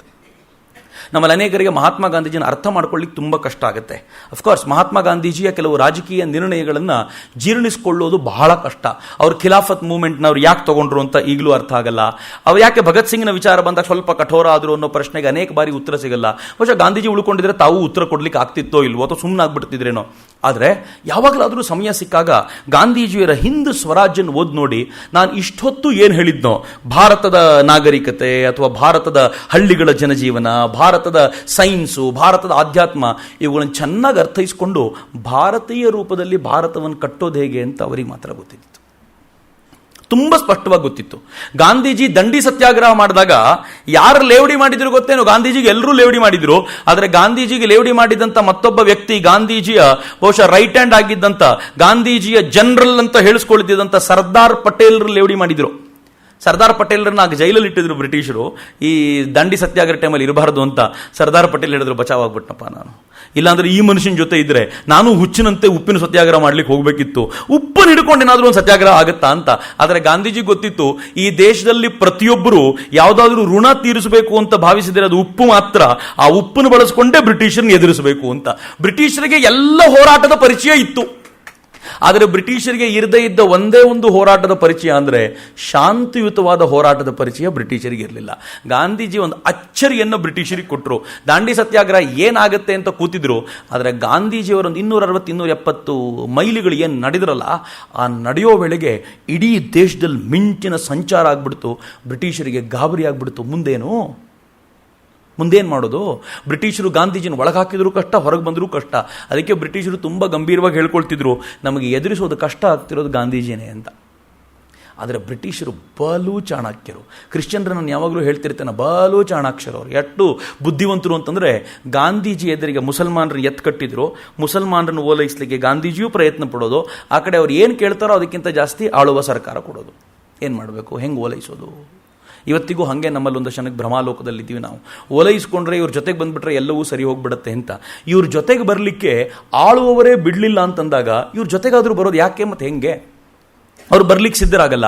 ಬರ್ಲಿಕ್ಕೆ ಸಿದ್ಧರಾಗೋವರೆಗೂ ನಾವು ಬಿಡಲ್ಲ, ಅವರು ಬರಲ್ಲ, ನಾವು ಬಿಡಲ್ಲ. ಹಿಂಗೆ ಅನ್ಕೊಂಡೆ ಒಟ್ಟಾರೆ ದೇಶದ ವ್ಯವಸ್ಥೆ ಉದ್ವಸ್ತಗೊಳ್ತಿದೆಯಲ್ಲ, ಇದು ಇವತ್ತಿನ ಬೀಜ ಅಲ್ಲ, ಅವತ್ತಿನ ಬೀಜ. ಗಾಂಧೀಜಿ ತುಂಬ ಪ್ರಯಾಸಪಟ್ಟರು ಎಲ್ಲರನ್ನು ತಗೊಂಡು ಹೋಗಬೇಕು ಅಂತ. ಆದರೆ ಒಂದು ಪ್ರಯಾಸದಲ್ಲಂತೂ ಅವರು ಸಫಲರಾದರು. ಎಷ್ಟರ ಮಟ್ಟಿಗೆ ಸಫಲತೆ ಅಂತಂದರೆ, ಗಾಂಧೀಜಿ ಈ ದೇಶದಲ್ಲಿ ಪ್ರವರ್ಧಮಾನಕ್ಕೆ ಬಂದು ಸ್ವಲ್ಪ ದಿನಗಳ ಕಾಲದಲ್ಲೇ ಒಂದು ಹೆಣ್ಮಗಳದೊಂದು ಪತ್ರ, ಬಹುಶಃ ಬಂಗಾಳದ ಅಮೃತ್ ಬಜಾರ್ ಅದನ್ನು ಪ್ರಕಟ ಮಾಡ್ತು. ಈ ಅಮೃತ್ ಬಜಾರ್ ಪತ್ರದಲ್ಲಿ, ಪತ್ರಿಕೆಯಲ್ಲಿ ಒಂದು ಹೆಣ್ಮಗಳು ಪತ್ರ ಬರೀತಾಳೆ, ನಾನು ನೂಲ್ತಾ ಇದ್ದೆ, ದಾರ ತೆಗಿತಾ ಇದ್ದೆ, ನಮ್ಮ ಯಜಮಾನರು ತೀರ್ಕೊಂಡಿದ್ರು, ನನಗೆ 2-3 ಹೆಣ್ಮಕ್ಳು ಹೇಳ್ಕೊಳ್ತಾಳೆ, ನನಗೆ 2-3 ಹೆಣ್ಮಕ್ಳು, ನಾನು ಇವ್ರನ್ನೆಲ್ಲ ನೋಡ್ಕೋಬೇಕಿತ್ತು. ನಾನು ನೂಲುವ ದಾರ ಎಷ್ಟು ಬರ್ತಿತ್ತೋ ಪ್ರತಿನಿತ್ಯ ಅದನ್ನು ನಮ್ಮ ಮನೆಗೆ ಬಂದು ವ್ಯಾಪಾರಿಗಳು ತೊಗೊಂಡು ಹೋಗ್ತಿದ್ರು, ದುಡ್ಡು ಕೊಟ್ಟು ಹೋಗ್ತಿದ್ರು. ಇದರಿಂದ ನನ್ನ ಮಕ್ಕಳು ಮದುವೆ ಮಾಡಿದೆ, ನಮ್ಮ ಮಾವ ತೀರ್ಕೊಂಡಾಗ ಅಂತ್ಯ ಸಂಸ್ಕಾರ ನೀಟಾಗಿ ಮಾಡಿದೆ. ನಾನು ಈ ನೂಲ್ತೀನಿ ಅನ್ನೋ ಕಾರಣಕ್ಕೋಸ್ಕರ ಸಾಲ ಸಿಕ್ತಿತ್ತು, ಗೌರವಯುತವಾದ ಬದುಕು ನಡೆಸಿದೆ. ಆದರೆ ಈಗ ಬ್ರಿಟಿಷರು ಬಂದಾಗಲಿಂದ ನನ್ನ ಎಲ್ಲ ನೂಲನ್ನು, ಈಗ ಬ್ರಿಟಿಷರು ಬಟ್ಟೆನ ತಾವೇ ತಯಾರು ಮಾಡ್ತಾರೆ ಅಂತೇಳಿ ಅವ್ರು ನೂಲು ತೊಗೊಂಡು ಬರ್ತಾರೆ. ನಮ್ಮ ನೂಲಿಗೆ ಮಾರ್ಕೆಟೇ ಇಲ್ಲ. ನಾನು ಮಾರ್ಕೆಟಿಗೆ ತೊಗೊಂಡು ಹೋದರೆ ನಾನು ಎಷ್ಟು ಕಷ್ಟಪಡ್ತಿರ್ತೀನೋ ಅದರ ಕಾಲು ಭಾಗದ ಬೆಲೆ ಸಿಗಲ್ಲ. ದಯವಿಟ್ಟು ಏನಾದರೂ ಮಾಡ್ಬೋದಾ ಅಂತ, ಏನಾದರೂ ಮಾಡಿ ಅಂತ. ಗಾಂಧೀಜಿಯ ಸ್ವದೇಶಿ ಆಂದೋಲನ ನಡೀತಲ್ಲ, ಹೆಂಗೆ ಸ್ವದೇಶಿ ಆಂದೋಲನ ನಡೀತು ಅಂತಂದರೆ the case was reverse now. Gandhiji ಲಂಡನ್ನಿಗೆ ಹೋಗಿದ್ರು, ಅಲ್ಲೊಂದು ದುಂಡು ಮೇಜಿನ ಪರಿಷತ್ತು, ಒಂದು ಹೆಣ್ಮಗಳು ಅಲ್ಲಿ ಬಂದು ಗಾಂಧೀಜಿಗೆ ಒಂದು ಪತ್ರ ಕೊಟ್ಟಳು. ಪತ್ರದಲ್ಲಿ ಏನಿತ್ತು ಗೊತ್ತಾ? ಮೊದಲು ನಾವು ಮಾಡಿದ ನೂಲೆಲ್ಲ ಭಾರತದಲ್ಲಿ ಸೇಲ್ ಆಗ್ತಿತ್ತು, ಈಗ ನೀವು ಸ್ವದೇಶಿ ಆಂದೋಲನ ಶುರು ಮಾಡಿ ನಮ್ಮ ನೂಲು ಸೇಲ್ ಆಗ್ತಾ ಇಲ್ಲ, ನಾವೆಲ್ಲ ಬೀದಿಗೆ ಬಂದ್ಬಿಟ್ಟಿದ್ದೀವಿ, ದಯವಿಟ್ಟು ನಮ್ಮ ನೂಲು ತಗೊಳ್ಳೋಂಗೆ ಮಾಡ್ತೀರಾ ಅಂತ. ಇದು ಗಾಂಧೀಜಿ ಮಾಡಿರೋ ಸಾಧನೆ ಅಂತ. ನಮ್ಗೆ ಅನೇಕ ಬಾರಿ ಏನು ಅಂತ ಅರ್ಥ ಆಗಲ್ಲ. ನೀವು ಎಲ್ಲವನ್ನೂ ಅಕ್ಸೆಪ್ಟ್ ಮಾಡಬೇಕು, ಎಲ್ಲವನ್ನೂ ಧಿಕ್ಕರಿಸಬೇಕು ಅಂತಿಲ್ಲ. ಆದರೆ ಈ ದೇಶದ ಒಬ್ಬ ಸಾಮಾನ್ಯ ಮನುಷ್ಯನನ್ನು ಕೂಡ ಅವನೊಳಗಿರುವಂಥ ಪ್ರಜ್ಞೆಯನ್ನು ಜಾಗೃತಗೊಳಿಸಿ ರಾಷ್ಟ್ರದ ದಿಕ್ಕಿಗೆ ಮುನ್ನುಗ್ಗಬೇಕು ಅನ್ನೋಂಥ ಒಂದು ಪ್ರಯತ್ನವನ್ನು ತುಂಬಿಸಿದ್ರಲ್ಲ, ಒಂದು ಮ್ಯಾಸಿವ್ ಆದ ಕೆಲಸವನ್ನು ಗಾಂಧೀಜಿ ಮಾಡಿದರು. ಆದರೆ ಕೊನೆ ಕಾಲದಲ್ಲಿ ನೆಹರು ಜೊತೆಗೆ ತುಂಬ ಗಲಾಟೆ ಇತ್ತು. ಒಂದು ಹಂತಲ್ಲಂತೂ ಗಾಂಧೀಜಿ ಹೇಳಿದರು, ನೀನು ನನ್ನಿಂದ ತುಂಬ ವಿರೋಧ ಆಗ್ತಾ ಇದೆಯಾ, ನನ್ನ ಮತ್ತು ನಿನ್ನ ವಿರೋಧಗಳು ಯಾವ್ಯಾವ ದಿಕ್ಕಿನಲ್ಲಿದೆ ಅಂತ ಓಪನ್ ಚರ್ಚೆ ಆಗಬೇಕು. ನೆಹರು ಹೇಳಿದರು, ಈಗ ಓಪನ್ ಚರ್ಚೆ ಆದರೆ ಜನರಿಗೆ ಗೊಂದಲ ಆಗ್ಬಿಡುತ್ತೆ, ಸುಮ್ಮನೆ ಇದ್ಬಿಡಿ ಅಂತ. ಗಾಂಧೀಜಿಯ ಜೀವನದ ದೊಡ್ಡ ಸೆಲೆಕ್ಷನ್, ತಪ್ಪು ಸೆಲೆಕ್ಷನ್ ಅಂತ ಏನಾದರೂ ಇದ್ದರೆ ಅದು ಜವಾಹರ್ಲಾಲ್ ನೆಹರು ಅಷ್ಟೇ. ಅದು ಬಿಟ್ಟರೆ ಗಾಂಧೀಜಿ ಸರಿಯಾದ ಸೆಲೆಕ್ಷನ್ ಅನ್ನೋದೇನಾದರೂ ಕಲ್ಪನೆಗೆ ಹೋಗ್ಬಿಟ್ಟಿದ್ದರೆ ಅದರ ದಿಕ್ಕೇ ಬೇರೆ ಇರ್ತಾ ಇತ್ತು. ಅದೊಂಥರ ಬಹುಶಃ ಭಾರತದ ಮೇಲಿನ ಪಾಪದ ಇದು ಇನ್ನೂ ಕೂಡ ಮುಗಿದಿರಲಿಲ್ಲ. ಹೀಗಾಗಿ ಅನಿವಾರ್ಯವಾಗಿ ಹಿಂಗೆ ಆಗಬೇಕಾಗಿ ಬಂತು. ಭಾರತ ಸ್ವತಂತ್ರಗೊಳ್ತು, ಬ್ರಿಟಿಷರು ಬಿಟ್ಟು ಹೋದರು, ಮತ್ತೆ ಭಾರತ ನಮ್ಮದೇ ಕಲ್ಪನೆಯ ರಾಷ್ಟ್ರವನ್ನು ತಗೊಂಡು ಬಂದು ನಿಲ್ತು. ಆದರೆ ಹಾಗೆ ಸ್ವತಂತ್ರವಾಗಬೇಕಾದ್ರೆ ಭಾರತ ತುಂಡಾಗೋಯ್ತು. ಒಂದು ಪಾಕಿಸ್ತಾನ ಆಯಿತು, ಮತ್ತೊಂದು ತುದಿಯಲ್ಲಿ ಬಾಂಗ್ಲಾದೇಶ. ಭಾಳ ಜನರಿಗೆ ಅದು ಗೊತ್ತಿರಲಿಕ್ಕಿಲ್ಲ, ಇವತ್ತಿನ ಪೀಳಿಗೆಯ ತರುಣರಿಗೆ ಗೊತ್ತಿರಲಿಕ್ಕಿಲ್ಲ. ಇವತ್ತೇನು ಬಾಂಗ್ಲಾದೇಶ ಅಂತ ಇದೆ ಅದನ್ನು ಈಸ್ಟ್ ಪಾಕಿಸ್ತಾನ ಅಂತ ಕರೆದ್ರು, ಇದನ್ನು ವೆಸ್ಟ್ ಪಾಕಿಸ್ತಾನ ಅಂತ ಕರೆದ್ರು. ಪಾಕಿಸ್ತಾನ ಎರಡಿತ್ತು, ಮಧ್ಯದಲ್ಲೊಂದು ಬೃಹತ್ ಭಾರತ. ಅವ್ರ ಕಲ್ಪನೆ ಇತ್ತು, ಮೊಹಮ್ಮದ್ ಅಲಿ ಜಿನ್ನಾ ಹೇಳ್ತಿದ್ದ, ಈ ಎರಡೂ ಪಾಕಿಸ್ತಾನ ಜಾಯಿಂಟ್ ಮಾಡಬೇಕು. ಹೆಂಗ್ ಮಾಡಬೇಕು? ಮಧ್ಯದ ಉದ್ದಕ್ಕೂ ಒಂದು ಗ್ರೀನ್ ಕಾರಿಡಾರ್ ಮಾಡ್ಕೋಬೇಕು, ಅಟ್ಟನ್ನು ಸೆಪರೇಟ್ ಮಾಡ್ಕೋಬೇಕು ಅಂತ ಈ ಕಲ್ಪನೆ ಇತ್ತು ಅವರಿಗೆ. ಆ ಮಟ್ಟಿಗೆ ಭಾರತವನ್ನು ಡಿವೈಡ್ ಮಾಡಿ ಕೊಡಲಾಯಿತು. ಭಾರತ ಮುರಿದು ಬಂದ ನಂತರ ಈ ದೇಶವನ್ನು ಆಳ್ತಿದ್ದಂಥ ನೆಹರು ಆ ನಂತರ ಅವರ ಮನಸ್ಸಿನಲ್ಲಿದ್ದಂಥ ಕಲ್ಪನೆಗಳು, ಹುಚ್ಚುಚ್ಚು ಕಲ್ಪನೆಗಳನ್ನು ತಗೊಂಬಂದರು. ಪಂಚವಾರ್ಷಿಕ ಯೋಜನೆಗಳನ್ನು ಜಾರಿಗೆ ತಗೊಂಬಂದು 5 ವರ್ಷ ಅವನೊಂದು ಭಾರತವನ್ನು ಉದ್ಧರಿಸುವ ಯೋಜನೆಗಳು, 5 ವರ್ಷಕ್ಕೆ ಯೋಜನೆಗಳನ್ನು ರೂಪಿಸ್ತಾ ಇದ್ರು. 6ನೇ ವರ್ಷಕ್ಕೆ ಕೂತರೆ ಅದರಲ್ಲಿ 20% ಯೋಜನೆಯೂ ಕಂಪ್ಲೀಟ್ ಆಗಿರ್ತಿರಲಿಲ್ಲ. ಈ ದೇಶದಲ್ಲಿ ಈ ವ್ಯವಸ್ಥೆಗಳು ಎಷ್ಟು ಹದಗೆಡ್ಲಿಕ್ಕೆ ಸಾಧ್ಯವೋ ಅಷ್ಟು ವ್ಯವಸ್ಥೆಗಳನ್ನು ಪೂರ್ತಿ ಹದಗೆಡಿಸ್ಬಿಟ್ರು. ಸ್ವಾತಂತ್ರ್ಯ ಬಂದ ಮೇಲೆ ಭಾರತಕ್ಕೆ ರಿಜುವಿನೇಟ್ ಆಗುವಂತ, ಮತ್ತೆ ತಯಾರಾಗಿ ನಿಲ್ಬಲ್ಲಂತ ಎಲ್ಲ ಸಾಧ್ಯತೆಯೂ ಇತ್ತು. ಆದರೆ ಆಗಲೇ ಇಲ್ಲ. ಎಲ್ಲಿವರೆಗೂ ಅಂತಂದ್ರೆ, ನನಗೂ ಕೆಲವೊಂದ್ಸಲ ಇದ್ರ ಬಗ್ಗೆ ತುಂಬಾ ಗಂಭೀರವಾಗಿ ಯೋಚನೆ ಮಾಡಬೇಕು ಅಂತ ಅನ್ಸುತ್ತೆ. ಪಬ್ಲಿಕ್ ಸೆಕ್ಟರ್ ಯೂನಿಟ್ಸ್ ಅಂತ ನಾವು ಶುರು ಮಾಡಿದ್ವಿ. ಸರ್ಕಾರ ಬಿಸ್ನೆಸ್ ಮಾಡಬಾರದಾಗಿತ್ತು, ಆದರೆ ಸರ್ಕಾರ ಬಿಸ್ನೆಸ್ಸಿಗೆ ಇಳಿತು. ಬಿಸ್ನೆಸ್ ಮಾಡ್ಲಿಕ್ಕೆ ಜನರಿಗೆ ಬಿಟ್ಟು ಇವ್ರ ಮೂಲಕ ಹಣವನ್ನು ತಗೋಬೇಕು, ಅವ್ರಿಗೆ ಕೆಲಸ ಮಾಡ್ಲಿಕ್ಕೆ ಹಚ್ಚಬೇಕಿತ್ತು. ಆದರೆ ನಾವೇ ಯಾವಾಗ ಸರ್ಕಾರವಾಗಿ ಬಿಸ್ನೆಸ್ಸಿಗೆ ಇಳಿದ್ವೋ, ಸರ್ಕಾರದ ಕೆಲಸ ದೇವರ ಕೆಲಸ ಅನ್ಕೊಂಡು ಒಂದೊಂದೇ ಪಬ್ಲಿಕ್ ಸೆಕ್ಟರ್ ಯೂನಿಟ್ಸ್ ನಾವೇ ಮುಳುಗಿಸ್ತಾ ಬಂದ್ವಿ. ಇದು ನಮ್ಮ ಕೆಲಸ ಆಗಿರಲಿಲ್ಲ ಅಂತ. ನಾವು ಏನ್ ಮಾಡಬೇಕಿತ್ತು ಅದನ್ನು ಮಾಡಲಿಲ್ಲ. ಸರ್ಕಾರ ಶಿಕ್ಷಣವನ್ನು ಸಮರ್ಥವಾಗಿ ಕೊಡಬೇಕಿತ್ತು, ಶಿಕ್ಷಣವನ್ನು ಪಬ್ಲಿಕ್ ಸೆಕ್ಟರ್ನ ಜನರನ್ನು ನೀವು ಮಾಡ್ಕೊಳ್ಳಿ ಅಂತಂದ್ವಿ. ನಾವು ಸಣ್ಣಕ್ಕೆ ಮಾಡಿದ್ವಿ, ನಿಧಾನವಾಗಿ ಶಿಕ್ಷಣ ಹಾಳಾಯ್ತು, ಆರೋಗ್ಯ ಹಾಳಾಯ್ತು. ಯಾವುದನ್ನು ಸರ್ಕಾರ ಜನರಿಗೆ ಕೊನೆವರೆಗೂ ಕೊಡ್ಲಿಕ್ಕೆ ನಿಂತ್ಕೋಬೇಕಿತ್ತೋ ಅದನ್ನು ನಾವು ಕೊಡ್ಲಿಕ್ಕಾಗಲಿಲ್ಲ. ಉಳಿದೆಲ್ಲವನ್ನು ನಾವು ಆಲೋಚನೆ ಮಾಡ್ತೀವಿ ಅಂತ ಹೋದ್ವಿ. ಪೂರ್ತಿ ಪ್ರಮಾಣದಲ್ಲಿ ಭಾರತದ ಒಳಗೆ ಕುಸಿದು ಹೋಗ್ಬಿಡ್ತು. ನಾನು ಶೌರ್ಯವರದೊಂದು ಪುಸ್ತಕ ಓದ್ತಾ ಇದ್ದೆ. ಪುಸ್ತಕದ ಟೈಟ್ಲೇ ಭಯಾನಕವಾಗಿದೆ. ಟೈಟಲ್ ಏನು ಅಂತಂದ್ರೆ, ಅದೊಂದು ಟೈಟ್ಲೇ ಒಂದು ದೊಡ್ಡ ಸಾಲದು, will the iron fence save a tree ಹಾಲೋಡ್ by termites ಅಂತ. ಟೈಟ್ಲೇ ಹೆಂಗಿದೆ ನೋಡಿ, ವಿಲ್ ದ ಐರನ್ ಫೆನ್ಸ್. ನೀವು ಹೊರಗಡೆ 11 ಲಕ್ಷ ಸೈನಿಕರು ನಿಲ್ಸಿ ಕಾಪಾಡ್ಕೊಳ್ಳಿ, ಆದರೆ ಈ ಮರವೇ ಒಳಗಡೆ ಟರ್ಮೈಟ್ಸ್ ಇಂದ ಹಾಲೋ ಆಗಿಬಿಟ್ಟಿದ್ರೆ ಈ ಮರನ ಉಳಿಸೋದು ಹೆಂಗೆ ಅಂತ. ಒಳಗಡೆ ಪೂರ್ತಿ ಹಾಳಾಗುವಂಥ ಸ್ಥಿತಿ. ಎಷ್ಟು ಹಾಳಾಗೋಗಿತ್ತು ಅಂತಂದರೆ, ಈ ದೇಶದ ಕಾಮನ್ ಮ್ಯಾನನ್ನು ಇವತ್ತಿಗೂ ಈ ದೇಶದ ಆಳುವಂಥ ಪ್ರತಿಯೊಬ್ಬ ವ್ಯಕ್ತಿಯು ಅನ್ಕೊಳ್ತಾನೆ, ಈ ದೇಶದ ಕಾಮನ್ ಮ್ಯಾನ್ ಭ್ರಷ್ಟ, ಈ ದೇಶದ ಕಾಮನ್ ಮ್ಯಾನ್ ಹಾಳಾಗಿ ಹೋಗಿರೋನು, ಅನಾಗರಿಕ, ಅಜ್ಞಾನಿ, ಅವನಿಗೇನೂ ಗೊತ್ತಿಲ್ಲ ಅಂತ ಆಳುವ ಪ್ರತಿಯೊಬ್ಬನು ಅಂದುಕೊಂಡೇ ಆಳ್ವಿಕೆ ನಡೆಸೋದು. ಇದು ಬ್ರಿಟಿಷರ ಬುದ್ಧಿ. ಅವ್ರ ಮೈಂಡ್ ಸೆಟ್ ಇವತ್ತಿಗೂ ಹೋಗಲಿಲ್ಲ. ನಾನು ಅದಕ್ಕೆ ಹೇಳ್ತೀನಲ್ಲ, ಬ್ರಿಟಿಷರು ಹೋದ್ರು, ಆದರೆ ಇಲ್ಲೆಲ್ಲ ಬ್ರಿಟಿಷರನ್ನು ಬಿಟ್ಟು ಹೋದ್ರು ಅಂತ. ಇವತ್ತಿಗೂ ನಮ್ಮನ್ನು ಹಂಗೆ ತಿಳ್ಕೊಂಡೇ ಕೆಲಸ ಮಾಡ್ತಿರೋದು. ಇಲ್ಲಿ ಆಳೋವನಿಗೆ, ಇಲ್ಲಿ ಕೆಳಗಿರೋನಿಗೆ ಏನೂ ಗೊತ್ತಿಲ್ಲ ಅಂತಾನೆ ಅವ್ರು ಹಂಗೆ ಅನ್ಕೊಂಡೆ ಬಿಳಿ ಹಾಳೆಗಳ ಮೇಲೆ ಬರೀಬೇಕು ಅಂತ ನಮ್ಮ ಮೇಲೆ ಕೂತಿರ್ತಾರೆ. ಆದರೆ ನೆನ್ಪಿಟ್ಕೊಳ್ಳಿ, ಭಾರತ ಬದಲಾಗಬೇಕು ಅಂತಿದ್ರೆ ಈ ಕಾಮನ್ ಮಾಸ್ನಿಂದಲೇ ಬದಲಾಗೋದು ಸಾಧ್ಯ. ಭಾರತವನ್ನು ಮತ್ತೆ ಕಟ್ಟಬೇಕಾಗಿರೋದು ಇದೇ ಕಾಮನ್ ಮಾಸ್. ಇವತ್ತು ಈ ಕಾಮನ್ ಮಾಸಿನ ಕಡೆಗೆ ಒಬ್ಬ ವ್ಯಕ್ತಿ ಬರ್ತಾರೆ. ನನಗೆ ಪ್ರಧಾನಮಂತ್ರಿಯ ಕುರಿತಂತೆ ಒಂದು ಪ್ರೀತಿ ಇರೋದು ಅದೇ. ಈ ದೇಶದ ಪ್ರಧಾನಮಂತ್ರಿ ಕಾಮನ್ ಮಾಸ್ ಆಗಿ ಬಂದವರು. Common man, CM for me, CM is common man ಅಂದವರು. ಟೀ ಮಾರ್ತಿದ್ದಂಥ ವ್ಯಕ್ತಿ ಪ್ರಧಾನಿ ಪಟ್ಟದಲ್ಲಿ ಕೂತರು. ನಂಗೆ ಬಹಳ ಖುಷಿಯಾಗುವಂಥ ಒಂದು 2-3 ಸಂಗತಿ ಹಂಚಿಕೊಳ್ತೀನಿ. ಯಾಕೆ ಈ ಭವ್ಯ ಭಾರತ, ಇವತ್ತಿನ ಭಾರತ ಯಾವ ದಿಕ್ಕಿಗೆ ಹೋಗ್ತಿದೆ ಅಂತ ಒಂದು ಕ್ಷಣ ನೋಡಬೇಕು ಅಷ್ಟೇ. ಎಷ್ಟು ಸುಂದರವಾಗಿದೆ ಕಲ್ಪನೆ ಅಂತಂದ್ರೆ, ಈ ದೇಶದ ಪ್ರಧಾನಿ ಆಳ್ವಿಕೆ ಮಾಡಲಿಕ್ಕೆ ಪ್ರಧಾನಿ ಪಟ್ಟದಲ್ಲಿ ಕೂತ್ಕೊಂಡಾಗ ಇಷ್ಟು ಹ್ಯೂಜ್ ಮಾರ್ಜಿನ್ ನಿಂದ ಅಥವಾ ಇಷ್ಟು ದೊಡ್ಡ ಸಂಖ್ಯೆಯನ್ನ, ಎಂಪಿಗಳ ಸಂಖ್ಯೆಯನ್ನು ತಗೊಂಡು ಯಾರೂ ಆಯ್ಕೆ ಆಗಿರಲಿಲ್ಲ. ಜವಾಹರ್ಲಾಲ್ ನೆಹರು ರಾಜೀವ್ ಗಾಂಧಿ ಬಿಟ್ಟ ಮೇಲೆ ಇಲ್ಲಿ ಬಂದು ಕೂತ್ಕೊಂಡಂತ ಈ ದೇಶದ ಪ್ರಧಾನಿ ಮೊದಲು ಎಲ್ಲಿಗೆ ಹೋಗ್ತಾರೆ ಅಂತ ಎಲ್ಲರೂ ಕಾಯ್ಕೊಂಡು ಕೂತಿದ್ರು. ಚೈನಾಗೆ ಬರಬೇಕಿತ್ತವರು. ಯಾಕಂದ್ರೆ ಚೈನಾಕ್ಕೂ ನಮಗೂ ಯಾವಾಗಲೂ ಆಗಲ್ಲ. ಈ ದೇಶ 10 ವರ್ಷಗಳ ಕಾಲ ಏನು ಮಾಡಿತ್ತು ಅಂದ್ರೆ, ಚೈನಾ ಕಿರುಕುಳ ಕೊಟ್ಟ ತಕ್ಷಣ ಚೈನಾದ ಅಧ್ಯಕ್ಷರಿಗೆ, ಚೈನಾದ ವಿದೇಶಾಂಗ ಸಚಿವರಿಗೆ ಕಾಲಿಗೆ ಬಿದ್ದುಬಿಡೋದು. ದಯವಿಟ್ಟು ಪ್ಲೀಸ್ ಇನ್ನೊಂದು 2 ತಿಂಗಳು ಸುಮ್ಮನಿದ್ಬಿಡಿ, ಎಲೆಕ್ಷನ್ ಮುಗಿಲಿ, ಆಮೇಲೆ ಏನಾದರೂ ಅಡ್ಜಸ್ಟ್ ಮಾಡ್ಕೊಳ್ಳೋಣ ಅಂತ ಕಾಲಿಗೆ ಬಿದ್ದು ರೂಢಿಯಾಗೋಗಿತ್ತು ನಮಗೆ. ಚೈನಾ ಕಾಯ್ತಾ ಇತ್ತು ನಮ್ಮ ದೇಶಕ್ಕೆ ಬರುತ್ತೆ ಅಂತ. ಅಮೆರಿಕ ಅಂದ್ಕೊಂಡಿತ್ತು ನಮ್ಮ ದೇಶಕ್ಕೆ ಬರಬೇಕು, ಇವರು ಬೇಡಿಕೊಂಡಾದ್ರೂ ಬರಬೇಕು ಇಲ್ಲಿಗೆ. ಯಾಕೆಂದ್ರೆ ಚೈನಾನ ಎದುರಿಸಬೇಕು ಅಂದ್ರೆ ನನ್ನ ಸಪೋರ್ಟೇ ಬೇಕು, ಏನು ಮಾಡ್ತಾರೆ ನೋಡೋಣ ಅಂತ. ಆದರೆ ಈ ದೇಶ ಏನು ಮಾಡ್ತು ಗೊತ್ತಾ, ಭೂತಾನಿಗೆ ಹೋಗ್ಬಿಡ್ತು. ಹೇಗೆ ಕೃಷ್ಣನಿಗೆ ಕುಚೇಲನು ಪ್ರೀತಿನೋ, ಹೇಗೆ ರಾವಣ ವಿಭೀಷಣನ್ ತಬ್ಕೊಂಡು ಹೋಗಿ ಹಾಗೆ ಭೂತಾನಿಗೆ ಹೋಗ್ಬಿಡ್ತು. ಭೂತಾನ್ ವೈಶಿಷ್ಟ್ಯ ಏನು ಗೊತ್ತೇನು, ನಂಗೆ ಬಹಳ ಅಚ್ಚರಿ ಅನ್ಸಿದೆ. ಈ ದೇಶದ 90% ಜನ ಭೂತಾನ್ ಹೆಸರೇ ಕೇಳಿಲ್ಲ. ಕೂತಿರೋ ನಮ್ಮಲ್ಲೂ 90% ಜನಕ್ಕೆ ಭೂತಾನ್ ಎಲ್ಲಿದೆ ಅಂತ ಗೊತ್ತಿಲ್ಲ. ಚೈನಾ ಮತ್ತು ಭಾರತದ ನಡುವೆ ಭೂತಾನ್ ಇದೆ. ಕಳೆದ 10 ವರ್ಷಗಳಿಂದ ನಮ್ಮ ಸುತ್ತ ಇರುವಂತ ನಮ್ಮ ನೆರೆ ರಾಷ್ಟ್ರಗಳನ್ನ ಚೈನಾ ತನ್ನ ತೆಕ್ಕೆಗೆ ತೆಗೆದುಕೊಂಡು ನಮ್ಮ ಕತ್ತಿಸ್ಕುವಂತ ಪ್ರಯತ್ನ ಮಾಡಿತ್ತು. ಈ ದೇಶದ ಪ್ರಧಾನಿ ಭೂತಾನಿಗೆ ಹೋದ್ರು. ಭೂತಾನಿನ ಜೊತೆ ಸ್ನೇಹ ಹೆಂಗಿತ್ತು ಅಂತಂದ್ರೆ, ಭೂತಾನ್ ಹೇಳ್ತು, ಕಲ್ಚರಲಿ ಭಾರತಕ್ಕೆ ನಾವು ಹತ್ರ, ಹೀಗಾಗಿ ನಿಮ್ಮನ್ನು ಬಿಟ್ಟು ಹೋಗೋ ಪ್ರಮೇಯವೇ ಇಲ್ಲ ಅಂತ. 10 ವರ್ಷಗಳ ಚೈನಾದ ಸಾಹಸ ಒಂದು ದಿನದಲ್ಲಿ ಮುಗೀತು. ಇನ್ನಾದರೂ ಬರ್ಬೋದು ಅಂದ್ಕೊಂಡ್ರೆ ನೇಪಾಳಕ್ಕೆ ಹೋದ್ರು. ನೇಪಾಳಕ್ಕೆ ಹೋಗೋ ಮುಂಚೆ ಸುಮ್ಮನೆ ಹೋಗಲಿಲ್ಲ. ನೇಪಾಳದ ಹುಡುಗ ತಪ್ಪಿಸ್ಕೊಂಡು ಬಂದಿದ್ದ. 16-18 ವರ್ಷದಿಂದ ಅವನು ಸಾಕೊಂಡಿದ್ರು. ಅವನನ್ನು ಕರ್ಕೊಂಡು ಹೋಗಿ ಅವನನ್ನು ಒಪ್ಪಿಸಿ ನೇಪಾಳದ ಹುಡುಗ ಬಂದ್ಬಿಟ್ಟಿದ್ದ. ನಾನು ಚೆನ್ನಾಗಿ ನೋಡ್ಕೊಂಡಿದ್ದೀನಿ, ಓದಿಸಿದ್ದೀನಿ, ಕೆಲಸ ಕೊಡಿಸಿದ್ದೀನಿ, ನೋಡಿ ನಿಮ್ಮ ಹುಡುಗ ಅಂತಂದ್ರು. ನೇಪಾಳಕ್ಕೆ ಎಷ್ಟು ಖುಷಿ ಅಂತಂದ್ರೆ, ವಾಹ್ ಏನಪ್ಪಾ ಈ ಮನುಷ್ಯ ಅಂತ. ನೇಪಾಳ ಹಿಂದೂ ರಾಷ್ಟ್ರವಾಗಿದ್ದು ಈಗ ಕಮ್ಯುನಿಸ್ಟ್ ರಾಷ್ಟ್ರ ಆಗಿದೆ. ಅಂತ ಕಮ್ಯುನಿಸ್ಟ್ ನೇಪಾಳದಲ್ಲೂ ಕೂಡ ಎಂಥದೊಂದು ವಾತಾವರಣ ನಿರ್ಮಾಣ ಆಗಿತ್ತು ಅಂದ್ರೆ, ನೇಪಾಳದ ವಿರೋಧ ಪಕ್ಷದ ನಾಯಕರು ಹೇಳಿದ್ರು, ಈ ಮನುಷ್ಯ ಭಾರತದ ಪ್ರಧಾನಿನೋ ನೇಪಾಳದ ಡೌಟ್ ಬರ್ತಿದೆಯಲ್ಲ ಅಂತ. ಅಷ್ಟರ ಮಟ್ಟಿಗಿನ ವಾತಾವರಣ ನಿರ್ಮಾಣ ಆಗಿತ್ತು. ನೇಪಾಳ ಭಾರತದ ಕಡೆಗೆ ಬಂತು. ಮುಂದಿನದ್ದೇನಾಗಬೇಕು, ಇದು ಇರುವಂತ ದೊಡ್ಡ ದಾಳ ಅಂತ. ಎಂಥ ಸುಂದರವಾದ ದಾಳವನ್ನು ಹಾಕಿತು ಭಾರತ ಅಂತಂದ್ರೆ, ಈ ದೇಶದ ಪ್ರಧಾನಿ ಮುಂದೆಯೂ ಚೈನಾಕ್ಕೂ ಹೋಗಲಿಲ್ಲ, ಅಮೆರಿಕಕ್ಕೂ ಹೋಗಲಿಲ್ಲ, ನೇರವಾಗಿ ಜಪಾನಿಗೆ ಹೋದ್ರು. ಬುಲೆಟ್ ಟ್ರೈನಿನ ಒಪ್ಪಂದ ಅಂತ ಜಪಾನಿನ ಮೂಗಿಗೆ ತುಪ್ಪ ಸವರಿದ್ರು. ಆದರೆ ಅದರ ವಾಸನೆ ಬಡ್ದಿತ್ತು ಚೈನಾಕ್ಕೆ. ಮೊದಲನೇ ಬಾರಿಗೆ ಚೈನಾದ ಜನ ಮಾತನಾಡ್ಲಿಕ್ಕೆ ಶುರು ಮಾಡಿ ಹೇಳಿದ್ರು, ಬುಲೆಟ್ ಟ್ರೈನು ನಮಗೆ ಚೆನ್ನಾಗಿ ಗೊತ್ತಿತ್ತು ಟೆಕ್ನಾಲಜಿ, ನಮ್ಮ ಹತ್ರನೇ ಒಪ್ಪಂದ ಮಾಡ್ಕೊಳ್ಬೋದಿತ್ತು. ಭಾರತ ಬಗ್ಗಿತ್ತು ಸ್ವಲ್ಪ. ಭಾರತದ ಪ್ರಧಾನಿ ಜಪಾನಲ್ಲಿ ನಿಂತ್ಕೊಂಡು ಏನು ಮಾತಾಡಿದ್ರು ಗೊತ್ತಿಲ್ಲ. ಯಾರು ಅವ್ರ ಹಿಂದೆ ಈ ಐಡಿಯಾಸ್ ಎಲ್ಲ ಕೊಡ್ತಾರೋ ನಿಂತ್ಕೊಂಡು ಹೇಳಿದ್ರು, ವಿಸ್ತರಣಾವಾದದ ದೃಷ್ಟಿಯಿಂದ ಯಾರಾದರೂ ಕಣ್ಣು ಹಾಕಿದ್ರೆ ಭಾರತ ಅದಕ್ಕೆ ಯಾವತ್ತೂ ಸಪೋರ್ಟ್ ಮಾಡಲ್ಲ, ಹುಷಾರಾಗಿರಿ ಅಂತ. ಅದು ನೇರ ಸಂದೇಶ ಚೈನಾಕ್ಕೆ. ನಿಂತಿದ್ದು ಜಪಾನಲ್ಲಿ. ಯಾಕೆಂದ್ರೆ ಜಪಾನ್ಗೂ ಚೈನಾಕ್ಕೂ ವೈರತ್ವ ಇದೆ. ಯಾವಾಗ ಜಪಾನಲ್ಲಿ ಮಾತನಾಡಿದ್ರೋ, ಇಂಟರ್ನಲ್ಲಿ ಜಪಾನ್ ಭಾರತದ ಜೊತೆಗೆ ನಿಲ್ಲಬೇಕು ಅಂತ ಅದು ನಿಶ್ಚಯ ಮಾಡ್ತು. ಚೈನಾಕ್ಕೆ ಸ್ವಲ್ಪ ಡವಗುಟ್ಲಿಕ್ಕೆ ಶುರುವಾಯಿತು.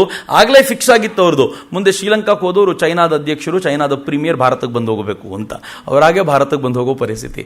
ಎಷ್ಟು ವ್ಯವಸ್ಥಿತವಾದ ನಿರ್ಣಯಗಳು ಅಂತಂದ್ರೆ, ಈ ದೇಶದ ಪ್ರಧಾನಿ ಅಮೆರಿಕಕ್ಕೆ ಹೋಗಬೇಕಾದಾಗಲೂ ಕೂಡ ಸುಮ್ಮನೆ ಹೋಗಲಿಲ್ಲ. ಅವರು ಹೋಗೋಕ್ಕಿಂತ ಮುಂಚೆ ಅಮೆರಿಕಾದಲ್ಲಿದ್ದ ಭಾರತೀಯರಿಗೆ ನೀಟಾದ ವ್ಯವಸ್ಥೆ ಮಾಡಿ ಮುಂಚೆ ಒಬ್ಬರನ್ನು ಕಳಿಸಿ ಒಂದು ದೊಡ್ಡ ಪ್ರೋಗ್ರಾಮ್ ಹೆಂಗ್ ಹಮ್ಮಿಕೊಳ್ಳಬೇಕು ಅಂತ ಒಂದು ಪ್ಲಾನ್ ಮಾಡಿಸಿದ್ರು. ಅದರ ಸುದ್ದಿ ಹೆಂಗ್ ಹಬ್ತು ಅಂತಂದ್ರೆ, ಅನಿವಾರ್ಯವಾಗಿ ಅಮೆರಿಕ ಅನ್ನೋ ರಾಷ್ಟ್ರವೇ ಈ ವ್ಯಕ್ತಿನ ಸ್ವಾಗತಿಸ್ಲಿಕ್ಕೆ ಮುಂದೆ ಬಂದು ನಿಂತ್ಕೋಬೇಕಾಯ್ತು. ನಾವು ಸ್ವಾಗತಿಸಲಿಲ್ಲ ಅಂದ್ರೆ ಅವ್ರ ಜನನೇ ಹಂಗೆ ಮಾಡ್ಬಿಡ್ತಾರೆ. ಅದಕ್ಕಿಂತ ಒಳ್ಳೆ ಸ್ವಾಗತ ರಾಷ್ಟ್ರವಾಗಿ ನಾವು ಕೊಡಬೇಕಲ್ಲ, ಆಸ್ ಅ ಸ್ಟೇಟ್ ನಾವು ಕೊಡಬೇಕಲ್ಲ ಅಂತ ವಿಶೇಷವಾದ ಸ್ವಾಗತವನ್ನು ಕೊಟ್ಟಿದ್ದಲ್ಲದೆ, ಈ ದೇಶದ ಪ್ರಧಾನಿಯನ್ನು ಸ್ವಾಗತಿಸಬೇಕಾದ್ರೆ ಅಮೆರಿಕದ ಅಧ್ಯಕ್ಷರು ಕೈ ಕುಲುಕಿ ಕೇಮ್ಚೆ ಅಂತ ಕೇಳಿದ್ರು. ಅವರಿಗೆ ಕೇಮ್ಚೆ ಅಂದ್ರೆ ಗುಜರಾತಿಯಲ್ಲಿ ಹೇಗಿದ್ದೀರಿ ಅಂತ. ಗುಜರಾತಿ ಭಾಷೆಯಲ್ಲಿ ಕೇಳಬೇಕಾದಂಥ ಸ್ಥಿತಿ ನಿರ್ಮಾಣ ಆಗುತ್ತೆ ಅಂತಂದರೆ ಯೋಚನೆ ಮಾಡಿ. ಇವತ್ತಿಗೂ ಭಾರತದ ಅಂತಃಸತ್ವ ಜಾಗೃತವಾಗಿದೆ. ಹೇಗಿದೆ ಈ ಅಂತಃಸತ್ವ ಅಂತಂದ್ರೆ ಸ್ವಲ್ಪ ಪ್ರಯಾಸ ಪಟ್ಟರೆ ಸ್ವಲ್ಪ ಗೆಲುವಿನ ಕಡೆಗೆ ಹೋಗ್ಲಿಕ್ಕೆ ಸಾಧ್ಯ. ಹೇಗಿದೆ ಅದೇನೋ ಗೊತ್ತಿಲ್ಲ, ಪರಿಸ್ಥಿತಿಯು ಹಂಗೋ ಏನೋ ಗೊತ್ತಿಲ್ಲ. ಈ ದೇಶದ ಪ್ರಧಾನಿ ಮಾತನಾಡ್ತಾ ರಷ್ಯಾ ಮತ್ತು ಅಮೆರಿಕಕ್ಕೆ ಒಂದು ಕೋಲ್ಡ್ ವಾರ್ ನಡೀತಿದೆ ಅಂತ ಗೊತ್ತಾಗಿದ್ದ ತಕ್ಷಣ ಅವ್ರು ರಷ್ಯಾಕ್ಕೆ ಹೇಳಿದ್ರು, ನಮ್ಗೊಂದು ಸ್ವಲ್ಪ ಡೀಸೆಲ್ಲು ಪೆಟ್ರೋಲ್ ನೀವೇ ಜಾಸ್ತಿ ಸಪ್ಲೈ ಮಾಡಿಬಿಡಿ, ನಾವು ಸೌದಿ ಅರೇಬಿಯಾ ಹತ್ರ ಕೊಂಡ್ಕೊಳ್ಳಲ್ಲ ಅಂತ. 40% ಸಪ್ಲೈ ಜಾಸ್ತಿ ರಷ್ಯಾ ಮಾಡಬೇಕಾದ್ರೆ ಅವ್ರು ಹೇಳಿದ್ರು, ಡಾಲರ್ ಕೊಡಲ್ಲ, ಹೆಂಗಿದ್ರು ಅಮೆರಿಕ ಅವರು ಕಿತ್ತಾಡ್ತಿದಾರಲ್ಲ, ನಾವು ನಿಮ್ಗೆ ರುಪಿನೇ ಕೊಡ್ತೀವಿ ಅಂತ. ಯಾವಾಗ ರುಪಿ ಕೊಡ್ತೀವಿ ಅಂದ್ಬಿಟ್ಟು ನಾವು ಸ್ವಲ್ಪ ಸ್ಟ್ರಾಂಗ್ ಆದ್ವಿ, ರುಪಿ ತಗೊಳ್ತೀವಿ ಅಂದ ತಕ್ಷಣ ಜಗತ್ತಿನ ಸೆಕೆಂಡ್ ಲಾರ್ಜೆಸ್ಟ್ ಇಂಪೋರ್ಟರ್ ಆಗಿದ್ದಂಥ ಭಾರತ ಈ ಅರಬ್ ಕಂಟ್ರಿಗಳಿಂದ ಯಾವಾಗ ಪೆಟ್ರೋಲ್ ಡೀಸೆಲ್ ತಗೊಳ್ಳೋದು ನಿಲ್ಲಿಸ್ಬಿಡ್ತೋ, ಅರಬ್ ಕಂಟ್ರಿಗಳು ಅನಿವಾರ್ಯವಾಗಿ ಸ್ಪರ್ಧೆಗೆ ಬೀಳಬೇಕಾಗಿ ಬಂತು, ಕಾಸ್ಟ್ ಕಡಿಮೆ ಮಾಡಲೇಬೇಕಾದ್ ಬಂತು. ಇರಾನ್ ಮತ್ತು ಇದು ಪೂರ್ತಿ ನಮ್ದೇ ಅಂತ ನಾನು ಹೇಳಲ್ಲ, ಆದರೆ ಇದ್ರ ಹಿಂದೆ ಒಂದು ಕೆಲಸ ನಡೆದಿದೆ.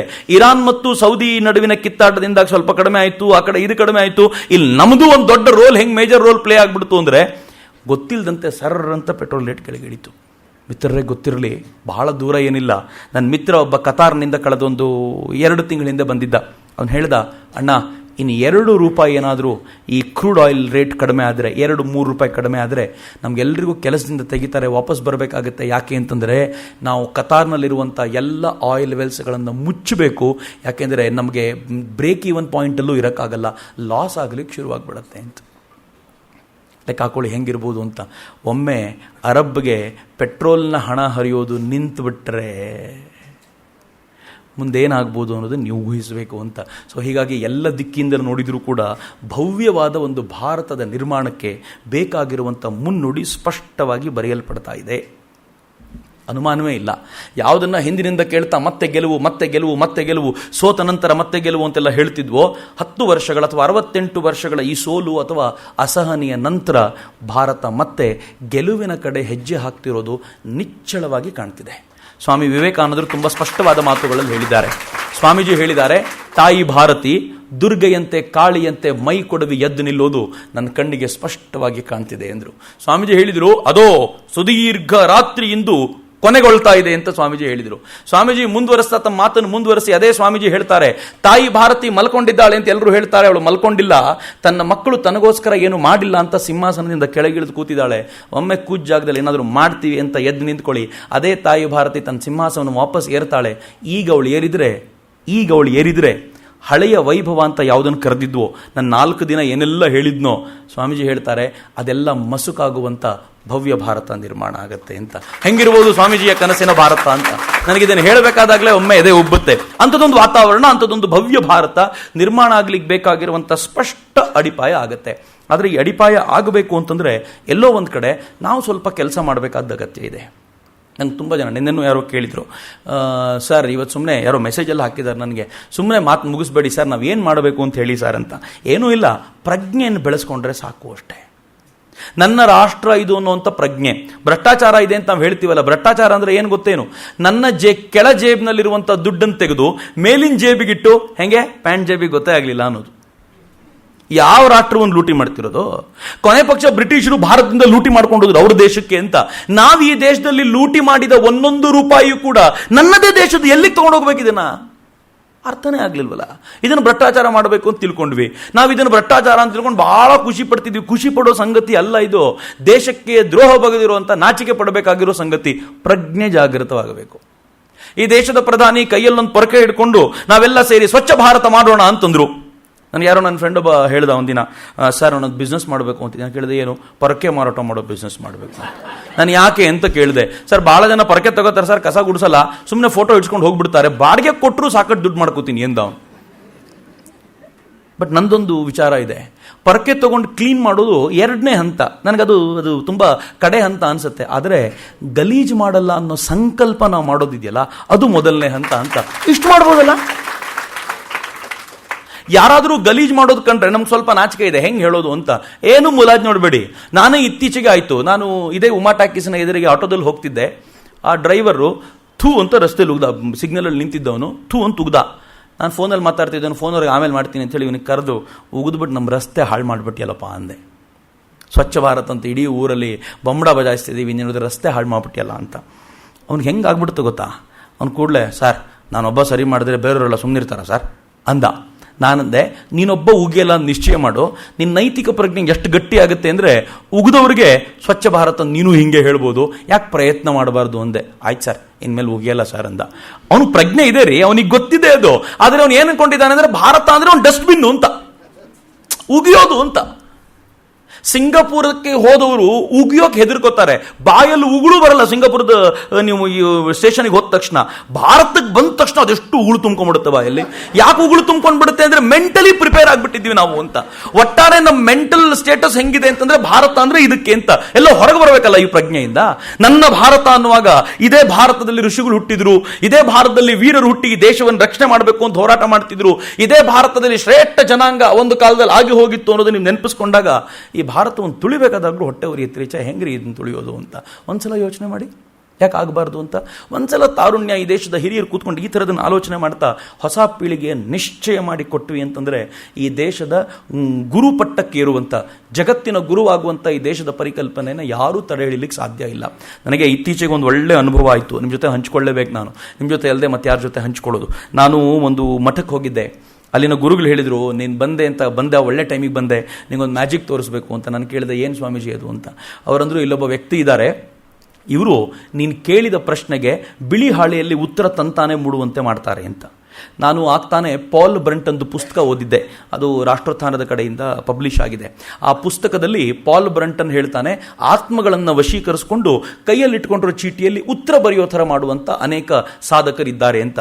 ಓದಿದ್ದು ನನಗಿಲ್ಲಿ ಯಾರೋ ತೋರಿಸ್ತಾರಲ್ಲ ಅಂತ ಅವ್ರ ಪಕ್ಕದಲ್ಲಿ ಕೂತೆ ನಾನು. ಸ್ವಾಮೀಜಿ ಪ್ರಶ್ನೆ ಕೇಳಿ, ಏನಾದರೂ ನೋಡ್ತೀನಿ ನಾನು ಅಂದೆ. ಅವರಂದ್ರೆ ನನ್ನ ಪ್ರಶ್ನೆಗೆ ಉತ್ತರ ಸಿಕ್ಕಾಯಿತು, ನಿನ್ನ ಪ್ರಶ್ನೆ ಕೇಳು ಅಂದರು. ಏನು ಪ್ರಶ್ನೆ ಕೇಳೋದು? ಇರೋದು ಒಂದೇ ಪ್ರಶ್ನೆ ಯಾವತ್ತಿಗೂ.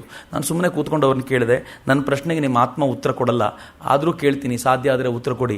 ಭಾರತ ಯಾವಾಗ ವಿಶ್ವಗುರು ಆಗುತ್ತೆ? ಮೊದಲನೇ ಪ್ರಶ್ನೆ. ಎರಡನೇದು, ವಿಶ್ವಗುರು ಆಗೋದನ್ನು ನಾನು ನೋಡ್ತೀನ ಅಂತ. ಇದು ನನಗೆ ಯಾವಾಗಲೂ ಒಂದು ಟೆನ್ಷನ್ ಇದೆ. ಇಷ್ಟೆಲ್ಲ ಹೇಳಿಬಿಟ್ಟು ಭಾರತ ವಿಶ್ವಗುರು ಆಗುವಾಗ ನಾಯಿಯೋ ನರಿಯಾಗೋ ಪುನರ್ಜನ್ಮ ಸಿಕ್ಕಿದ್ರೆ ಏನು ಉಪಯೋಗ? ನಾವು ಈ ಕಣ್ಣಲ್ಲೇ ನೋಡಬೇಕು ಅಂತಂದು ಹುಚ್ಚು ಅಷ್ಟೇ, ಆಗುತ್ತಾ ಅಂತ.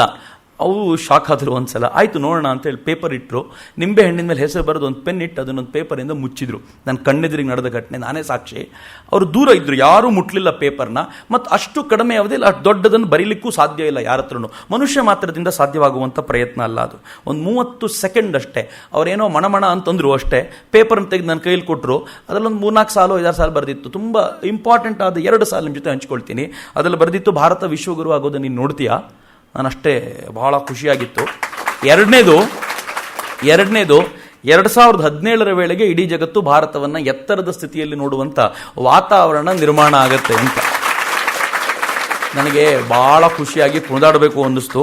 ಅದಾದ ಕೆಲವು ದಿನಗಳಲ್ಲಿ ಸುದ್ದಿ ಬಂತು, ಇಡೀ ಜಗತ್ತು ಜೂನ್ 21 ವಿಶ್ವ ಯೋಗ ದಿವಸವಾಗಿ ಆಚರಣೆ ಮಾಡಲಿಕ್ಕೆ ಹೊರಟಿದೆ ಅಂತ. ವಿಶ್ವ ಯೋಗ ದಿವಸವಾಗಿ ಭಾರತ ಯುನೈಟೆಡ್ ನೇಷನ್ಸ್ನಲ್ಲಿ ಪ್ರೆಸೆಂಟ್ ಮಾಡಿದಾಗ, ನಿಮ್ಮ ಆರೋಗ್ಯ ಸರಿಯಾಗಬೇಕು ಅಂದರೆ ಯೋಗ ಮಾಡಿ ಅಂತ ಪ್ರೆಸೆಂಟ್ ಮಾಡಿದಾಗ ಆನ್ ಸ್ಪಾಟ್ 137ಕ್ಕೂ ಹೆಚ್ಚು ರಾಷ್ಟ್ರಗಳು ಒಪ್ಕೊಂಡವು. 1.5 ತಿಂಗಳ ಹಿಂದಿನ ಸುದ್ದಿ ಅದು. 177 ರಾಷ್ಟ್ರಗಳು ಒಪ್ಕೊಂಡಿದ್ದಾವೆ, 40 ಮುಸಲ್ಮಾನ್ ರಾಷ್ಟ್ರಗಳೇ ಅದರಲ್ಲಿದ್ದಾವೆ ಅಂತ. ಯಾಕೆ ಅವರು ಕೇಳ್ತಾರೆ ಅಂತಂದರೆ, ಅವ್ರಿಗೆ ಗೊತ್ತು ಭಾರತ ಜಗತ್ತಿಗೆ ಏನು ಕೊಟ್ಟರು ಒಳ್ಳೆಯದನ್ನೇ ಕೊಡುತ್ತೆ, ಕೆಟ್ಟದನ್ನು ಕೊಟ್ಟು ಭಾರತಕ್ಕೆ ಗೊತ್ತಿಲ್ಲ. ಹೀಗಾಗಿ ಭಾರತ ಏನು ಕೊಟ್ಟರೂ ಸ್ವೀಕಾರ ಮಾಡಬೇಕು ಅಂತ, ಭಾರತ ಏನು ಕೊಟ್ಟರು ನಾವು ತಗೊಳ್ಳಿಕ್ಕೆ ಸಿದ್ಧರಾಗಬೇಕು ಅಂತ ಇವತ್ತು ಇಡೀ ಜಗತ್ತು ಅಕ್ಸೆಪ್ಟ್ ಮಾಡ್ತಿದೆಯಲ್ಲ. ಅದರ ಅರ್ಥ ಏನು ಅಂತಂದರೆ, ನಾವು ಅಖಂಡವಾಗಿ ಬೆಳೆದು ನಿಲ್ಲಕ್ಕೆ ಬೇಕಾಗಿರುವಂಥ ಸ್ಪಷ್ಟ ಭೂಮಿಕೆ ಸಿದ್ಧವಾಗಿದೆ ಅಂತ. ಇಂಥ ಭೂಮಿಕೆ ಇಟ್ಟುಕೊಂಡು ಕೂಡ ಏನಾದರೂ ಸಾಧನೆ ಮಾಡಿಕೊಳ್ಳಿಲ್ಲ ಅಂತಂದರೆ, ನಾವು ಇತಿಹಾಸದ ಕಾಲದಲ್ಲಿ ಕೆಲವರನ್ನ ಬೈಕೊಂಡು ಬಂದ್ವಲ್ಲ, ಎಂಥ ಕಾಲಘಟ್ಟ ಕಳೆದೋಯ್ತು, ಎಂಥ ಅವಕಾಶ ಬಿಟ್ಬಿಟ್ಟು ಬೈಕೊಂಡ್ವಲ್ಲ, ಹಾಗೆ ಇನ್ನೊಂದು 150 ವರ್ಷಗಳ ನಂತರ ಇದೇ ಥರ ಮತ್ತೆಲ್ಲಾದರೂ ಪ್ರವಚನವಾದಾಗ ನಮ್ಮ ಕಾಲವನ್ನು ಕೂಡ ಬೈಕೊಳ್ತಿರ್ತಾರೆ, ಎಂಥ ಅವಕಾಶ ಇತ್ತು ಅವ್ರಿಗೆ, ಕಳ್ಕೊಂಡ್ಬಿಟ್ರು ಅಂತ. ಹಾಗೆ ಇತಿಹಾಸದಲ್ಲಿ ಕಳೆದು ಹೋಗಬಾರ್ದು. ಇತಿಹಾಸದಲ್ಲಿ ಈ ಕಾಲಘಟ್ಟವನ್ನು ಗೆಲುವಿನ ಕಾಲಘಟ್ಟ ಅಂತ ದಾಖಲಿಸುವಂಥ ಅಷ್ಟು ಸಾಮರ್ಥ್ಯ ನಮ್ಮೊಳಗಿದೆ, ಅವಕಾಶವೂ ನಮಗಿದೆ. ಈ ಅವಕಾಶವನ್ನು ಚೆನ್ನಾಗಿ ಬಳಸ್ಕೊಳ್ಳೋಣ ಅಂತ ಹೇಳ್ತಾ, ಪ್ರೀತಿಯಿಂದ ಆಲಿಸಿರುವಂಥ 4 ದಿನಗಳ ಕಾಲ ಇಷ್ಟು ಪ್ರೀತಿಯನ್ನು ತೋರಿದ ನಿಮಗೆಲ್ಲರಿಗೂ ನಾನು ಅತ್ಯಂತ ಪ್ರೀತಿಪೂರ್ವಕವಾಗಿ ಕೃತಜ್ಞತೆಗಳನ್ನು ಸಮರ್ಪಿಸ್ತಾ ನನ್ನ ಈ ಮಾತುಗಳನ್ನು ತಾಯಿ ಭಾರತೀಯ ಪಾದಗಳಿಗೆ ಅರ್ಪಿಸ್ತೇನೆ. ವಂದೇ ಮಾತರಂ. ಜೈ ಹಿಂದ್.